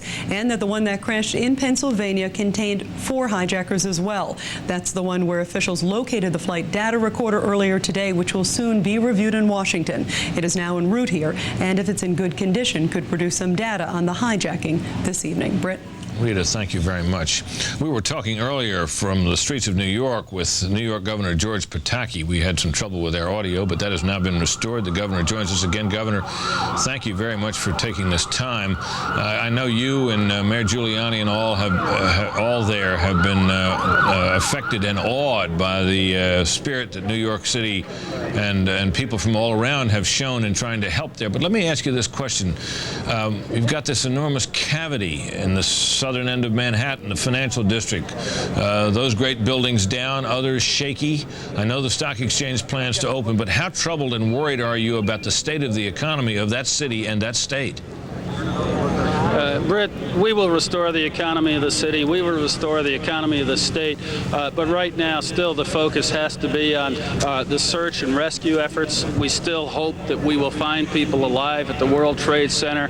We have to pray for those who are missing right now. And we are working on the economic issues aggressively. But most important right now is the human issues, to be with the people who have lost a loved one, be with the people who have lost their husband or their child. And we are and we will continue to be. Yeah, you do see, I see the tangible evidence of the urgency which people feel there all around you, those holding up photographs and information about their loved ones. Governor, is there anything that you and those working there need that's not been provided you? Is there aid and assistance, equipment of any kind? Is there anything you need? Britt, the outpouring of support has been incredible. And it hasn't just been Mayor Giuliani's leadership with the city and President Bush's commitment and delivery of everything we've asked from Washington. It's been the people. It's the volunteers here tonight. It's the firefighters who are digging through the rubble, knowing some of their friends and co-workers are under there. The spirit has been great, and all we need right now are prayers for the people who are still missing and a commitment that we're going to stand with them, stand with their families, not just today or next week, but forever. Governor George Pataki, thank you very much for taking the time to be with us. Thank you, Brett. We're joined now by former House Speaker Newt Gingrich, who, in addition to the other service he performed for his country, was a member also of something called the United States Commission on National Security, 21st century. Well, here we are in the 21st century, and national security is about as much on our minds as it could be, Mr. Speaker. Give us, first of all, your impressions of the response by this president and this administration to date. I remember on the first night of this, you spoke about how large an undertaking there needed to be and what a big challenge this was. Are you satisfied with the response to date? Oh, I think that the president has really driven himself into the heart of this. I think you see it in his concern for New York. I think you see it in his reaching out when he went to the Pentagon. I think you see it in the team he's assembled, the fact that NATO, for the first time in its history, is invoking the provision for war. Which Article 5, that is the all for one, one for all, an attack on one is an attack on all. And nobody would have dreamed ever in the last 50 years that the country would be invoked in behalf of would be the United States, which just reminds you that collective security sometimes works differently than you think it might. I think Colin Powell has done a brilliant job. His explanations on television have been close to perfect. The work they did in getting Pakistan to immediately shift in our favor is enormous. And I would have to say the administration is beginning to pull together a very powerful, compelling direction. You just saw the result of the FBI, which remains, I think, the best law enforcement agency in the world. But this is going to be a long, continuing struggle. We have real enemies. They genuinely hate us. They are willing to die for their cause. They're willing to train for a year and a half. And I think we have to recognize that this is not a week or 2 weeks or 6 weeks. This will go on, I think, for a considerable length of time. And it's not about one person. It's too easy to look at Osama bin Laden and say, well, let's get him. There are networks of terrorism. There are states that support terrorism. This is a system of hating freedom and democracy in the modern world. And these people are, I think, extraordinary dangers. That was the number one conclusion we reached. There were 14 of us appointed by President Clinton. It was a project he and I launched in 1998. We spent 3 years looking out to 2025, and the number one conclusion on a bipartisan basis that the commission reached was that the United States was in real danger of being hit by a weapon of mass destruction, a much bigger problem than what we saw. As tragic as this week is, somewhere down the road there's the danger of a nuclear, chemical, or biological attack. Does the United States believe, or is there reason to believe, that any of these terrorist organizations or those allied with them are in possession of a nuclear weapon? I don't know that there's any reason to believe yet that they're in possession of a nuclear weapon, although there's a lot of nuclear material around the world that they could potentially get. There is every reason to believe that there are people and governments associated with them that are working very hard on nuclear capability, very hard on chemical capability, and very hard on biological warfare. I mean, there's every expert I've talked to, and I've been at this now for the last 3 years, every expert says unequivocally that these threats are real, that they are growing, and that they form a network. We worry about North Korea because North Korea sells things to Syria, or sells things to Sudan, or sells things to Iran, or sells things to Iraq. They may then leak those things to a deniable group, which just happens to show up with that kind of a weapon. It's a very, very serious problem. This is a Pearl Harbor of the 21st century, and we have to wake up to it. But we also have to be patient and recognize that with the best team in the world, it is still going to take a long, protracted struggle to win this. It's not going to be 2 weeks or 3 weeks or 4 weeks. Now, you've heard what Democratic leaders are saying so far. Dick Gephardt on this program just a few minutes ago expressing a level of bipartisan support for a president that I've not heard in any recent time. All the Democratic elected leaders in 1991 voted against Desert Storm, but that was a different circumstance. That was a legitimate argument about a distant place and whether or not sanctions would work. I'm very proud of every Democratic leader I know of, from Tom Daschle to Dick Gephardt to Hillary Clinton, who may have given one of the most powerful speeches about this 2 days ago. All of the Democratic leadership has come together and recognized this is about the American family. The American family has been attacked. Americans have been killed in our own country using our own aircraft.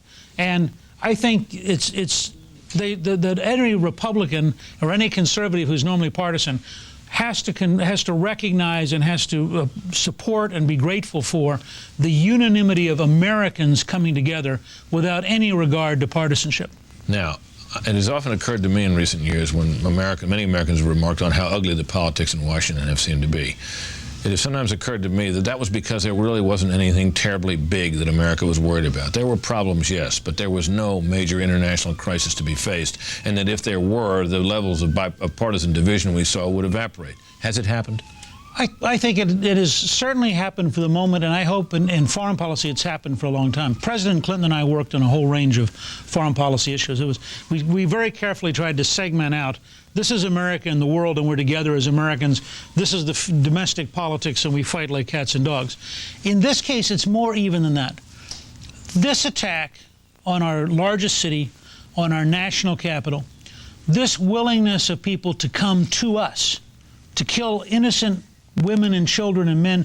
When you see, as I did, the pictures today of a mother and a 4-year-old on an airplane who are dead now, I think this brings us together in a very primitive way as a family. And I think the family of Americans are working together. And I commend the Democratic leadership for being exactly a part of that family as they are. And I think up till now for being close to perfect in their commitment to work with the president. Now, you've described this as long-term. Everyone in the administration is saying the same thing. So are the leaders of Congress. We are at a moment of national outrage. There's a tremendous outpouring of patriotism. Flags are being flown probably in greater number than we've seen in any recent time. But if this is a long-term project, and the administration is probably not going to figure out some quick military airstrike that will make any difference in the near term, are you concerned that this mood, this feeling, this atmosphere, this sense of urgency will dissipate? Yes, I'm very concerned because it is, life goes on. And we leave this kind of serious television and go back to situation comedies, and we go back to sports on the weekend, and we go back to the things that Americans do, which we should at one level. But this is the reason the first night I kept talking about this being a war is we have to get inside our souls, inside our hearts, inside our heads. This is a war. It's a difficult war. It is a dirty war. It's a bloody war. It's not as clear as the Second World War, but it is a war, and we're up against smart, tough, determined opponents. And I think we have to recognize that winning this war is going to take a depth of commitment that I think could take, and I don't want to put any end date on it, but could take several years, not several weeks, and that we're going to get hit occasionally. I mean, it is impossible to build a perfect defense because whatever we do next in security, they're going to study. And they're going to find a new way to hit us and a new place to hit us. And their goal is to drive us into being frightened and to drive us into being a police state. And we have to resist that, which means I think we have to do what Colin Powell and Don Rumsfeld have started to do, and that is prepare the overseas half of this to go after them where they are, to get them off balance, and for us to be on offense. But it's not going to be easy. And it's not something where people should expect us to have any kind of instantaneous success. There's no magic here. This isn't a science fiction movie. This is a difficult, deep problem. Newt Gingrich, nice to have you. Thanks for being with us.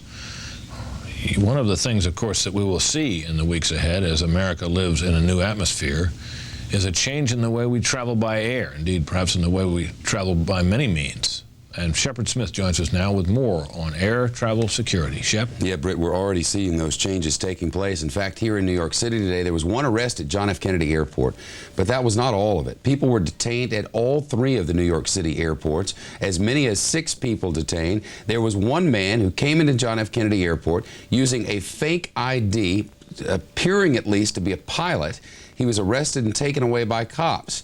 All of this leaving the entire airport system in New York shut down for many hours. Security is very tight and will continue to be tight all across the nation, including Boston's Logan Airport, which is I don't believe these are live pictures, by the way, but in Boston's Logan Airport, they have been able, in fact, these are not live pictures. This is taped pictures that we had in earlier today. I want to go right now to Bill Rappley. Bill Rappley's at Logan International, and Bill, two of the planes came from right there. How serious is security tonight? Well, both of the 767s that went into the World Trade Towers came out of Logan Airport on Tuesday morning. Security right now is that Logan is in a lockdown situation. The only activity aeronautically that we've seen are 3 empty planes that took off this afternoon. They're just being moved to other airports in preparation for the aviation industry getting back up to speed. But For 2 days, Massachusetts Port Authority officials have been working with law enforcement people here in Boston to implement those new FAA regulations that are being put in place at all the major airports in the United States. One of the big concerns here, though, is those ID badges that the guy at JFK got caught with tonight. One of the hijackers left an automobile behind here at Logan, and within that car was found one of those employee ID badges. And Massport says that there are indeed more than 100 of those badges unaccounted for or missing. And so that's something that they're working on very, very assiduously to try to straighten out up here at Boston. All right, Bill Rappley live for us at Logan. Some of the first flights took off today. We saw one land this afternoon at Newark International Airport, just off Manhattan's west side. And they were taking off and landing from LAX as well, of course, the destination for some of the flights that ended up crashing. Fox News correspondent Trace Gallagher live for us at LAX. Trace, how tight is it there?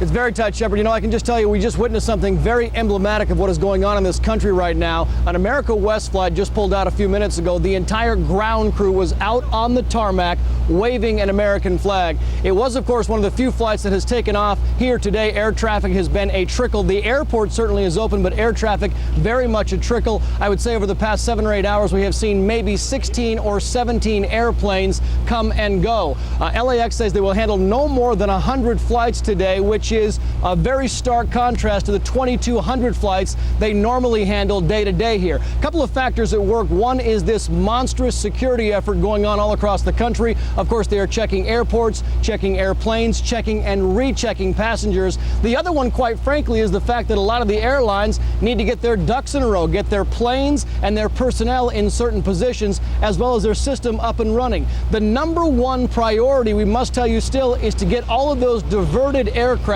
back in their prospective places and their origin, their destinations of origin. That could be a huge task because here at LAX alone, we're talking about some 250 flights that are coming here just of diverted planes. United Airlines told us they were trying to get their regularly scheduled flights going by 4 o'clock this afternoon, a very limited number. American Airlines started some regularly scheduled flights today at 1 o'clock in the afternoon, again, very limited. American runs some 2,000 flights a day. Today, they are doing no more than 70 flights. Now, the smaller aircrafts, especially the regional aircrafts like America West, doing a lot better because they are trying to get some 260 flights in the air out of the normal 900 flights they have. Security still very tight at this airport. That is one of the things slowing everything down. Shepard. Trace Gallagher live for us at LAX. Trace, thanks very much. Just about 10 minutes now, 10 and a half minutes before the hour in New York City, where workers are still piecing through the wreckage. You can see the smoke still coming up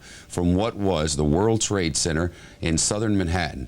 That smoke expected to continue to rise for the next few days. There were some concerns about asbestos there, but they've been able to go in and take readings every hour, and they feel confident at this hour, I'm told, that nobody is breathing in anything that's going to hurt them badly. Live pictures now as the rescue workers form their familiar bucket brigades. There were concerns earlier in the day that 3, even 4 buildings might be unstable, but now we've gotten an engineer's report on all of that. Let's go right to Fox News correspondent Rick Leventhal, who was there in the moments after the plane hit and certainly there at the time that the buildings collapsed. Rick, are they making any progress?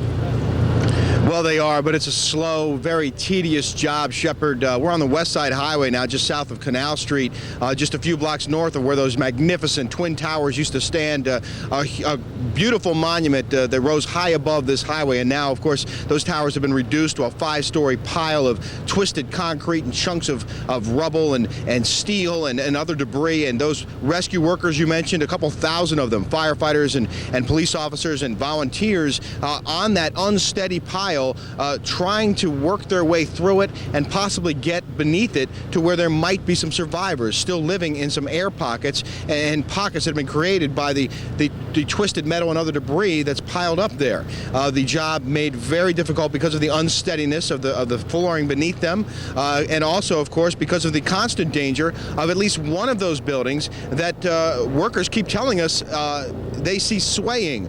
They've seen smoke coming from it, and they've seen the damages that were created to that building because of falling debris and the shaking of the ground when the towers collapsed. So a constant threat there. City engineers say that they believe that most of the buildings in the area are structurally sound, but there is, of course, always a danger that there might yet be another collapse, Shepard, and that is one of the things in the back of all of those workers' minds. I'm sure it is. Rick Leventhal live for us in Lower Manhattan. Rick, thanks very much. That's the latest from New York City. We'll keep you updated throughout the evening. Now back to Britt in Washington. Hey, Britt. Shep, thank you very much. We're joined now by former CIA Director James Woolsey, who is here with us in our Washington Bureau. Welcome, sir. Good to be with you, Britt. I just wanted to talk to you a little bit about the state of play. You know as well as anyone about the rules and restrictions that were imposed on our intelligence establishment back during the 1970s after the Vietnam War and after America got almost dainty in its attitude toward intelligence. Talk about those restrictions and what effect they may have had on the current state of our intelligence as regards dealing with the kind of threat we now face. Well, the most recent ones, and the ones that I would be the most critical of, were imposed actually in late 1995 by the CIA itself, when in the aftermath of the business down in Guatemala, where Mr. Bamako got killed by the Guatemalan military, the CIA came out with my successor came out with a set of directives which make it harder, not impossible, but harder to recruit people as spies overseas if they may have some violence in their backgrounds. Now, you know, that's all nice from a moralistic point of view, but just as you don't want to tell the FBI that they should penetrate the mafia, but they can't recruit any crooks as informants, you really don't want to tell the CIA that they should penetrate bin Laden's organization, but they can't recruit as spies anybody who may be a human rights violator or violent. There's nobody in bin Laden's organization except human rights violators. So although those regulations don't bar the recruitment of people inside terrorist organizations, they do make them harder, and we recommended on the National Terrorism Commission a year ago that they be lifted and waived for recruitment to fight terrorism. So far that's not been done. Well, is that the kind of thing that can be done if the President gives the order? It can be done by the Director of Central Intelligence. The order you were probably referring to was the order President Ford put out in '75 in the aftermath of the Church Committee hearings, and I think it's an executive order in '76 that has been renewed by every president since, and that effectively bars the CIA from assassinations, even encouraging them to be done by other countries. I have always supported that prohibition. I've always said that it would have to be when the United States was in really dire straits, such as in World War II, wanting to keep Hitler, let's say, from getting the atomic bomb. Only in circumstances like that should we consider actually letting U.S. government agents or officers assassinate people. But there's been a lot of call, including by very responsible people, Elliot Cohen in the New Republic this week, for removing that restriction. I must say, although I have some doubts about that restriction now in the aftermath of what happened 2 days ago, I don't think that's the main point. The main point is that we need to find out who was responsible for this. So when we retaliate, however we retaliate against the right people, the right institutions, and I believe quite probably a government somewhere is involved in this. Mr. Woolsey, we got more to ask you. Please stay with us. At the moment, some of our stations may be leaving us, so we want to give them a chance to do so. In the meantime, our Fox News coverage continues. America Unites. That is the theme of our coverage this evening on Fox News. We are joined now again by James Woolsey, the former CIA chief, who has been talking to us about restrictions on the intelligence agencies and specifically about the celebrated executive order issued first by President Ford, renewed, as Mr. Woolsey has pointed out since repeatedly, that there be no policy, no use of the tool of assassination by U.S. intelligence. You are beginning to think that an idea you once supported may not be such a good idea. Well, I have always been opposed to lifting that restriction, and I've always supported the restriction against assassinations. But I must say, I think like a lot of Americans, in the aftermath of what happened 2 days ago, we need to put everything on the table and rethink it. The main thing, though, Brett, we need to rethink is the Clinton administration's propensity for blaming all these terrorist operations on either loose networks of terrorists or solely on bin Laden, and not looking into the possibility of state support. I think there is good evidence now. It is not necessarily probative, it's just indicative, but it is very interesting. It suggests that Saddam may have been involved in the World Trade Center bombing in 1993. And I had an article in the New Republic that came out on this today following Laurie Milroy's excellent work at the American Enterprise Institute. And I must say, if that does bear out, and there are ways the United States can check this out, I think it suggests, it doesn't mean it's certain, but it suggests that Saddam may have 8 years ago succeeded in being behind a terrorist operation, and for the last 8 years has been sitting over there grinning to himself and thinking, well, I can get away with this, maybe I'll now try something else. I think the Clinton administration was quite wrong in not exploring fully the possibility of state sponsorship of some of these terrorist operations, and I think that should happen now. It doesn't sound like this administration is shying away from examining that issue. I don't think it is shying away from it. I hope it's not. They tend to talk in terms of wanting to go after states that harbor terrorists, but if I may say, the point is not just harboring. It's not just Afghanistan providing a place where bin Laden can rest. It is partners in his efforts, and that's more likely to be a state such as Iraq.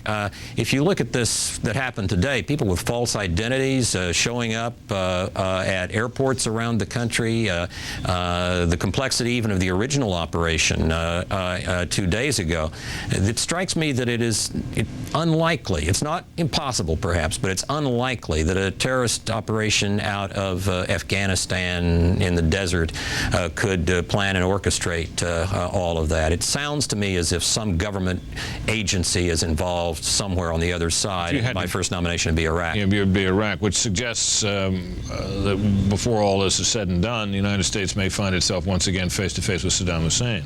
It's possible. And would you think it likely? If I had to guess now, I would say that on the basis of what looks like it happened in 1993, it's a better than even chance that Saddam was involved in the 1993 bombing. Whether he was involved in this one or not, I'd have to flip a coin. But if not he, let me just ask for your further wisdom on this. If not he, what entity over there would be another candidate for providing the kind of technical support for a terrorist operation you clearly don't think could have been cooked up in a cave? No. There is no, the Mukhabarat, Saddam's intelligence arm, is not a rogue elephant. They don't go off, or an elephant of concern, as I guess might have been said.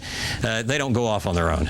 If this happened, it happened because, and they were involved, it was because he wanted it. Just as in Libya, the bombing of the Pan Am aircraft, if a Libyan intelligence asset was involved, Gaddafi did it. Well, we, of course, were able to hit them, but when you get to dealing with Iraq, it's more difficult, as it would be if we were to try to do something with Iran as a result of the Khobar Towers bombing. That's true, and Khobar may have had Iranian involvement on the other side. The difference between Iraq and Iran is that although the mullahs are in charge in Iran are very oriented toward using terrorism, Iran at least has a real constitution and a real president and real elections, and there is some hope that they can work their way out of the situation. Indeed. Possibly that becomes a country where diplomacy might make a difference. James Woolsey, it's awfully good to have you, sir. Thank you. I hope you'll come back. Good nice to be with have you. Thanks. We're going to take a brief break as some of our stations rejoin us. Our Fox News coverage continues. America unites.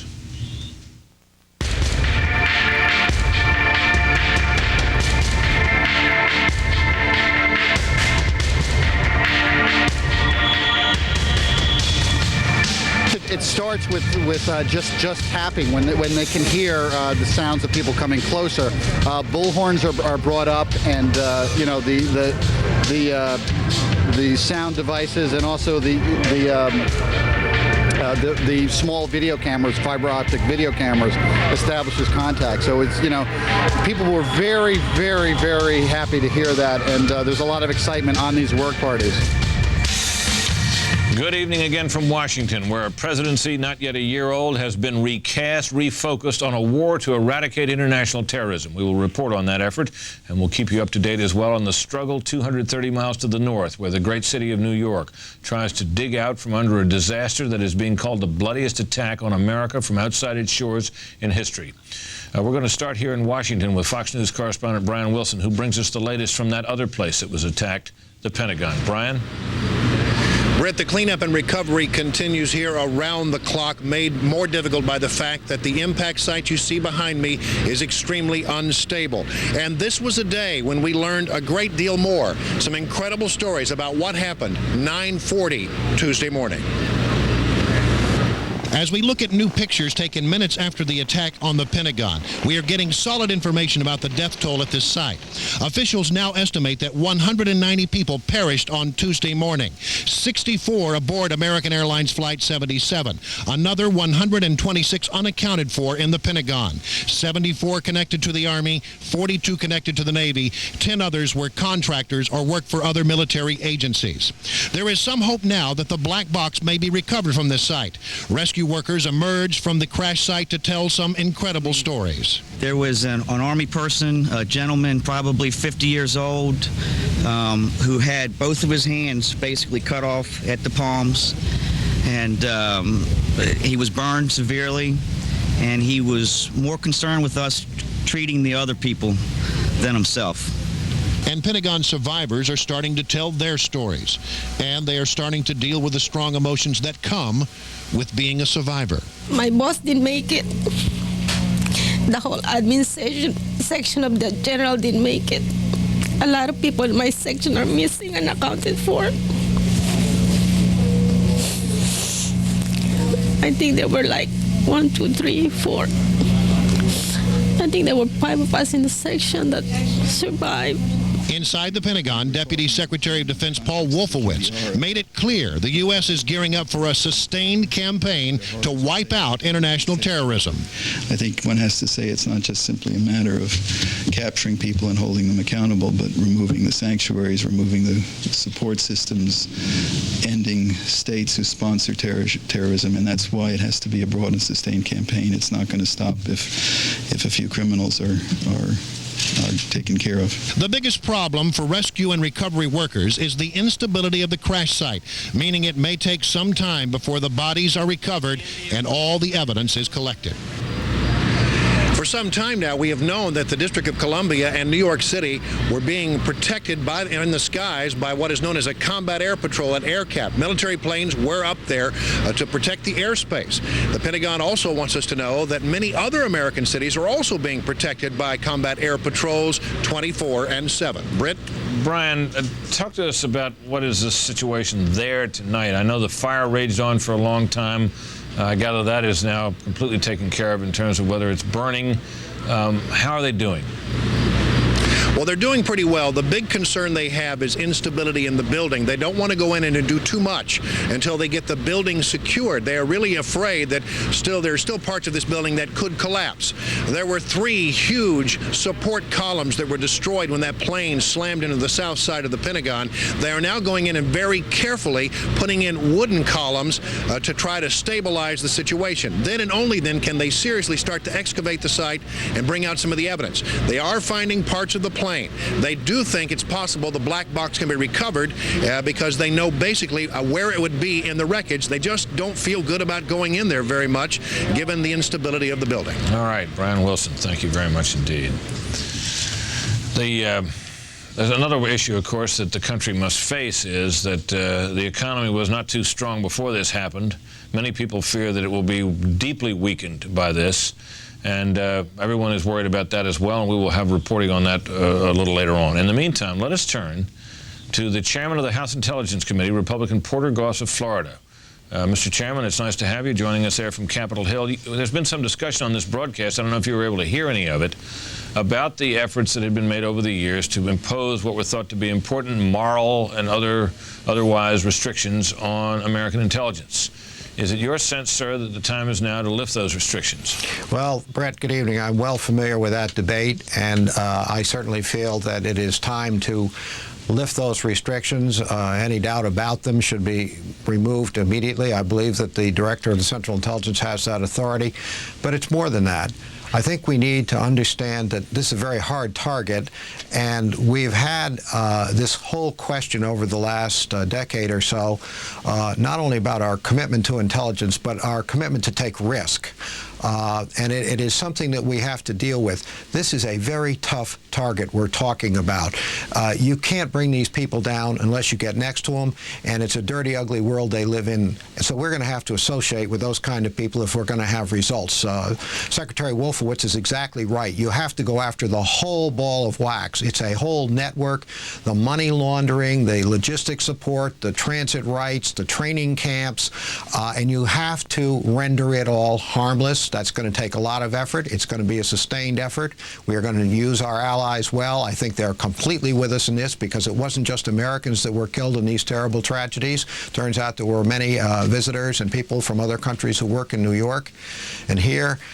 So I believe that the time has come, and the message is definitely out there that we are going to use our capabilities to deal with what has been a declared war upon us, which is now fully and tragically realized. That supplemental appropriations bill, which is now swelled from $20 to $40 billion, I don't know whether there's intelligence money in there or not, but could you give us a sense of whether you believe, A, that the intelligence community has been underfunded, and B, to what kind of money we're talking about to get the intelligence community back up to what might be considered speed? Well, the answer is yes. The intelligence community has been underfunded over the years. We have not had the necessary commitment to human intelligence, to some of the technological developments that have come forward. We also have not got enough analysts to do the job. We've got some fabulous equipment, some great sensors, but unless you have the analysts to deal with the take of those sensors, then it just ends up on the cutting room floor. Nobody gets to know what it is. So there are very definitely some places we need to spend some money in the intelligence community, and we will get a great reward for it. And yes, indeed, that is understood in the supplemental. But please let's not think that it is just a supplemental issue, that this is a one-time event. We need to understand that we must have better eyes and ears around the world, and we cannot let our intelligence capability dwindle the way it has, and we must restructure that rebuilt capability to fit the nature of the threat as it is today. And it's a very different world. The threats are different, and the technologies are different. When you mentioned human intelligence, that means agents. That just means plain old spies. Right, that means spies. Now, spies don't grow on trees. That's true. Let's assume you had all the commitment in the world and whatever money you needed. How long does it take to improve the human intelligence capability of an agency like the CIA and its sister agencies in the government? Well, it is something that I would almost think you measure in decades or half decades rather than in months or weeks to actually spot, assess, recruit, train an asset, or to provide for assets in targets that are denied areas or areas where you've got to have a certain type of person who won't stick out like a sore thumb.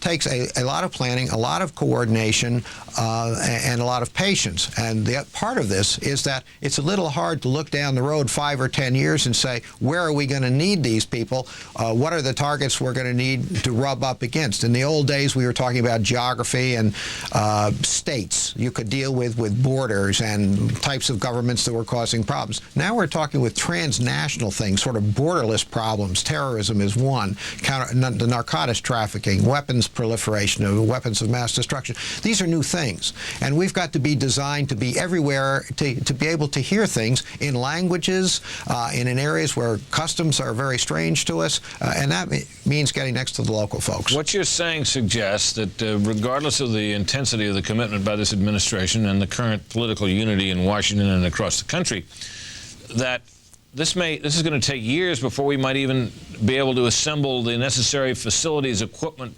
and intelligence capability to do the job the president has set forth. How concerned are you that the national energy and commitment to this will simply dissipate?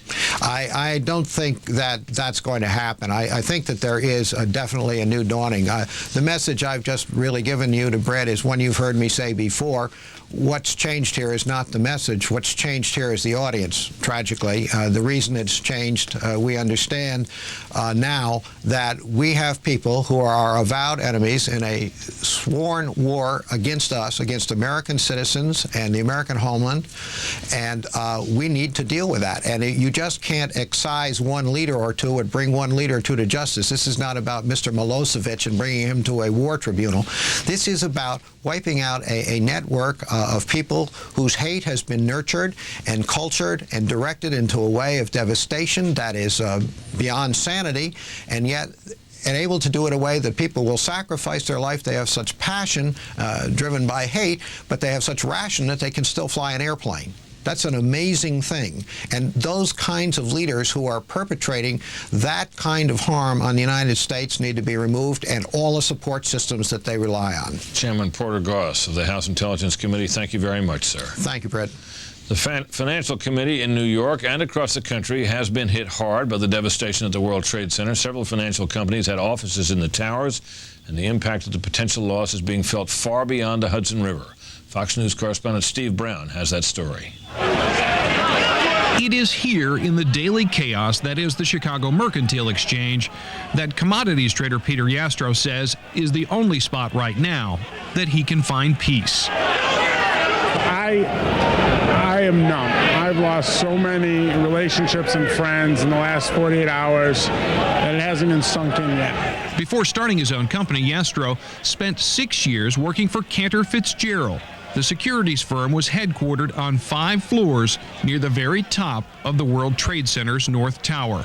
When the first plane hit the tower Tuesday, people in the floors above the crash were cut off from the only escape route. They tried to go up to the roof and have helicopters take them off, but before they could successfully accomplish that, the buildings caved in, and from what we understand, there were no survivors. The people that you see here are tested day in and day out on this financial battlefield. So when the events of Tuesday began to unfold, the unbelievable happened here.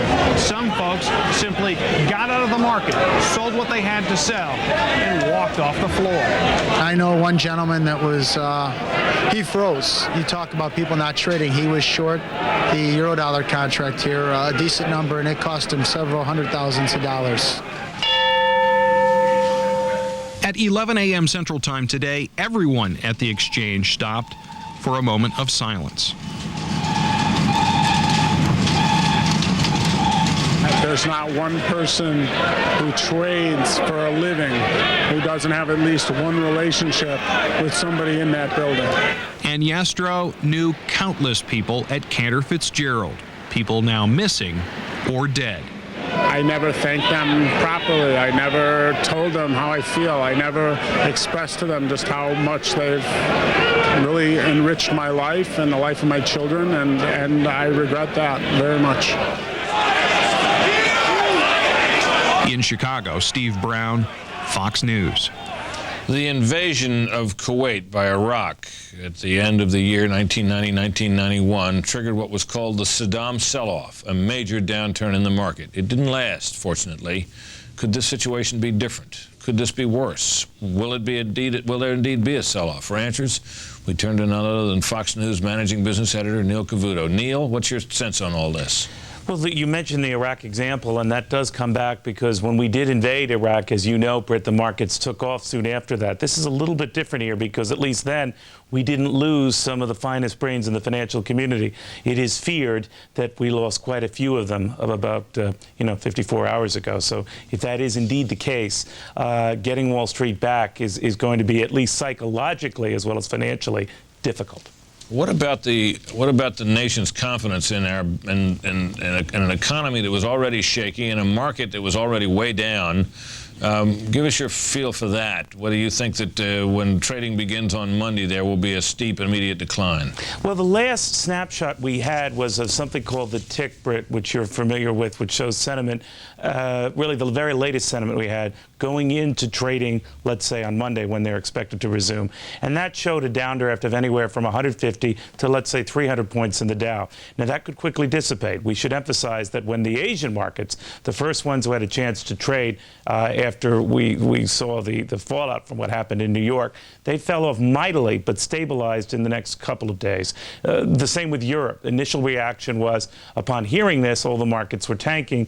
They, too, stabilized. So maybe the better part of valor is to say that the markets will get over this psychological hit from this and use it as a galvanizing force, much as our invasion of Iraq was a galvanizing force a little bit more than a decade ago, much as our response to the invasion of Pearl Harbor was 60 years ago. So there is that hope. But again, I cannot stress enough, Britt, the difference here is that this happened on our soil, and the difference here is that these are folks who were going to be doing that ringleading, and they're not around anymore. I hate to tell you, Britt, that many of the people who are missing now were frequent guests on my show. They're no longer around. And these are some of the finest minds in the bond market community, in the technology community. These were very seasoned traders who knew the ins and outs of the markets very well, who knew what Alan Greenspan was thinking before he was even thinking it. So the loss in human capital, beyond just, kids now without parents and that sort of thing, when you step back from it, that is a loss that you unfortunately cannot quantify here, and it makes trading from here on out rather dicey because you've got other people doing it without the usual ringleaders. Now, Neil, talk to me also, if you can, about the physical situation down there and the proximity of the trade towers to the corner of Wall and Broad Street. It's an internetwork world. Obviously I covered this community for about 20 years, and I worked on Wall Street and traveled both of those towers in far more nimbler days, I might point out. And they're all internetworked, and there's a vast labyrinth of towers. The World Trade Center, as you know, Britt, is actually a network of buildings, and an underground network at that connects them to the various exchanges. There's a futures exchange that dabbles in everything from metals to orange juice.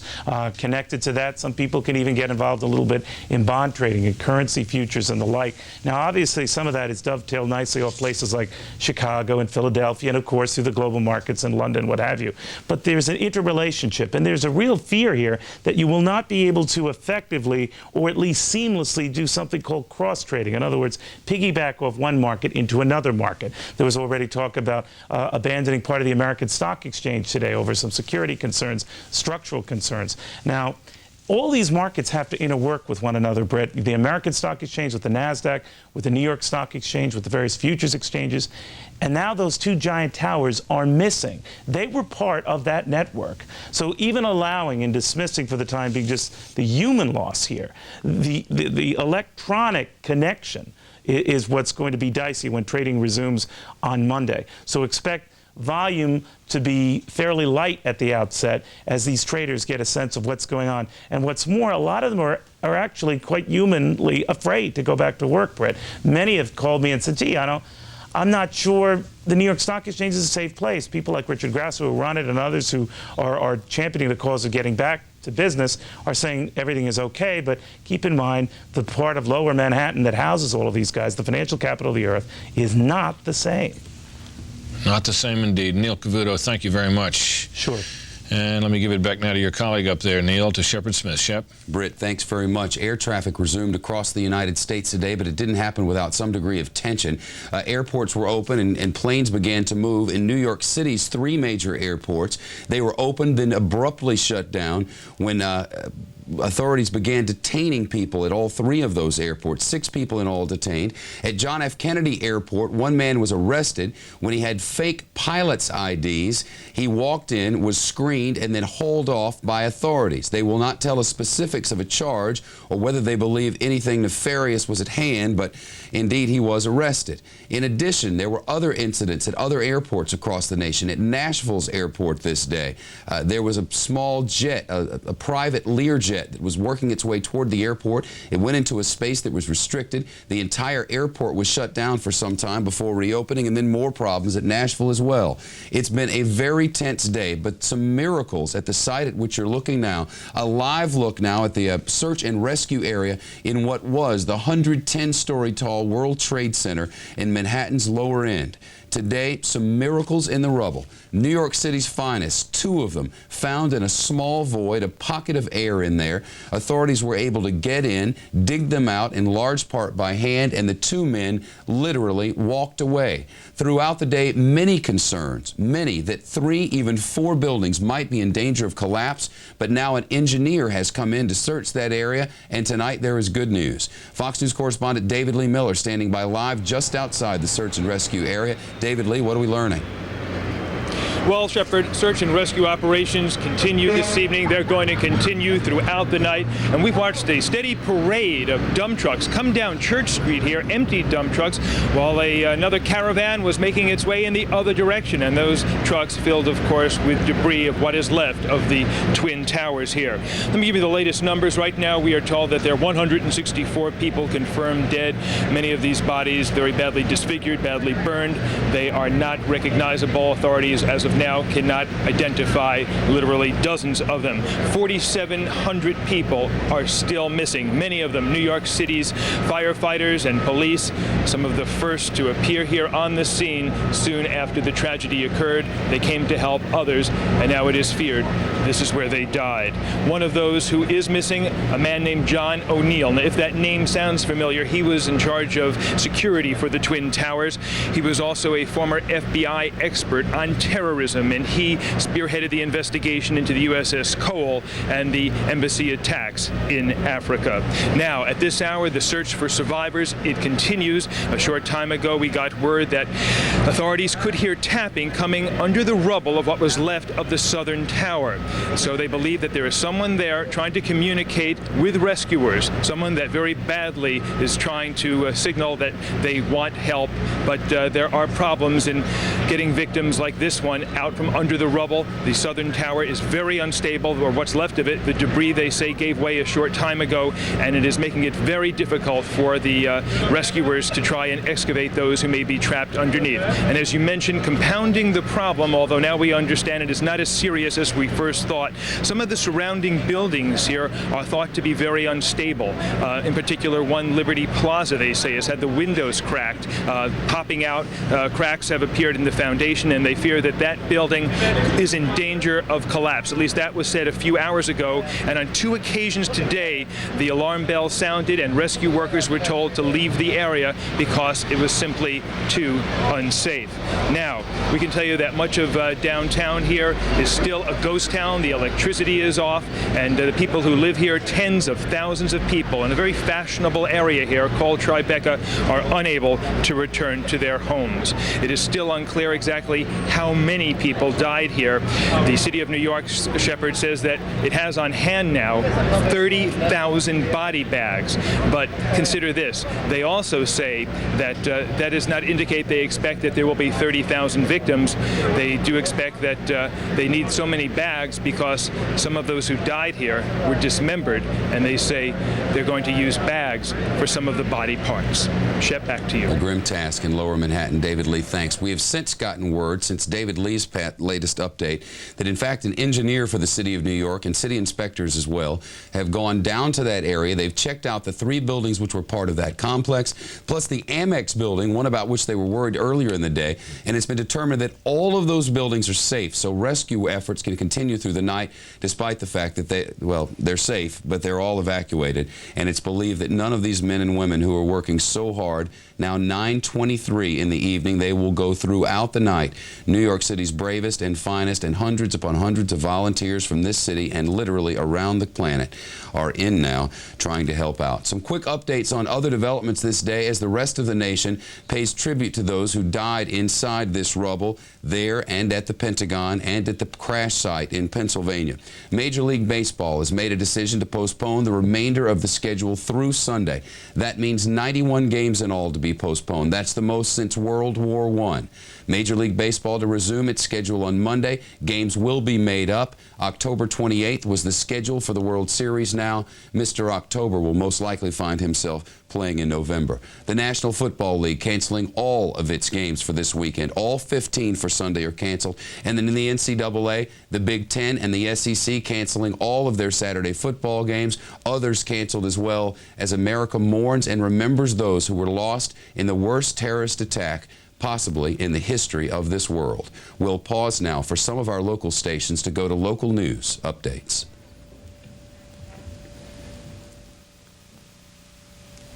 Continuing coverage now on Fox News Channel and on some Fox stations across the country. We're trying to get the pulse of America this day. Fox News Channel's Bill O'Reilly, who is the host of the O'Reilly Factor on cable, joins us now with his perspective. Bill, how do you see this? Well, I think that 3 days after now, people have accepted what has happened. It took about 48 hours for people to get out of shock. And there are a number of reactions. I think the primary reaction is anger and sympathy for the people who are missing and dead. Those are the two things, and they're conflicting emotions. I mean, you have sympathy and you want to help, and you can't do anything, of course, and then you have anger at those who did it.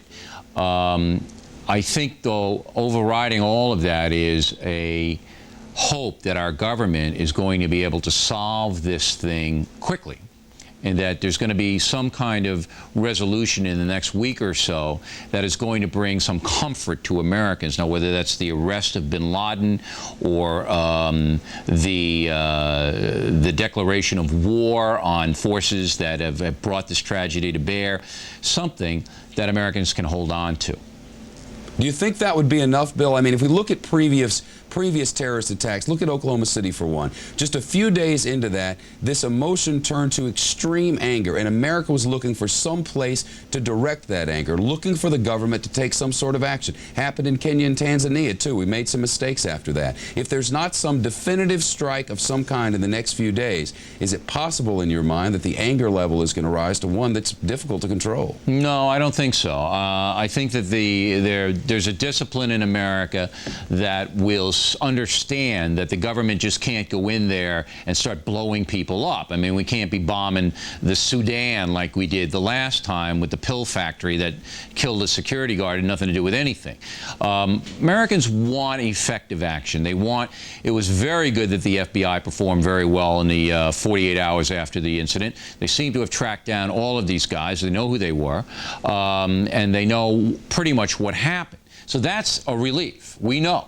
Now the anger is directed at this bin Laden guy, and even if he's not the driving force, there's no way that this guy for 8 years should have been allowed to sit there in Afghanistan after being implicated in the bombings of the embassies and the coal. You wonder why. I mean, a national cable news network can interview the guy, but for some reason, the United States hasn't been able to get at it. I mean, it's a matter of will. I mean, you saw President Clinton down at the wreckage, and I think the man has the right motivations, and I think he feels bad like every other American about these poor people who lost loved ones and can't find people. But, you know, he's in office for 8 years, and we had this guy, we know where he was in Afghanistan. He sits there because we don't want to upset the balance of peace in the world. And we know that if we did that, I think we feared what happened here would have happened earlier. But where did it get us? It got us what you're looking at on your screen right now. Bill, there are a lot of other concerns as well. We're talking about hundreds of international corporations headquartered in that building. A number of CEOs, no doubt, have perished. There are serious, serious concerns about the technology which allows our money to flow. When the stock market opens on Monday morning, if in fact there is trouble, as there has been in Japan already at a 17-year low, what happens then? Well, I don't believe there's going to be. I think some foreign money might come out of the American stock market, but I think all patriotic Americans are going to sit on it. I mean, I don't see that. You know, one of the extraordinary things about this story, Shep, is in this city, New York, where anything can happen at any time. We haven't seen looting, or we haven't seen anybody taking advantage of it. There might have been one or two incidents, but very, very small. What you see is a different attitude in this town. Cooperation, and I think you're going to see that in the stock market. I think that people are going to say, hey, look, I mean, if I lose a few bucks, I'm going to lose a few bucks, but I'm not going to hurt my country by panicking and rushing to take my money out. Now, some foreign money might flow out of it. It would be foolish. The American economy is the strongest in the world. It will come back. And we need to have a united front on every way to fight these terrible people. Bill, almost out of time. Almost. What do you think this city is going to have to do to pick itself up and figure out a new identity with all the trouble in the South End? That's a hard question. I don't think we're ever going to get over this, number one. I don't think this is ever going to be, and New York will never be the same, ever. This will always stay with anybody. It's going to be like the assassination of John Kennedy. You're always going to know where you were when it happened. I think they'll rebuild it, and I just hope the government is going to protect us a little bit better. Let's hope so. Bill O'Reilly, host of The O'Reilly Factor. Our coverage continues right now.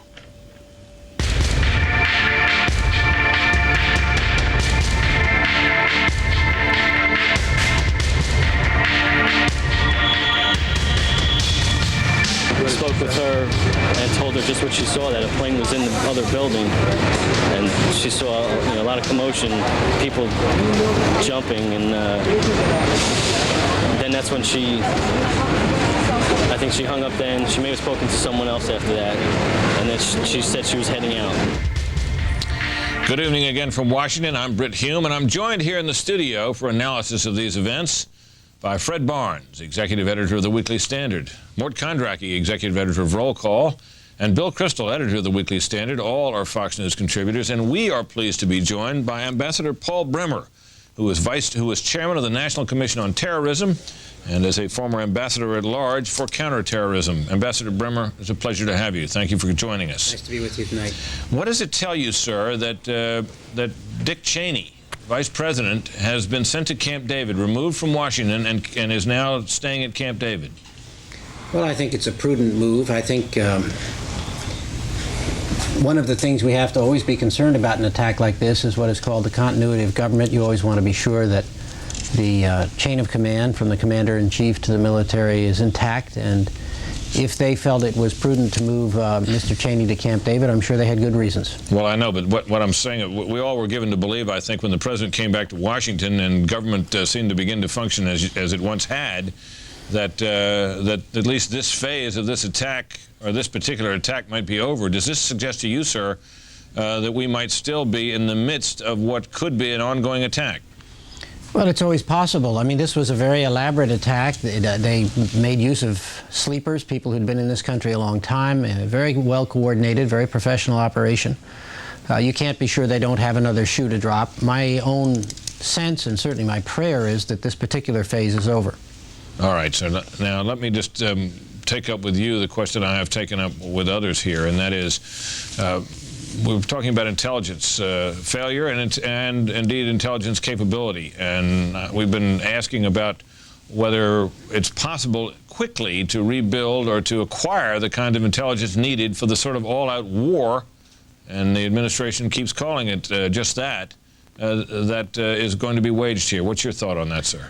First of all, it is a war. It's a war that was declared by the terrorists on us. They've been very clear about that. Secondly, there certainly is a massive failure of intelligence. Anytime there's a terrorist attack, it's a failure by definition. This is very difficult intelligence to collect, the most difficult in the world. And we've got very dedicated people, men and women all around the world trying to do it. But it is also the fact, as my commission found last year, could we please get rid of that picture, that the CIA has been operating under very restrictive guidelines concerning the recruitment of terrorist spies since 1995. We recommended a year ago to the President and to Congress that those guidelines be rescinded. Unfortunately, 14 months later, nothing has happened. Ambassador Bremer, so what would you be advocating us doing right now? Would you be advocating a military attack on Afghanistan? Would you be advocating an effort to topple Saddam Hussein? How far should we be going in the next year, say?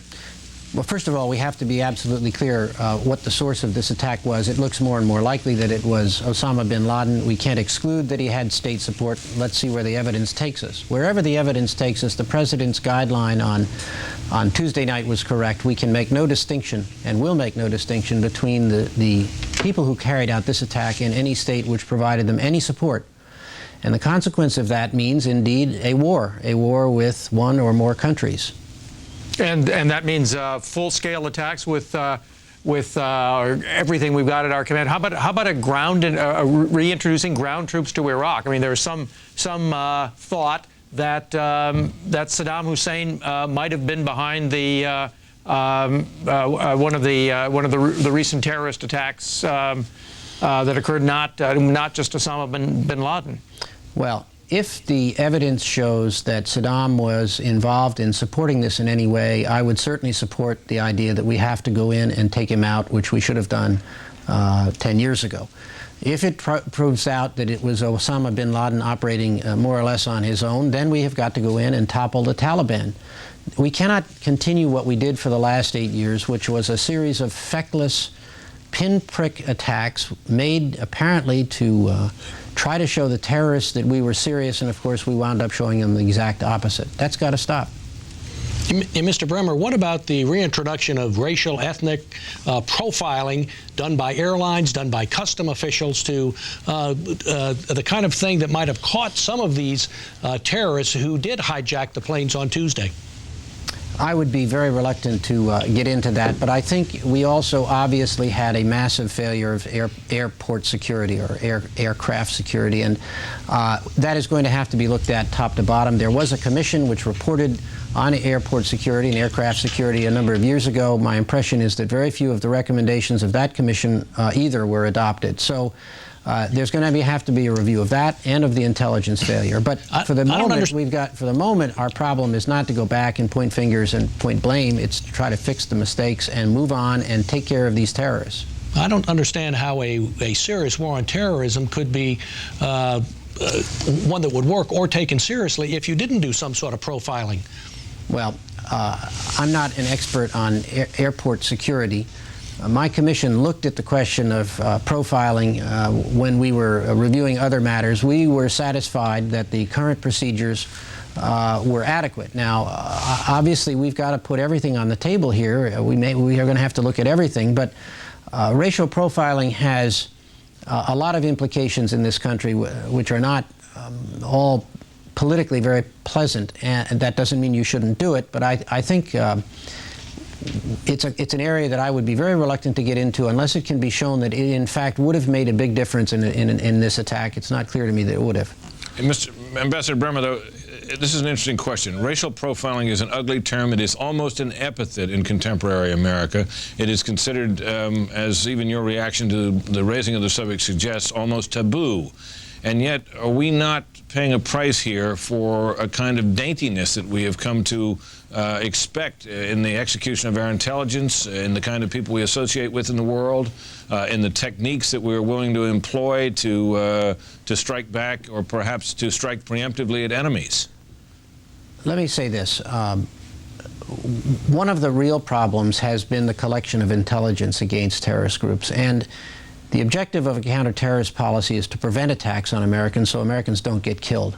It's not to have a capacity to retaliate or to arrest them afterwards. The real objective is to stop attacks.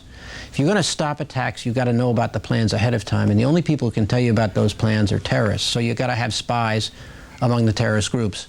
We shouldn't be dainty about that. That's a fact of life. Every metropolitan police department in the country employs informants. Many of them are criminals. The CIA should be able to go after the most unsavory people with certain restrictions, at least certain checks and balances, and put them on our payroll so we can learn about these attacks ahead of time. I'm not in favor of being dainty about these things, but I think it's also important to remember we don't want to throw out all of our civil liberties. In that case, the terrorists really have won. We need to preserve our civil liberties. We're going to have to look again at airport security top to bottom. There's no question. And we may have to change our approach to border security.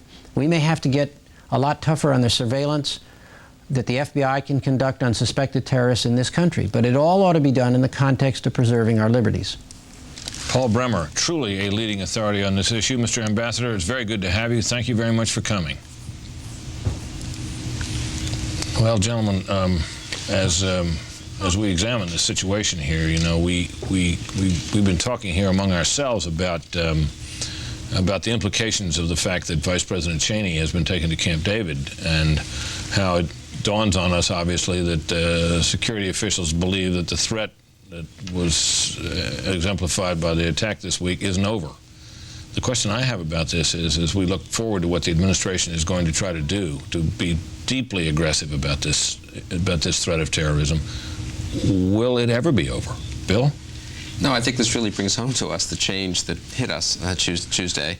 We've all been saying it's a new world, but in fact, our rhetoric over the last 48 hours has been pre-September 11th rhetoric. Well, they hit us. Now we sit back, we get ourselves organized, we figure out how and when to hit them back. But it turns out there's an ongoing terrorist threat. Rita Cosby and Jim Angle reported earlier tonight that law enforcement agencies think there may be dozens of terrorists at work in the United States right now. Several were arrested today, apparently, in New York airports trying to board airplanes, presumably trying to hijack them and do what their colleagues did 2 days ago. The Vice President of the United States is not sleeping in the Naval Observatory in the home of the Vice President, presumably because we are not confident that that is secure, and he has been taken out to Camp David. And this is a really extraordinary fact, actually. And so we are in an ongoing terror situation.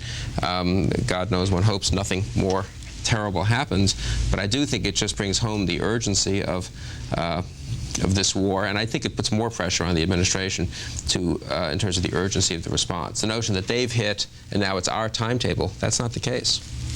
Exactly, and it seems to me, in other words, that we've got to do long-range planning and short-range security at the same time, and we may have alerts like this all the time, and we hope that our intelligence is good enough. Obviously, it wasn't before Tuesday to stop such things, but the security and the intelligence capacity has got to be upgraded almost immediately, so that we've got to start looking around at Middle Eastern citizens who are resident in the United States ostensibly doing one thing and another. This isn't it's not racial profiling. This is sort of national profiling. I would be looking at every entry of every Middle Eastern resident and national who's here and checking them out. I mean, I think that's simple prudence to find out whether they have an Osama bin Laden connection. You know, Britt, in the case of Vice President Cheney, it's not just that the Naval Observatory, where he lives, which is, what, 3 or 4 miles from the White House, it might not be the safest place, but Vice President Cheney left the White House at noon today.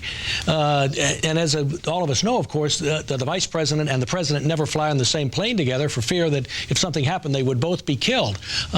So there has to be, I mean, they're being kept separate in case there's a terrorist attack on one of them. I can't think of any other explanation. Now, if that figure of 50 terrorists in this current wave is true, that means that we had 18, as Attorney General Ashcroft said, or so, Ashcroft said, on those 4 terrorist flights that crashed in various places. And some suspects were arrested today, but it still means there may be 20 or so left at large in the United States. Assuming the number 50 is correct. Yes. You know, and assuming that there aren't plants and silent agents, sleepers, and stuff like that. I mean, we're in this is a whole new era. It really is like Cold War. I mean, there were spies, there were communist agents in the government, in various institutions in the United States, and there may be terrorist agents now. All right, Mort, thank you, gentlemen. Let me give it back now to Shepard Smith in New York. Shep? Britt Hume, thank you very much. As America unites, continuing coverage of the terrorist attack on the nation, here are the latest developments as Fox reports this hour. 6 men detained at New York City airports today. At John F. Kennedy Airport, a man arrested. Cops say he was posing as a pilot, carrying fake pilot's identification. At this time, all air traffic in and out of New York has been postponed. President Bush declaring tomorrow a national day of prayer. He'll attend a service in the morning before traveling to New York City for the first time since his presidency began.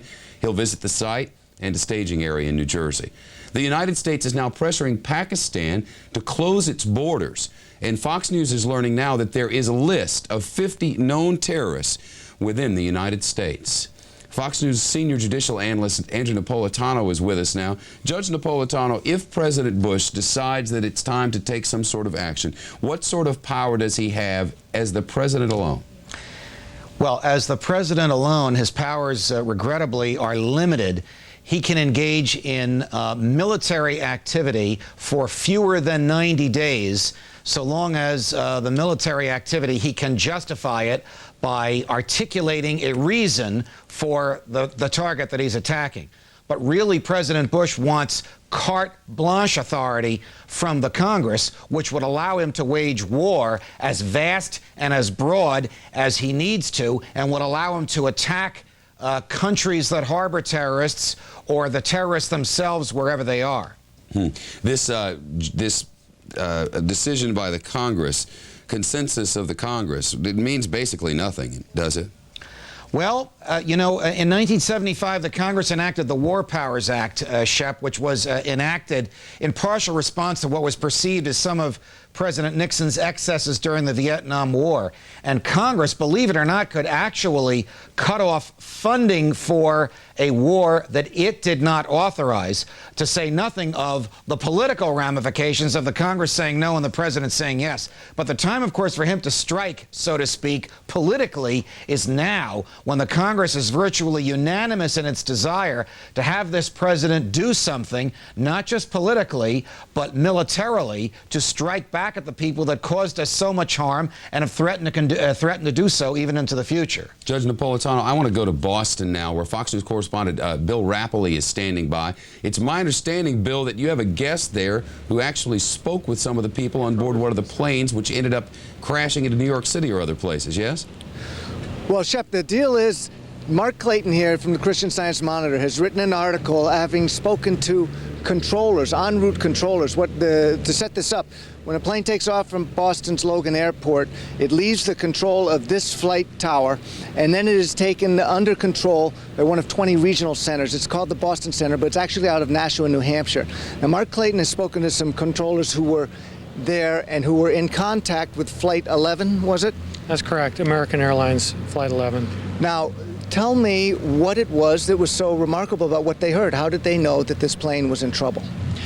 Well, over western Massachusetts, they lost radio contact, and what happened was they gave the flight the order to rise from 29,000 to 31,000 feet, but what happened was nothing. They thought there was a communications problem. They tried the regular frequency several times. American 11, do you read? They tried emergency frequency. And right about that time, the transponder on the flight also stopped operating, which sends an active radar signal back to the facility. Now, the transponder was operating. We've heard before that these terrorists and hijackers were able to turn off the transponder, but the transponder actually allows the pilot to send an emergency signal to say we're in trouble? Right. It deprives the ground control of altitude information, for one thing, but the key feature seems to be that a 4-digit hijack code can be transmitted through this transponder. Once that's shut off, that can't happen. So now what these pilots were able to do, explain the thumb-activated speaker system in the cockpit. I don't know the interior of a Boeing jet, but the controllers tell me that on the yoke of the plane, there is a push-to-talk button. And if you push the button, everything in the cockpit can be heard. And what happened was, they were watching the flight, they couldn't communicate with it, and then suddenly over western New York, or eastern New York, excuse me, they suddenly heard a voice, a strange, heavily accented voice, loud and clear in their headphones saying, don't do anything, words, during the first few moments, he said, don't do anything foolish, no one will get hurt. And there was another expression that you heard there that they say they heard as well, saying we have more planes? According to one of my sources, the words were kind of an enigmatic sort of thing. Comment was made somewhere in those minutes. We have other planes.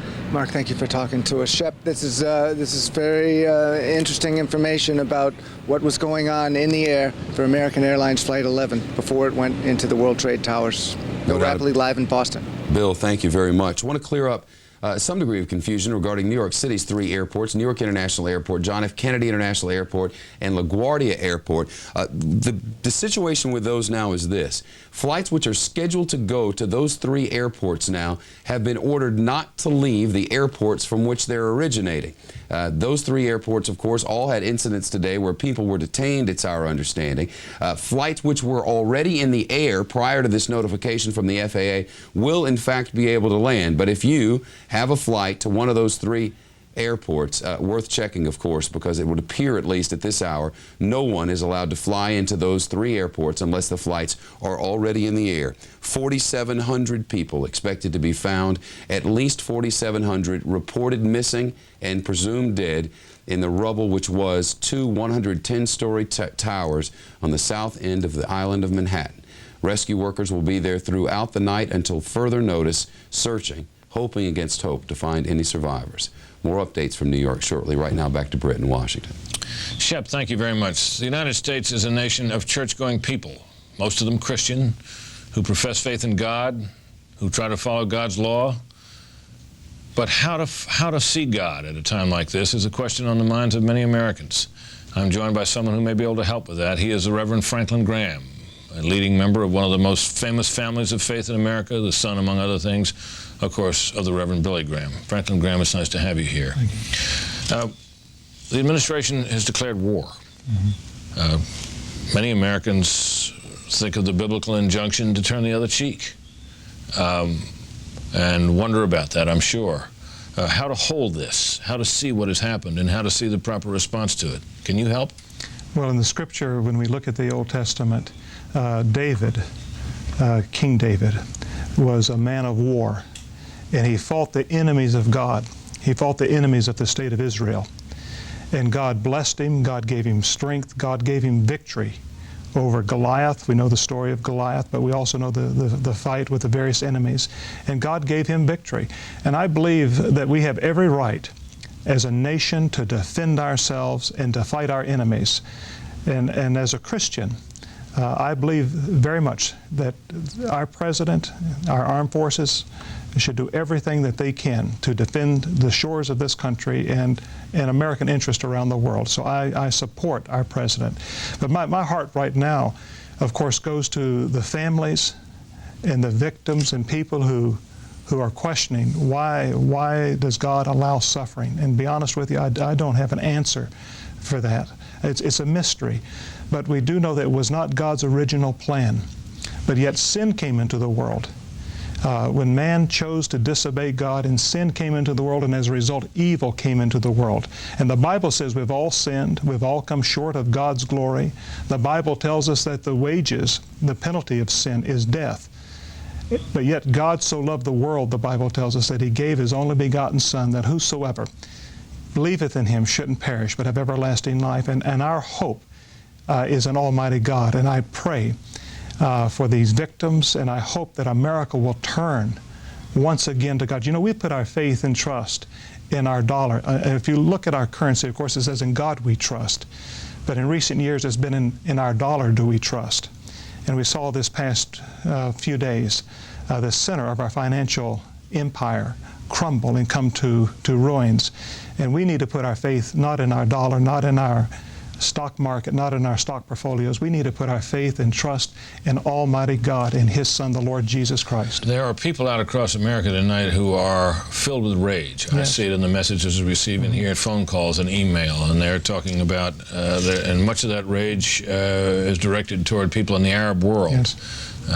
To the countries there and even to individual Arabs in this country. What would you say to them, sir? I would hope that we would not have rage. We need to go after our enemies, and we need to find them, target them, and in my opinion, destroy them and defeat them. But there are wonderful Arabs around the world, wonderful Muslims that I have met. I've been to all of the Islamic countries. I've been to Afghanistan. So there's some wonderful people in these countries, and I don't think we should just broad brush that they're all wicked and all evil. They're not. There's some fine people, but in every country we need to understand there are elements of Islamic fundamentalists. And these pockets of Islamic fundamentalists are growing, and they're in every nation, even the countries that are our friends. Is their faith, to your knowledge, a legitimate form of Islam? I think it's a perversion of their faith. How so? Because they take it to such extremes to where they violate their own Quran, and so this is a real issue within the Islamic. I know clerics that I have met and I have talked to, that these fundamentalists, they hate the United States. They hate us because of our faith, that they perceive our faith in Jesus Christ and our faith that He is God's Son. They also hate us because of our stand for Israel and our defense of Israel. And in their view, the state of Israel should not exist, and that all that land is Arab land. And these Islamic fundamentalists are growing in every Arab country, and the United States needs to recognize that this has to be dealt with. Now, you're here. You flew here today. Yes. Many people are flying. How did that happen, and what brings you here? Well, I'm here tomorrow to be with my father. He's going to be at the National Cathedral. The President has asked for him to speak. It's the day of prayer that the President has announced.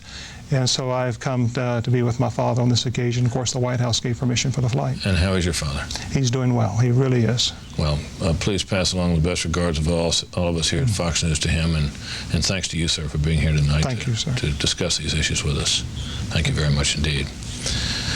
All right, we're going to have to take a quick break here to allow the stations that are with us that may need to drop out to do so, but our Fox News coverage continues. You are looking now at a live shot of the scene there at the Pentagon, where flames have kicked up again, as they have repeatedly over the past several days, further bedeviling those who are trying to get that situation under control, scrape away the rubble, find what, if any, survivors may be there amid the instability of that structure there where it was struck, and where obviously some fuel and other forms of tinder may remain. That is the scene at the Pentagon, a live picture at this hour tonight. Oh, yeah. I'm back again now with the Reverend Franklin Graham, who is here, as he mentioned, for the service at the Washington National Cathedral to be held on tomorrow, which is the President's National Day of Prayer and Remembrance. The President was careful not to make this a National Day of Mourning so that businesses would close down, but this also is, of course, a time, Reverend Graham, when parents are struggling to find the proper message for their children. Children old enough to see these images on television that are so horrifying. From your perspective as a minister, what should parents be saying to their children? Of course, as a minister, I'd hope people would speak to their children and teach their children about God and His laws. And of course, evil is all around us. And we have bars on the windows, we have jails, we see this every day. Not like this, though.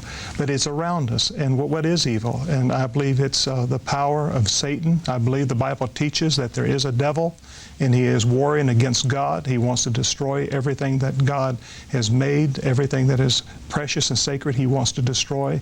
And so, yes, evil is around us, and I believe that we should fight evil, we should resist evil, but not only evil such as this, but we need to see evil in our own lives, sin that's in our lives that needs to be dealt with. And of course, as a minister, I believe that God forgives sin. If we confess our sin and repent of our sins and by faith receive Jesus Christ into our heart, into our life, that God will forgive us. And we need forgiveness in this country. We need redemption. And that's not a word you hear a lot about, is redemption. But God so loved this world that He gave His Son. He redeemed this world when He sent His Son into this world. And sin can be forgiven. Well, clearly those who carried out these acts did so in the belief that they would be rewarded in heaven. Yes. What does your faith tell you will be their fate? I'm not God, and I cannot judge, but these men have committed murder, and they have destroyed thousands of innocent lives. And they're going to have to stand before a holy God. But that morning when those aircraft flew into the buildings and all those lives were lost, it's a reminder that all of us need to be ready to stand before God, and how quickly life can come to an end. And I hope and pray everybody that's watching tonight and who are listening, ask themselves, am I ready to stand before a holy God? Because this world in which we live, this life which we have, can come to an end instantly. And for those thousands of people that morning, they went to work, they drank their Starbucks coffee, they went to their offices, not knowing that within a few moments they would be stepping through the halls of eternity. And we need to be ready to stand before God. Now, Reverend Graham, your father will preach tomorrow. What do you hope will come out of this National Day of Prayer and Remembrance? I hope it will be a beginning for a day of healing, where our nation will start the healing process. It's going to take a long time. And there are families that are hoping and praying that their loved ones are still alive. And there's still, as we speak right now, there are people, I'm sure, that are in that rubble. that are clinging to life, praying that someone will come to their rescue. And I hope that tomorrow will begin the healing process in this nation. And we need to pray for this country. We need to pray especially for our president, that God will give him wisdom, and especially our military leaders in the days and the months to come, because they have a very difficult task in front of them. And we as a country need to back them not only with our prayers, but with everything that the country, this nation asks us to do. Reverend Franklin Graham, a message that I'm sure many felt they would like to hear tonight. Thank you very much for being with us, sir.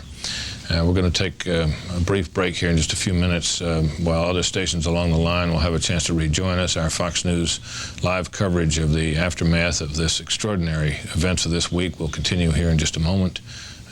After just a brief break, as we go forward, we will have the latest from New York. We will have more here, analysis from Washington, and we will keep you up to date on all the latest developments on a night when a development can come at any moment. Stay tuned. This is a special edition of Fox 5 News. U.S. under attack. Good evening, I'm Amanda Davis. And I'm Russ Spencer. First on Fox 5 tonight, the FBI makes more arrests in the investigation of Tuesday's terrorism in New York and Washington. Men carrying fake pilot IDs were captured at New York's Kennedy Airport this afternoon.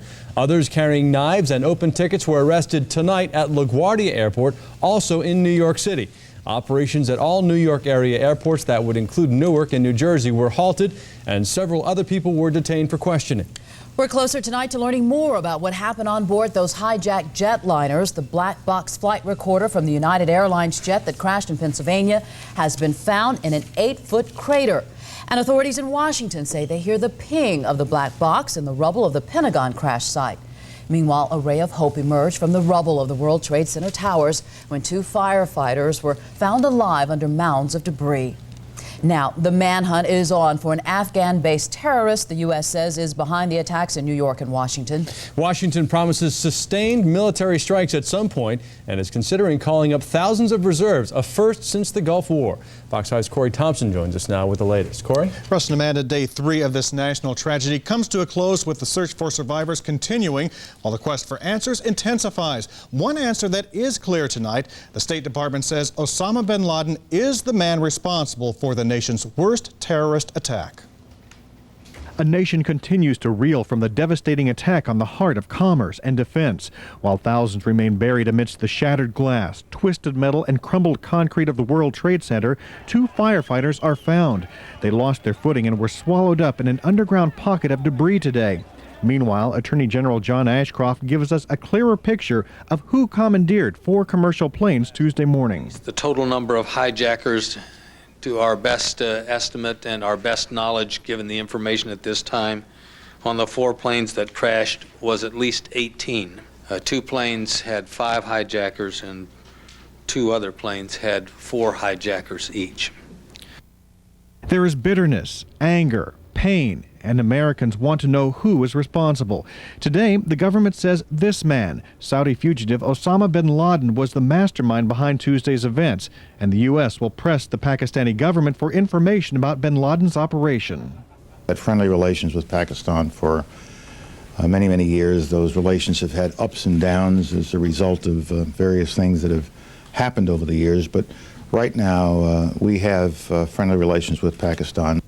As the tedious task of sifting through the rubble goes on, a beacon of hope comes from the ping of the flight data recorder aboard the ill-fated flight that crashed into the Pentagon. But it is buried beneath debris that will take some time to reach. Meanwhile, the black box at the Pennsylvania crash site has been recovered and will be analyzed. I don't know what condition it's in or how deep it was. Do you know where that recorder will go? Going to the NTSB in Washington, D.C. President Bush has been working the phones today, garnering support from countries like Japan, Italy, Saudi Arabia, and Egypt, and other countries. But in between those calls, he visited 11 of the injured from the Pentagon crash. And they described the horror of the incident in the moment. They talked about escaping, going through fire, and crawling through debris. It's clear that they were fighting for their survival. The president will also travel to New York tomorrow. Vice President Dick Cheney has not been seen publicly since the Tuesday morning incident. He has been secretly commuting between the heavily guarded Camp David and the White House. Russ, Amanda? And Corey, they say they're keeping him there at Camp David as a precaution. As a precautionary, and if you've noticed, we have not seen him at all publicly since this whole incident has occurred. All right, Corey, thank you. A bomb scare tore into already intense nerves in Washington, D.C. this evening. The phoned-in threat led to a search that in turn forced an evacuation of the U.S. Capitol building. Senators and congressmen joined staff members and pages outside the building until they got the all clear. Fox 5's Dale Russell is in Washington tonight. He's following the events there. Dale, what's the latest? In Washington, D.C., throughout the city, increased security is very obvious. Reagan National Airport has been shut down indefinitely. And earlier today at the Capitol, an evacuation. It began with a phone call that led to a tip of a bomb threat. And drug dogs were brought in, bomb-sniffing dogs, to see if there was any possible danger. It was a sign of a city still reeling from Tuesday's terrorist attack. The state capitol in Washington is evacuated after a bomb-sniffing dog alerted on a package. And there were people that were running, so we knew it was something more than just an ordinary exiting of a building. Terrorism creates terror. And it does it in large, spectacular ways so that people's lives are negatively impacted. As senators and staffers wait outside, the package is found to be harmless, but the tension isn't as easy to eliminate. Well, I'm afraid that's the atmosphere now, and that's why we've got to do something right away to stop it. We've got to retaliate. Security has been increased around the Capitol and the White House since Tuesday's suicide attack at the World Trade Center in New York and the Pentagon in Washington. Did it feel like war to you? Seeing people screaming and running from the first time, it felt, I guess you can say it did feel like that. Memories of that horrific attack still haunt Air Force Senior Airman Jeremy Hall. He was standing just 200 feet away when the jetliner crashed into the Pentagon. I saw people with their clothes being burnt, being helped out, people helping, try to carry it, and, just blood-soaked. Really, really disturbing sight. For Georgia Senator Zell Miller, the solution to erasing those horrible memories and the everyday tension is to strike back quickly and harshly. We've got to get Americans back to their normal way of life. I know that things are going to change and change drastically in some ways, but we need to get back. Miller wants those memories erased from everyone's minds. In just the last half hour or so, we've seen another fire break out at the Pentagon. So obviously what everyone wants to forget will still have to be battled in the hours to come. Reporting live from Washington, D.C., Dale Russell, Fox 5 News. And Dale, as you know, some major developments tonight. Arrests at New York's JFK this afternoon, at LaGuardia tonight. Apparently two groups that were plotting perhaps another hijacking as we speak. Do you notice any visible signs of increased security there in the Capitol as a consequence of this, perhaps? We could see that the perimeter had been pushed back earlier today, Russ, and in terms of tonight, it's very hard to tell exactly what's being done as far as security around the Capitol per se. But I was talking to one of the staffers in one of our governor's office tonight, and it was very clear that they're concerned about the arrest that took place late this afternoon at LaGuardia. They're very much on their mind, and they say they hope at some point in time this can come to an end so that they can move on. Dale Russell live in Washington, D.C. Thanks very much. Many people in Atlanta have relatives or friends who were in or near the buildings destroyed by Tuesday's attacks. Some have received good news, but others still wait. Fox 5's Paul Yates talked to an Atlanta couple whose son is still missing. Paul is in our Fox 5 News Center with their story. Paul? Amanda, his family hopes his picture might be seen in New York. Perhaps he will be recognized. Perhaps they will learn what happened to him. A young man whose job gave him one of the best views anywhere. He is 26.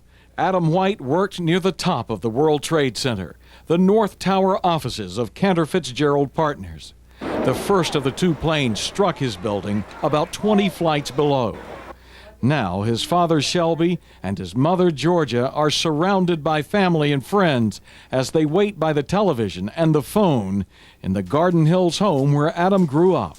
We talk to a lot of hospitals. We have about 15 hospitals, would you say, Georgia? We talk to try to keep up with if our son turns up in a hospital. or in a burn unit. So we have people checking on that, and we check on it too. And then call those crisis lines and watch the TV. They've taken comfort from the outpouring of help they've seen in New York. And Adam's friends have been walking the streets, personally checking the hospitals. And the Whites have not had to wait alone. Without all these friends and people with us all the time, it seems like 24 hours a day since this happened, we've had somebody with us. And everybody has just been great. And we really, really appreciate it. And I don't think we could have made it without them. So they wait for answers that may not come quickly and think about the cruel turns of fate. Why did it have to be that floor? Why did it have to be that day? Why did he have to be at work that week? You know, the week before he'd been in Calgary. The following week he was going to be in Rio de Janeiro. But this week he was there. One of Adam White's 4 brothers will soon join the search for him in New York. His family says if there was any way to get out, Adam is the type of person who would have found it. Amanda and Russ? All right, Paul, thank you. A lot of people still have that strong desire to try to help in some way. Georgians who are answering that call arrived in New York City this afternoon. They are joining the effort to help the victims of the attack on the World Trade Center. Fox 5's Dana Fowle is stationed outside St. Vincent Hospital. We've seen a lot of that hospital. It is the closest one to the scene, and she has more on that story. Dana? Boy, Russ and Amanda, we flew up with some mighty generous people today, and one of them is a fellow named John Feeney. Now, tomorrow, he will be down the street here at Ground Zero, doing the kind of work he did in Beirut after the attack on the Marine barracks. What he's going to do is try and save lives. You're coming back home under terrible circumstances. What do you notice first? It's quiet. There's not nearly as much traffic as there normally is this time of day. John Feeney is an Atlantan now, but he'll always be a New Yorker. His hometown skyline has changed. That's why John's back to help. He's a trained search and rescue man. He takes dogs deep into rubble to find cadavers. He's in New York now. He opens the window and he knows why he's here. Stick your head out the window. You smell that? Yeah. Approaching the rescue team's entrance to Lower Manhattan, John finally smiles.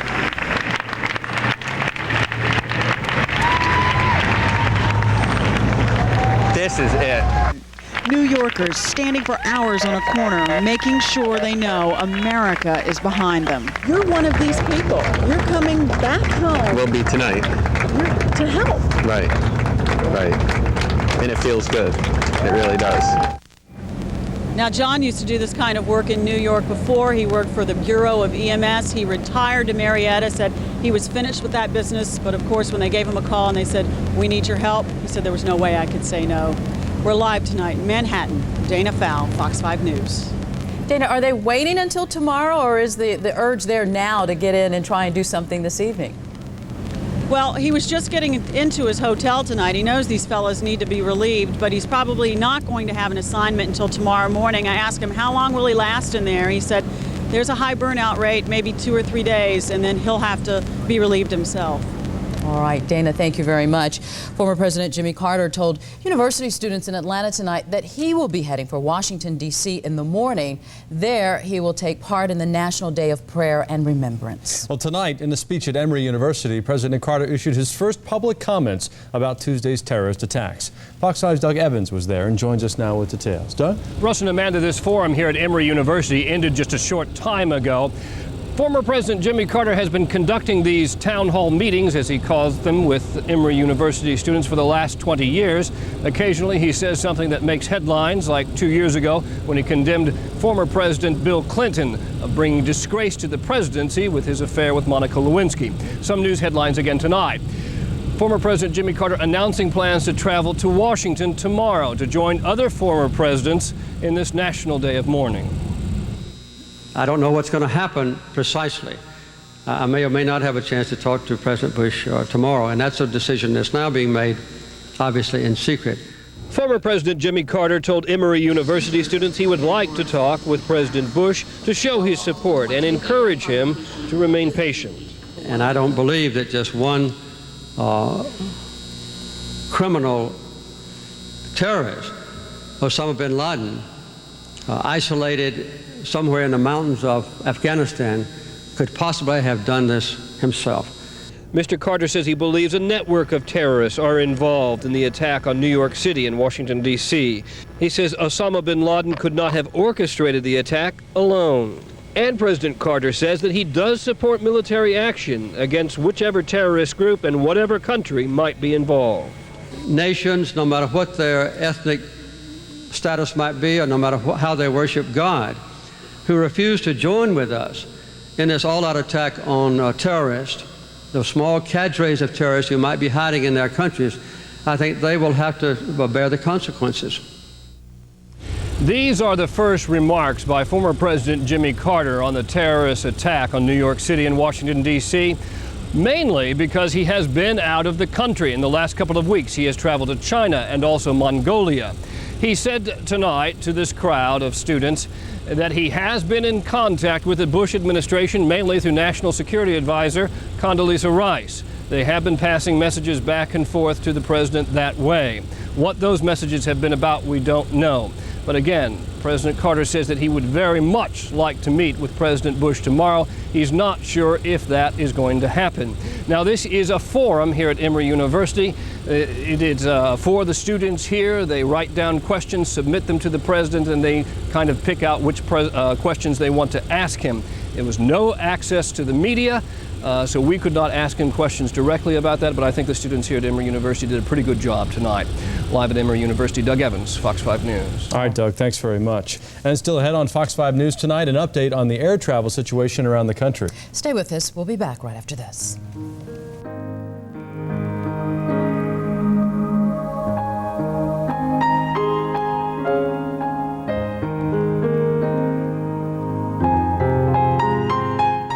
Call the American Red Cross Care Force at 1-800-HELP-NOW. If you see news happening, call the Fox 5 newsroom. Just dial *5 on your singular wireless cell phone. The call is free.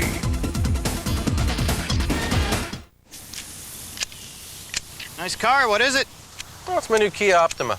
I got it at Kia's September clearance event. Should have got a Toyota Camry. I got leather seats. Me too. V6 engine? With Sportmatic transmission. 5-year warranty. Oh, no. Ha! 10-year. And I got $2,000 cash back, which means I paid $7,000 less than you. Visit your Greater Metro Atlanta Kia dealer through October 1st. Dual front seat mounted side airbags? Got it! Attention, attention! Home Life Furniture is going out of business by court order. Home Life's huge inventory of fine furniture, Oriental rugs, mattresses, and more must be sold immediately. Everything must go off the floor and out the door, all at total liquidation prices. And now there are deeper reductions, 40% off all accessories, and up to 30, 40, 50% off living rooms, dining rooms, and bedrooms. But don't wait! These are the final days for many Home Life locations. Total liquidation prices, total liquidation savings you can't afford to miss. Now at Home Life Furniture. Look in my eyes. Tell me what you see.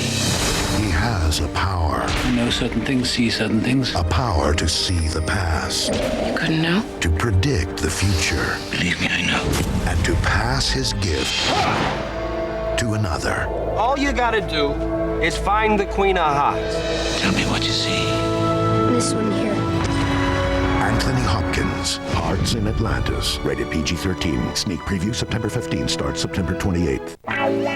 Tommy, you know what mystery meat is? No, sir.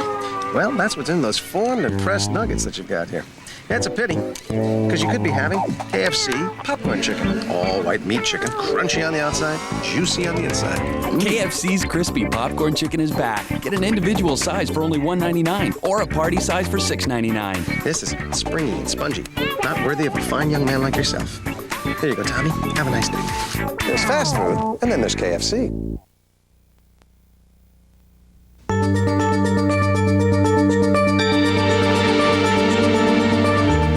Family and friends of those missing in the World Trade Center rubble flocked to the site of the carnage today. Many brought pictures of their loved ones, hoping someone will recognize them and somehow find them alive. Fox's Catherine Herridge has details. While the rescue mission continues, America prays that some of the estimated 4,700 missing persons at the World Trade Center will be found alive. Their families are desperate for information. We still haven't heard from her. We don't know if she's in a hospital. We just want to know what's going on. I can't talk. Many family members are distributing flyers, hoping that someone will have seen or heard about their loved ones.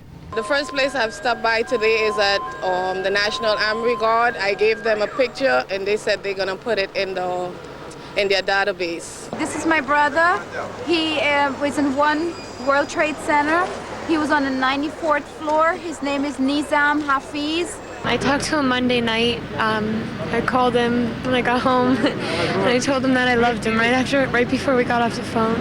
That was the last time I talked to him. We've moved now to this very large armory, and if they register, then we'll be able to use the identifying data they give us to try to help find or identify their loved ones. The city of New York has risen to the occasion, an armory transformed into a meeting place for families. My husband, James Ladley, he was on 104th floor. Across the nation, churches are filled, candlelight vigils, so many people volunteering to help. Hey, we need buckets and a couple guys! Buckets!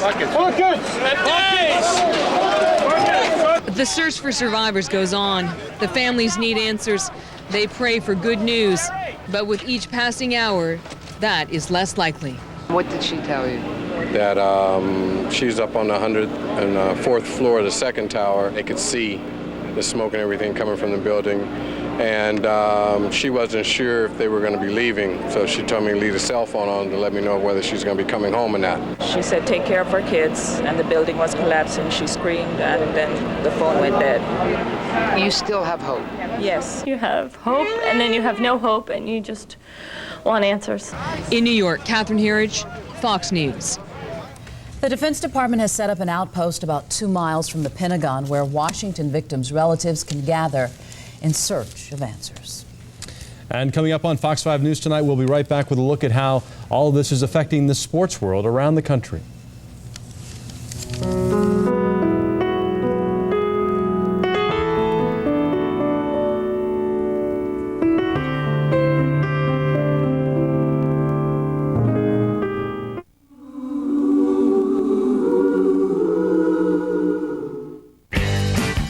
Anniversary sale starts Friday at 8 a.m. and we're celebrating with 20 to 50% savings throughout the store.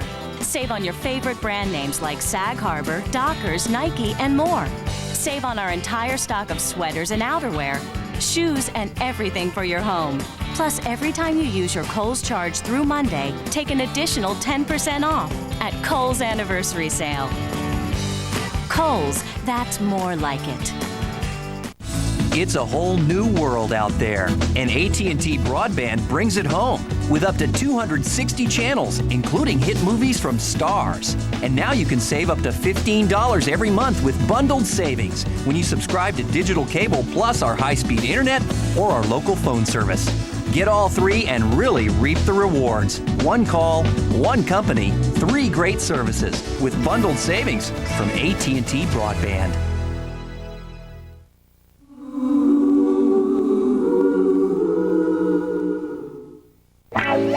Tommy, you know what mystery meat is? No, sir. Well, that's what's in those formed and pressed nuggets that you've got here. That's a pity, because you could be having KFC popcorn chicken. All white meat chicken, crunchy on the outside, juicy on the inside. KFC's crispy popcorn chicken is back. Get an individual size for only $1.99 or a party size for $6.99. This is springy and spongy, not worthy of a fine young man like yourself. Here you go, Tommy. Have a nice day. There's fast food, and then there's KFC. It's the Atlanta Big Fall RV Show going on this weekend. With these low interest rates, it's time to buy an RV. Visit us at the Atlanta Exposition Center, I-285, exit 55, Jonesboro Road. Visit www.atlantarvshow.com.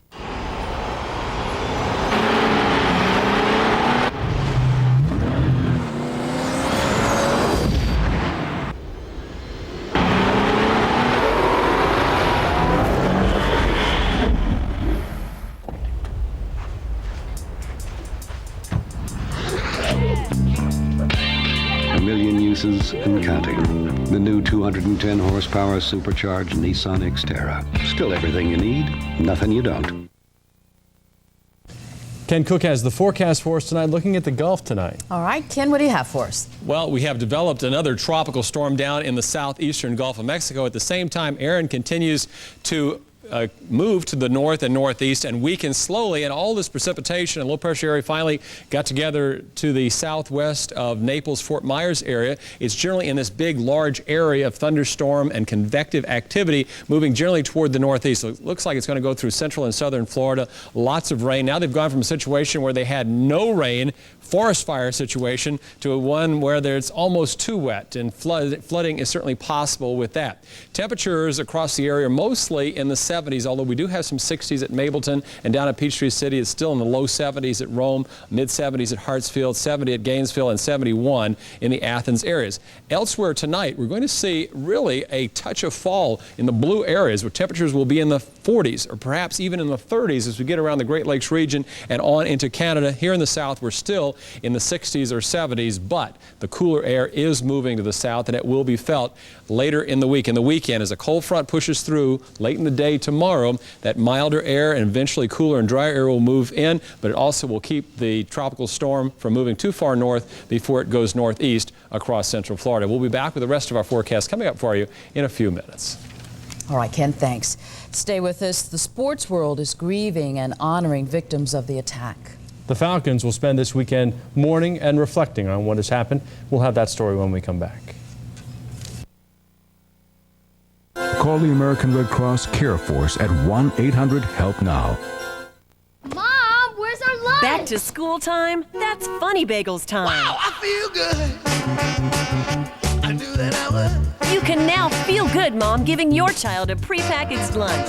Funny Bagels is the only ready-to-eat lunch that gives your child 100% fruit juice and an organic squeeze yogurt. Plus, Funny Bagels has a new softer bagel. Eat good, feel good. For back to school, your child deserves Funny Bagels at your favorite supermarket now.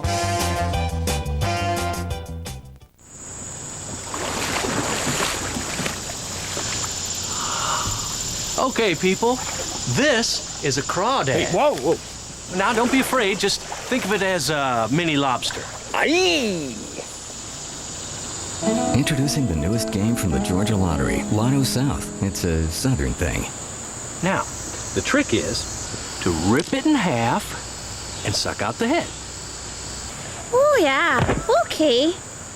Atlanta, satisfy your craving for cheeseburgers with McDonald's new 1, 2, 3 cheese values. 1, now you can get our classic cheeseburger for only 59 cents. Outrageous. 2, our double cheeseburger is just 79 cents. 3, our triple cheeseburger, only 99 cents. Cheese, 59, 79, 99 cents. 1, 2, 3, cheese. Get a one-time use camera with free film development from Wolf Camera. It's yours for just $1.99 with any extra value meal purchase.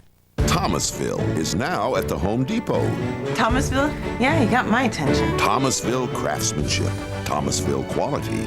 It's classy, it's American, it's elegant. And now for your kitchen or bath, Thomasville cabinetry. Kitchen cabinets? Thomasville is great stuff. Now for kitchens, now for baths, and only at the Home Depot. Home Depot makes beautiful things affordable.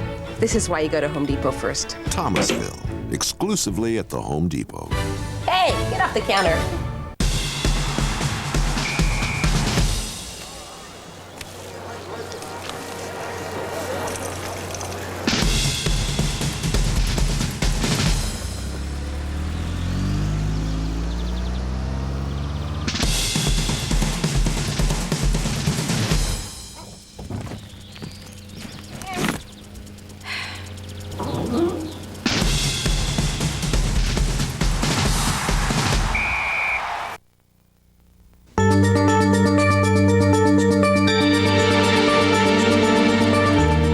Attacks have impacted the sports world. The Atlanta Falcons will not play Sunday against the St. Louis Rams. The NFL has decided to halt all play this weekend after consulting with players and White House officials. Falcons head coach Dan Reeves gave his staff and players the week off to mourn with the rest of the nation. Jeff Hollinger has more on the NFL's decision. The league had been on conference call discussing with its owners a course of action. Should games be played this weekend or not? The decision came down this afternoon. There's a lot of thought and a lot of analysis has to go into this, and there will be hurdles to be overcome. We thought the appropriate thing to do this week was to stop and be sensitive to the situation. Here in Flowery Branch, the Falcons organization received word from the NFL around noon. The players milling around in the locker room all agreed that this was the right move. In fact, the uniformity of opinion here mirrored other locker rooms throughout the National Football League. It was the right decision. I think in time, we'll heal and we'll move on and we'll be ready to play. But right now, it's not the time. Right there in New York, they're still digging up bodies. It just doesn't make any sense. Tony, this is a game of enthusiasm and celebration as much as anything. I mean, the ability to try and, combine those two emotions to play a game, I can't see how you guys could do it. No, it'd be real difficult. You score a touchdown or whatever and try to celebrate and then think about what happened on Tuesday.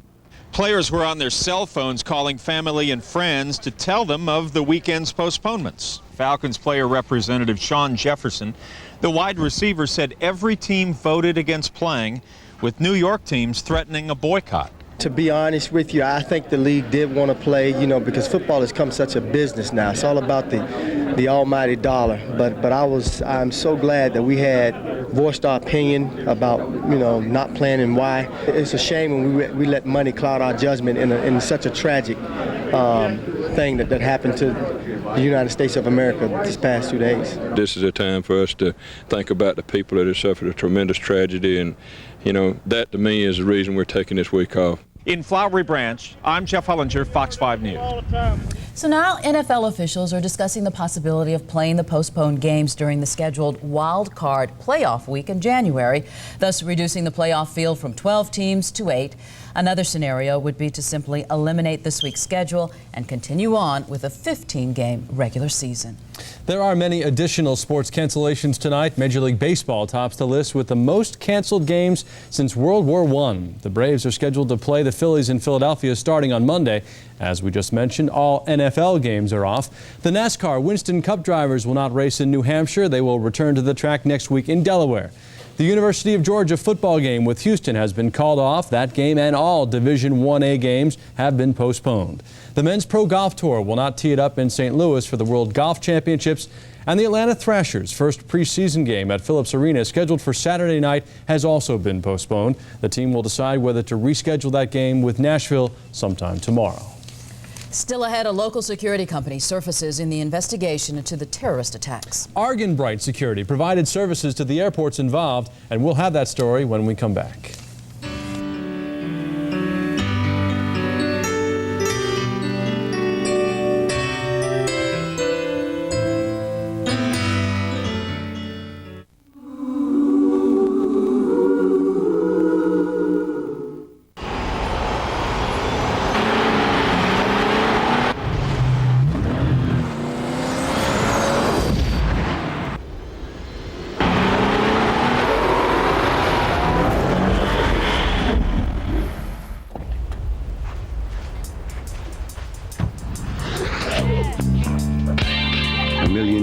And counting. The new 210 horsepower supercharged Nissan Xterra. Still everything you need, nothing you don't. I get excited just walking in the door. Everything at Sam's Club is so big, they have everything.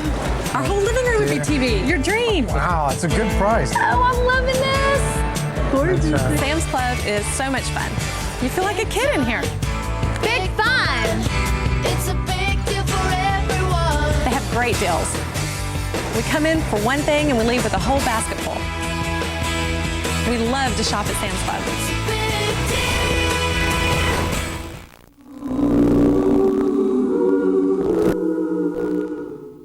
I am a busy one. I have 3 children and I'm married, so my time's limited. I'm a teacher and I sing with a big band.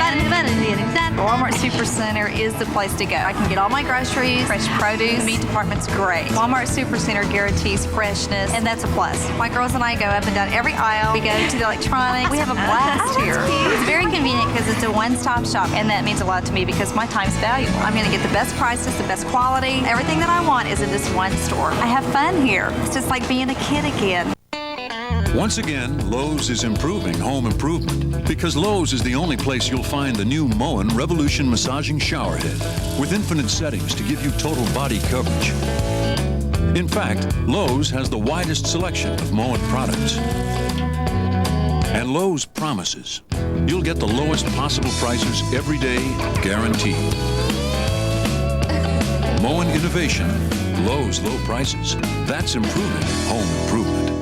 Now through Tuesday only, it's the ultimate store-wide bedding sale. A sale you only expect from Rooms to Go. Every single mattress without exception will be on sale. One of the rare times every brand, every size, every sleeper, and every Rooms to Go showroom will be reduced to shocking low prices. Get quick delivery, the Rooms to Go 60-day comfort trial. Plus, Rooms to Go will remove your old mattress. So forget department or bedding stores. The real deal is at Rooms to Go. Now through Tuesday only, all bedding's on sale.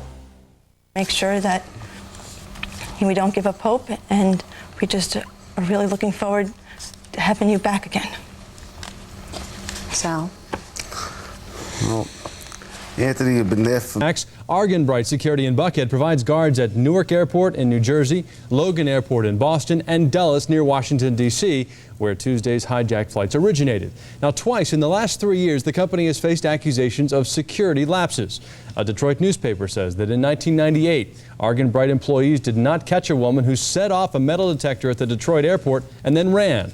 And last year, 3 Argon Bright employees were fired after it was learned that they hired 1,300 guards with criminal backgrounds to work in Philadelphia's airport.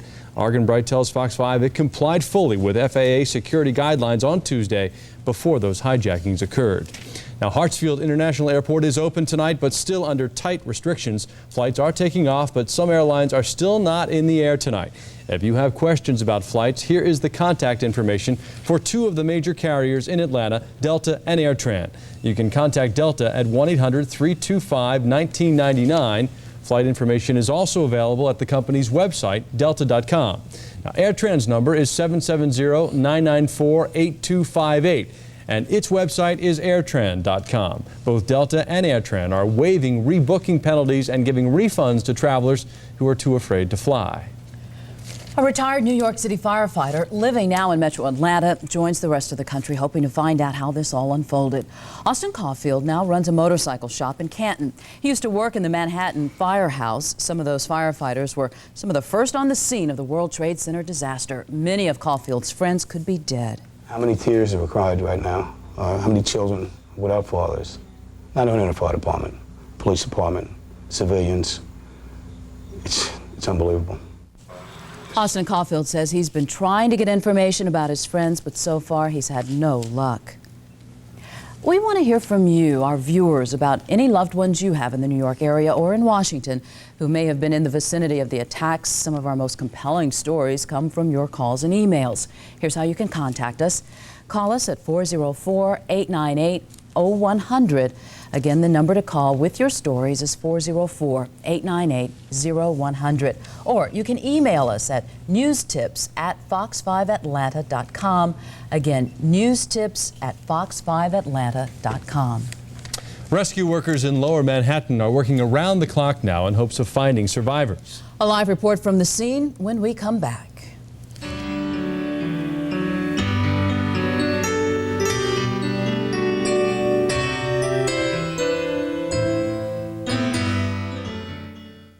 Call the American Red Cross Care Force at 1-800-HELP-NOW. The Fox 5 News Stock Report is brought to you by your local Southern Lexus dealers. The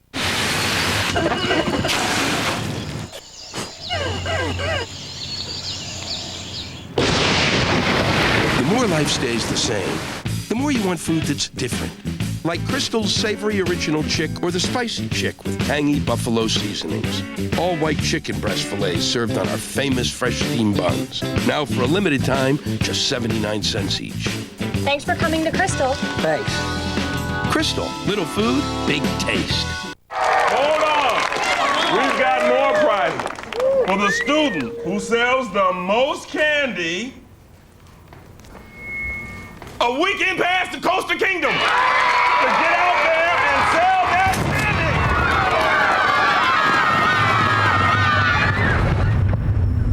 candy. The Volkswagen Passat. It only looks like $1 million.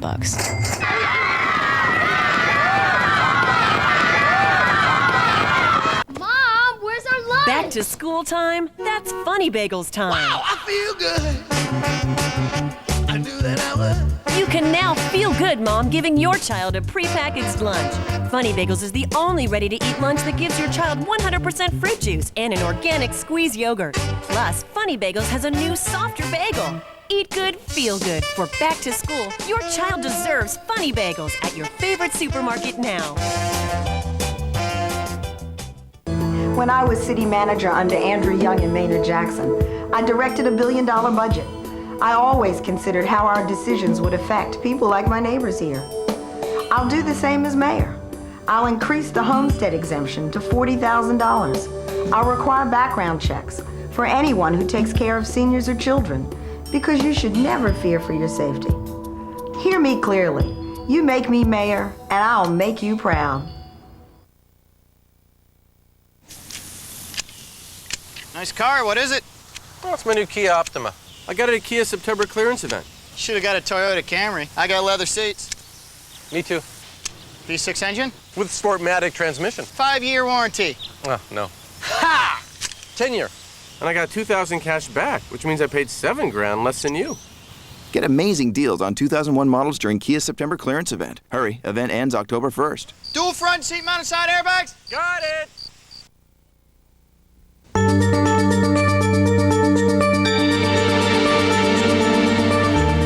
Rescue efforts are still underway tonight at the site of the World Trade Center disaster. Reporter Keith Oppenheim joins us now live from Manhattan with the latest. Keith?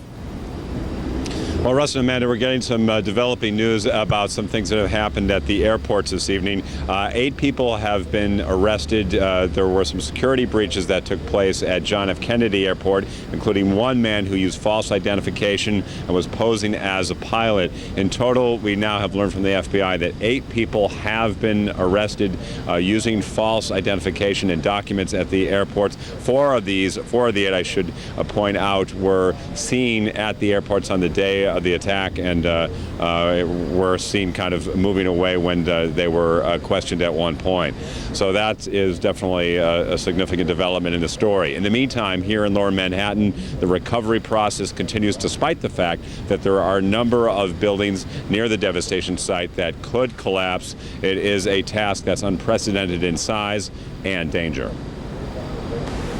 2 firefighters who were part of today's rescue operation got caught and later were rescued from an underground pocket in the devastation. That was a moment of relief in a massive operation that has uncovered scores of bodies and removed at least 6,000 tons of debris so far. For rescue workers, it is a shoulder-to-shoulder job. It's really unbelievable. I rode down, late yesterday afternoon, and you knew what to expect. You had an idea of what to expect when you got down there. But it was like nothing you could imagine. I mean, everything around the area was just completely, just destroyed. New York Mayor Rudy Giuliani says more than 4,700 people are missing. St. Vincent's Hospital has been filled with patients, and doctors spoke to the likelihood of more survivors being found. Fair to say that as time goes on, especially if the patients have significant injuries, that the likelihood of survival becomes much, much less. Meantime, many in New York are searching for loved ones, registering the names of the missing with the city, passing out flyers with photos, with hopes the missing person may be hospitalized and alive. Back live from our perch in Tribeca, the Lower Manhattan neighborhood, Russ and Amanda, where we can see twisted metal and fire and smoke that is emerging from the devastation site right near where the World Trade Center Twin Towers came down. I should mention that tomorrow President Bush is calling that a national day of prayer and remembrance. He will be attending a prayer service here in New York City, and there will be a lot of continued effort here in Lower Manhattan to see if they can continue to find victims. They have removed something like 6,000 tons of debris, but there is an estimated 450,000 tons of debris that has fallen in total. So you get sort of a picture that they have just skimmed the surface of a massive operation that will take a long time. Russ and Amanda, back to you. That does put it in perspective.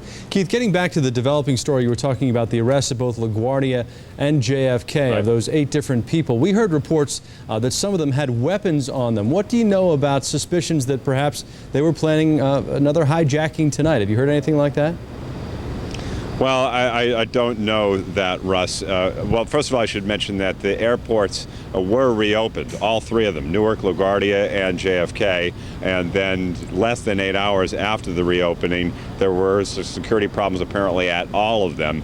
But there was a specific focus on these individuals who were arrested, whether or not they were trying to get away or whether or not they were in the middle of doing something, as you're asking, I don't know. However, 4 of them were apparently seen at one of the airports on the day of the hijacking. So law enforcement apparently made some connections based on information, and they made these 8 arrests.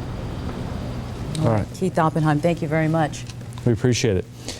Former President Clinton is in New York hoping to provide comfort to some of the families directly affected by Tuesday's terrorist attack on the World Trade Center. Your husband?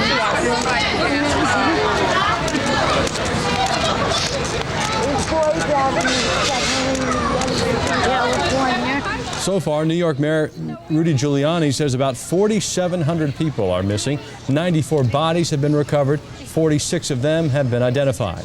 More than 6,000 tons of debris have been removed from the scene so far as people continue to work around the clock. The financial heart of America is gone and the economy has suffered. A look at what we can expect when the markets open and trading resumes when we come back.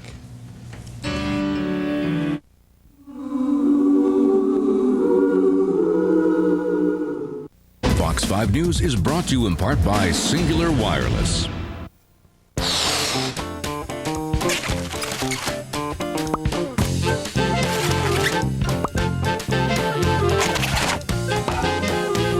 Having just one way to express yourself can be frustrating. That's why Singular Wireless offers a range of airtime options. Choose 2 and create your own plan. Sign up now and get a deal on a cool Nokia. Singular Wireless. What do you have to say?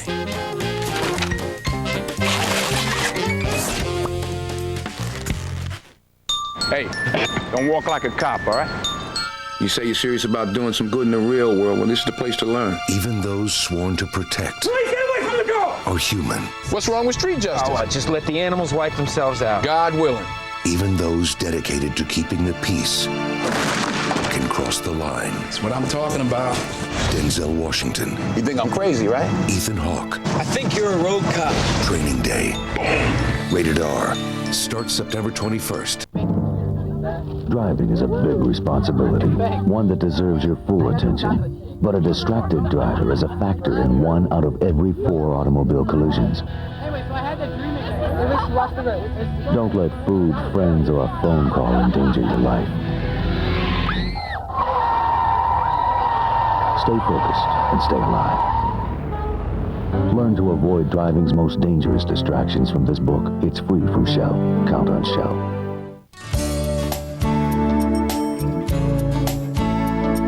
Look at all the extra stuff I get for this little guy. I don't even treat myself this well. At least my bank takes care of me. South Trust, with their Banker's Dozen checking account. 13 extras all in one account, like one flat monthly fee, no matter how many checks I write. No minimum balance, a free South Trust check card, 13 great features. Now that's something to bark about. This is the 2002 Accord from Honda. As you might expect, it comes with a very impressive array of standard. Sometimes you just want to cut to the chase.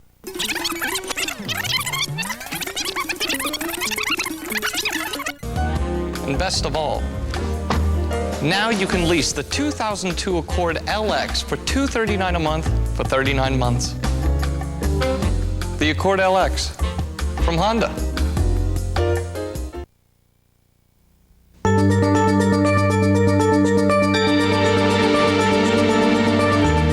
Trading is scheduled to resume on Wall Street Monday morning. Right now, utility workers are still racing to restore power to the city's devastated financial district. The New York Stock Exchange, NASDAQ, and American Stock Exchange plan extensive testing on Saturday to make sure systems are ready to go. Now, this is the longest the markets have remained closed since the crash of 1929, and many investors are worried about what will happen when they finally reopen. Joining us now with some insight on the issue is certified financial planner Kay Shirley. Kay, thank you for being with us this evening. You're welcome. Lots of talk about what's going to happen when the markets reopen. Some predict it's going to fall. Others say this is the time to show your support for the country and invest. What do you think? Well, while history doesn't repeat itself, it does seem to rhyme, and Truman has said the only history that we can't learn from is the history we don't know. So let's take a look at what's happened in the past when we've had disasters. Maybe not this, of course not this widespread and this horrific, but Oklahoma City bombing, the day of the bombing, the market went down 0.1%. 1 year later, it was up 37%. World Trade Center bombing down 0.2% the day of. A year later, up 10%. Kennedy assassination down almost 3%. A year later, up 16%. Pearl Harbor, which of course many people have been comparing this to, a devastating surprise attack. Pearl Harbor, the day of, down 7.5%. Then in 1942, the next year, up 20%, and by 1945, that year it was up 36%. That's interesting. We're talking about the markets perhaps opening on Monday. Right. Probably a good thing, given the sense that we were so stunned as a nation after all of this happened. If the markets had been able to reopen, you wonder whether it would have been different then, perhaps on Wednesday or Thursday, as it will be on Monday after people have a chance to sort of regroup and perhaps be a little more angry than they were sad. What do you think about that? Well, and maybe not quite so fearful, because the thing that drives us to action is fear and lack of information. Of course, we'll have more information Monday than we would have had the next day. I don't know, my sense of it, Russ, is that it might have been a more emotional reaction than it will be on Monday. It seems to me on Monday it might be a bit more rational, though of course, a lot of internet talk today is buy American on Monday and show your support for America. Well, a lot of times we hear that, if you're going to play in the stock market, you've got to do it for the long haul. Don't go with the peaks and valleys. As we head into the market reopening Monday, what are you advising investors? My investors are calling and saying, I'm not panicked, so just tell me what you think might happen and what's going on. We're saying use reason, because we really don't know what's going to happen. If you're on a dollar cost averaging program where you're gradually putting money in the market, continue that. If you have a block of money to invest, perhaps begin a dollar cost averaging program. Maybe put more money in on Monday or Tuesday, but just use ration and use some prudence in your decision making. But of course, keep your eye on the long term. The market is down, we know that. Right. Since a year ago, the S&P is down 28%, NASDAQ is down 60%. So if you were going to buy, whether the 10th or on Monday, you're getting a good buy.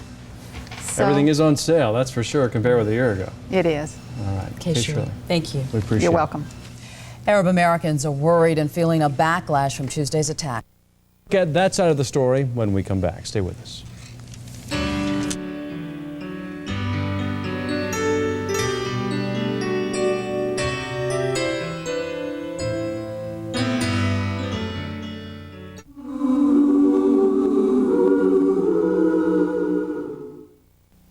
Fox5 News is brought to you in part by Big Lots.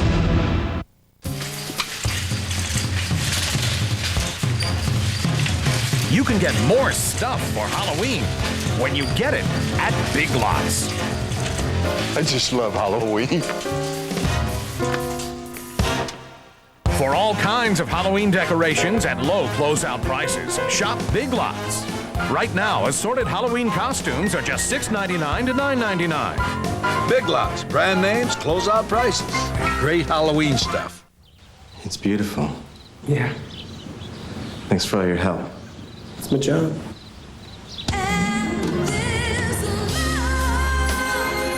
Wow.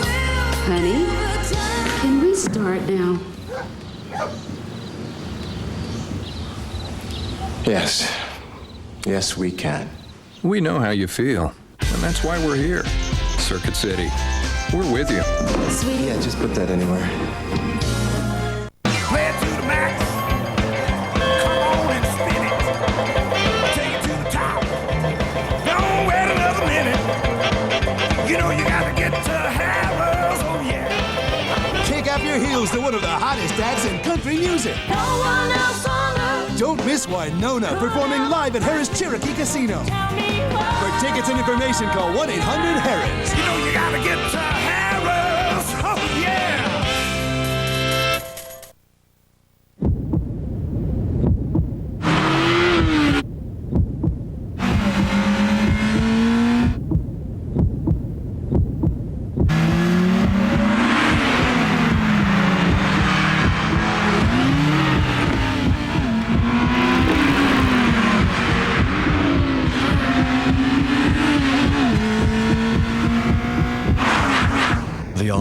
200 horsepower Acura RSX.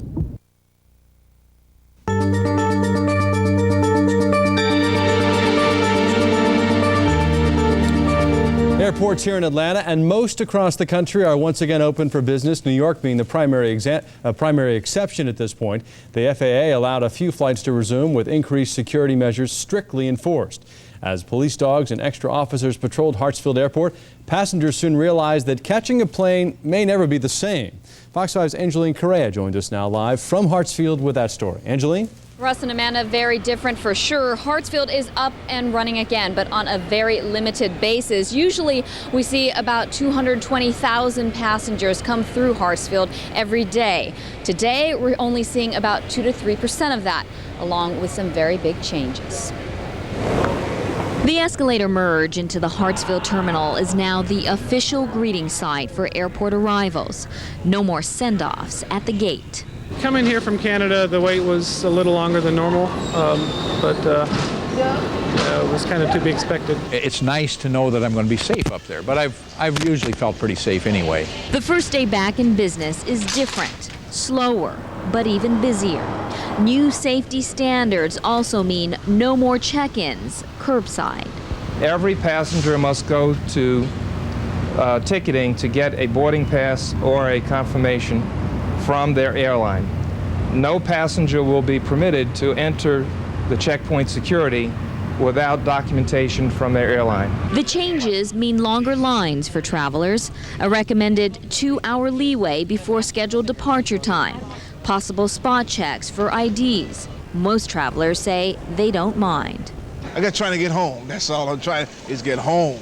Tighter security includes not only more Atlanta police officers, but federal agents and more undercover officers. I do feel much safer that they are here and they're watching and they're observing people and they're looking at things, and hopefully things will be much better. While Hartsfield is open, not all airlines are up and running, and even then, only certain flights are going through. So before you head out here, you must have confirmation that your flight is still going as scheduled. You should call ahead and again allow 2 hours before check-in time. We're reporting live from Hartsfield International Airport. Angeline Correa, Fox 5 News. And I guess at this point, Angeline, it's very hard to say when flight schedules might return to normal, isn't it? Yeah, they expect more and more flights will return as normal over the weekend, and they hope to get this all back as scheduled sometime Monday or maybe even Tuesday. All right, Angeline Correa, live at Hartsfield. Thanks. Here is the contact information now for Delta and AirTran, the two airlines that account for most of the flights at Hartsfield. You can contact Delta at 1-800-325-1999. Flight information is also available at the company's website, delta.com. And the number for AirTran is 770-994-8258. Its website is airtran.com. Both Delta and AirTran are waiving rebooking penalties and giving refunds to travelers who are afraid to fly in the immediate aftermath of Tuesday's attacks.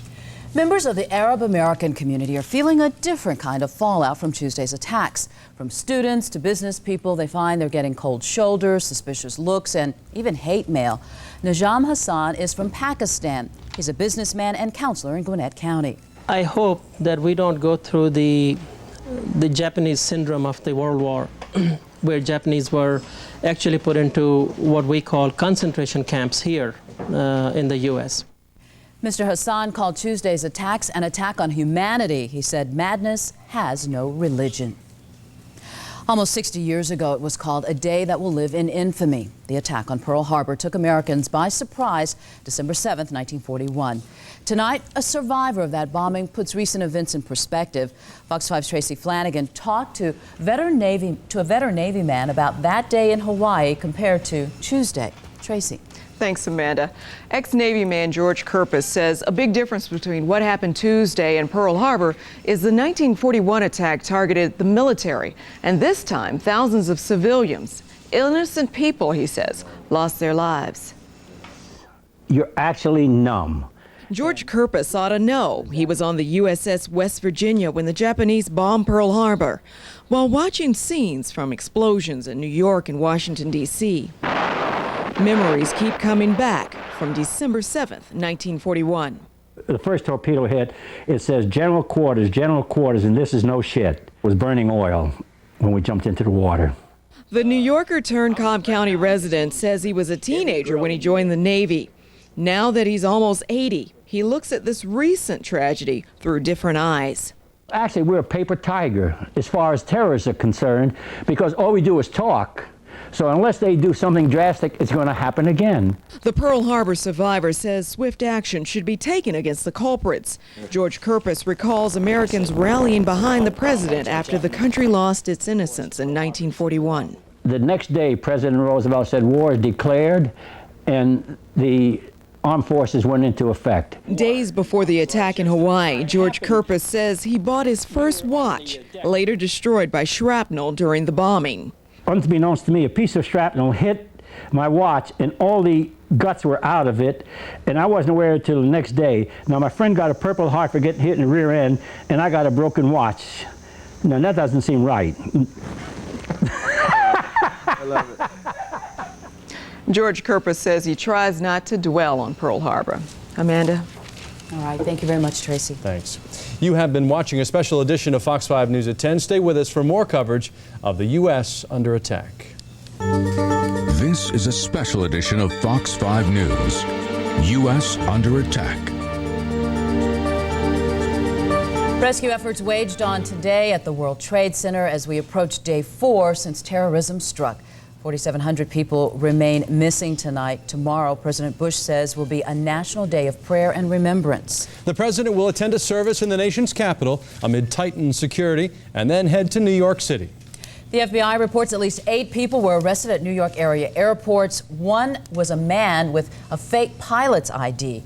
The incidents forced the closing of New York's 3 major airports on the same day today that they reopened. Meantime, in Washington, some are urging the president to call up reserve units for the first time since the Gulf War. Fox 5's Corey Thompson has been covering the story all day long for us and joins us now from the news center with the latest. Corey? Russ and Amanda, for the first time today, a top administration official is calling Saudi fugitive Osama bin Laden the primary suspect in the attack on American sites in New York and Washington, D.C. Tonight, we are getting a better indication of what the U.S. plans to do next.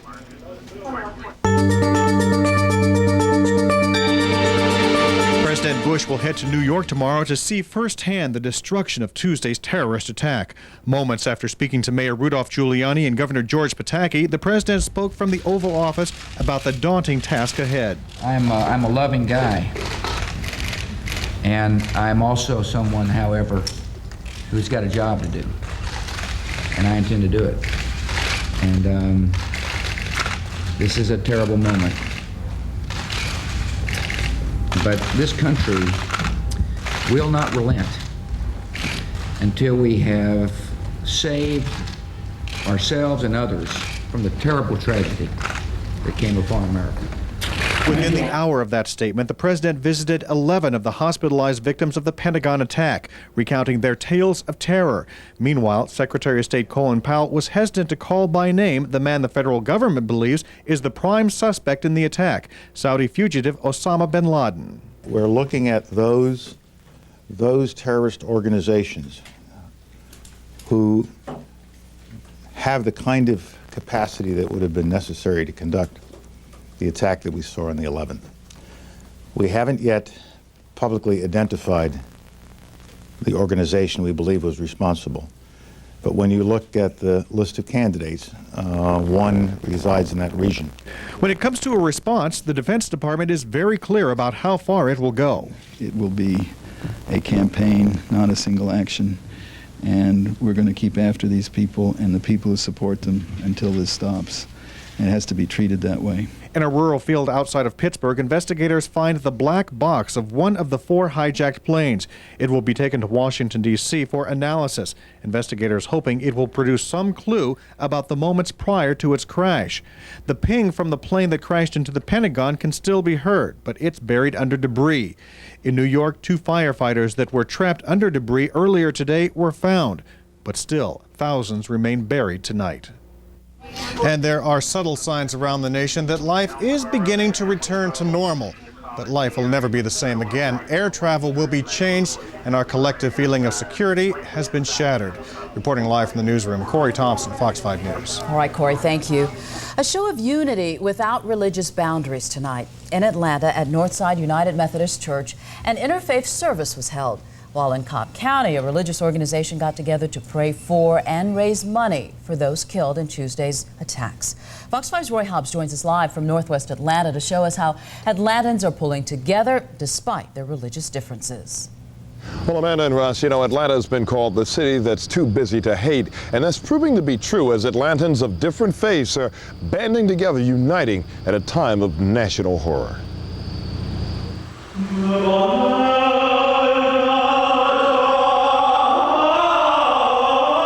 They sang the songs of their religions and offered prayers from religions rarely, if ever, heard at a Methodist church.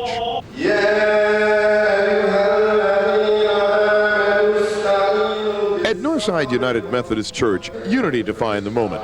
Leaders of the Christian, Jewish, and Muslim religions joined together to help those of all faiths begin the healing process. Rabbi Arnold Goodman says people shouldn't be surprised to see this. We have a relationship with each other. We're working on the Atlanta Alliance with each other. So the fact is that there is far more of this going on than sometimes people imagine. And if it's taken this tragedy to really show that there is a lot of goodwill in the community, well, maybe that's one very small bright spot in a very bleak landscape. The message is that we as citizens of this country, citizens of this city, citizens of the world, cannot be stopped in terms of our movement for greater and greater unity, greater and greater oneness. And this really forces us to see that what happens to any one of us happens to all of us. At this service, being human was the only group being recognized. If there's ever been a time when, if you're Methodist, Presbyterian, Catholic, Jewish, Buddhist, Muslim, it doesn't matter. This is a time to come together as human beings. At the Grace Baptist Church in Cobb County, the need to unite and pray for those lost Tuesday was just as strong. We're seeing a revival of patriotism. It's wonderful to me to see people one more time waving Old Glory, saluting the flag, honoring the flag instead of burning it or stepping on it. Now we're holding it up again, and we're saying, as America is saying, God bless America. You know, over the last couple of days, I have not been surprised to see the people of Atlanta coming to get together like they have under the conditions that we've been watching on television, with seeing the horrific images and seeing everybody come together like this has been truly an exciting moment for, I think, everyone in Atlanta. And that was the feeling I got from the people that I talked to tonight here in Northwest Atlanta.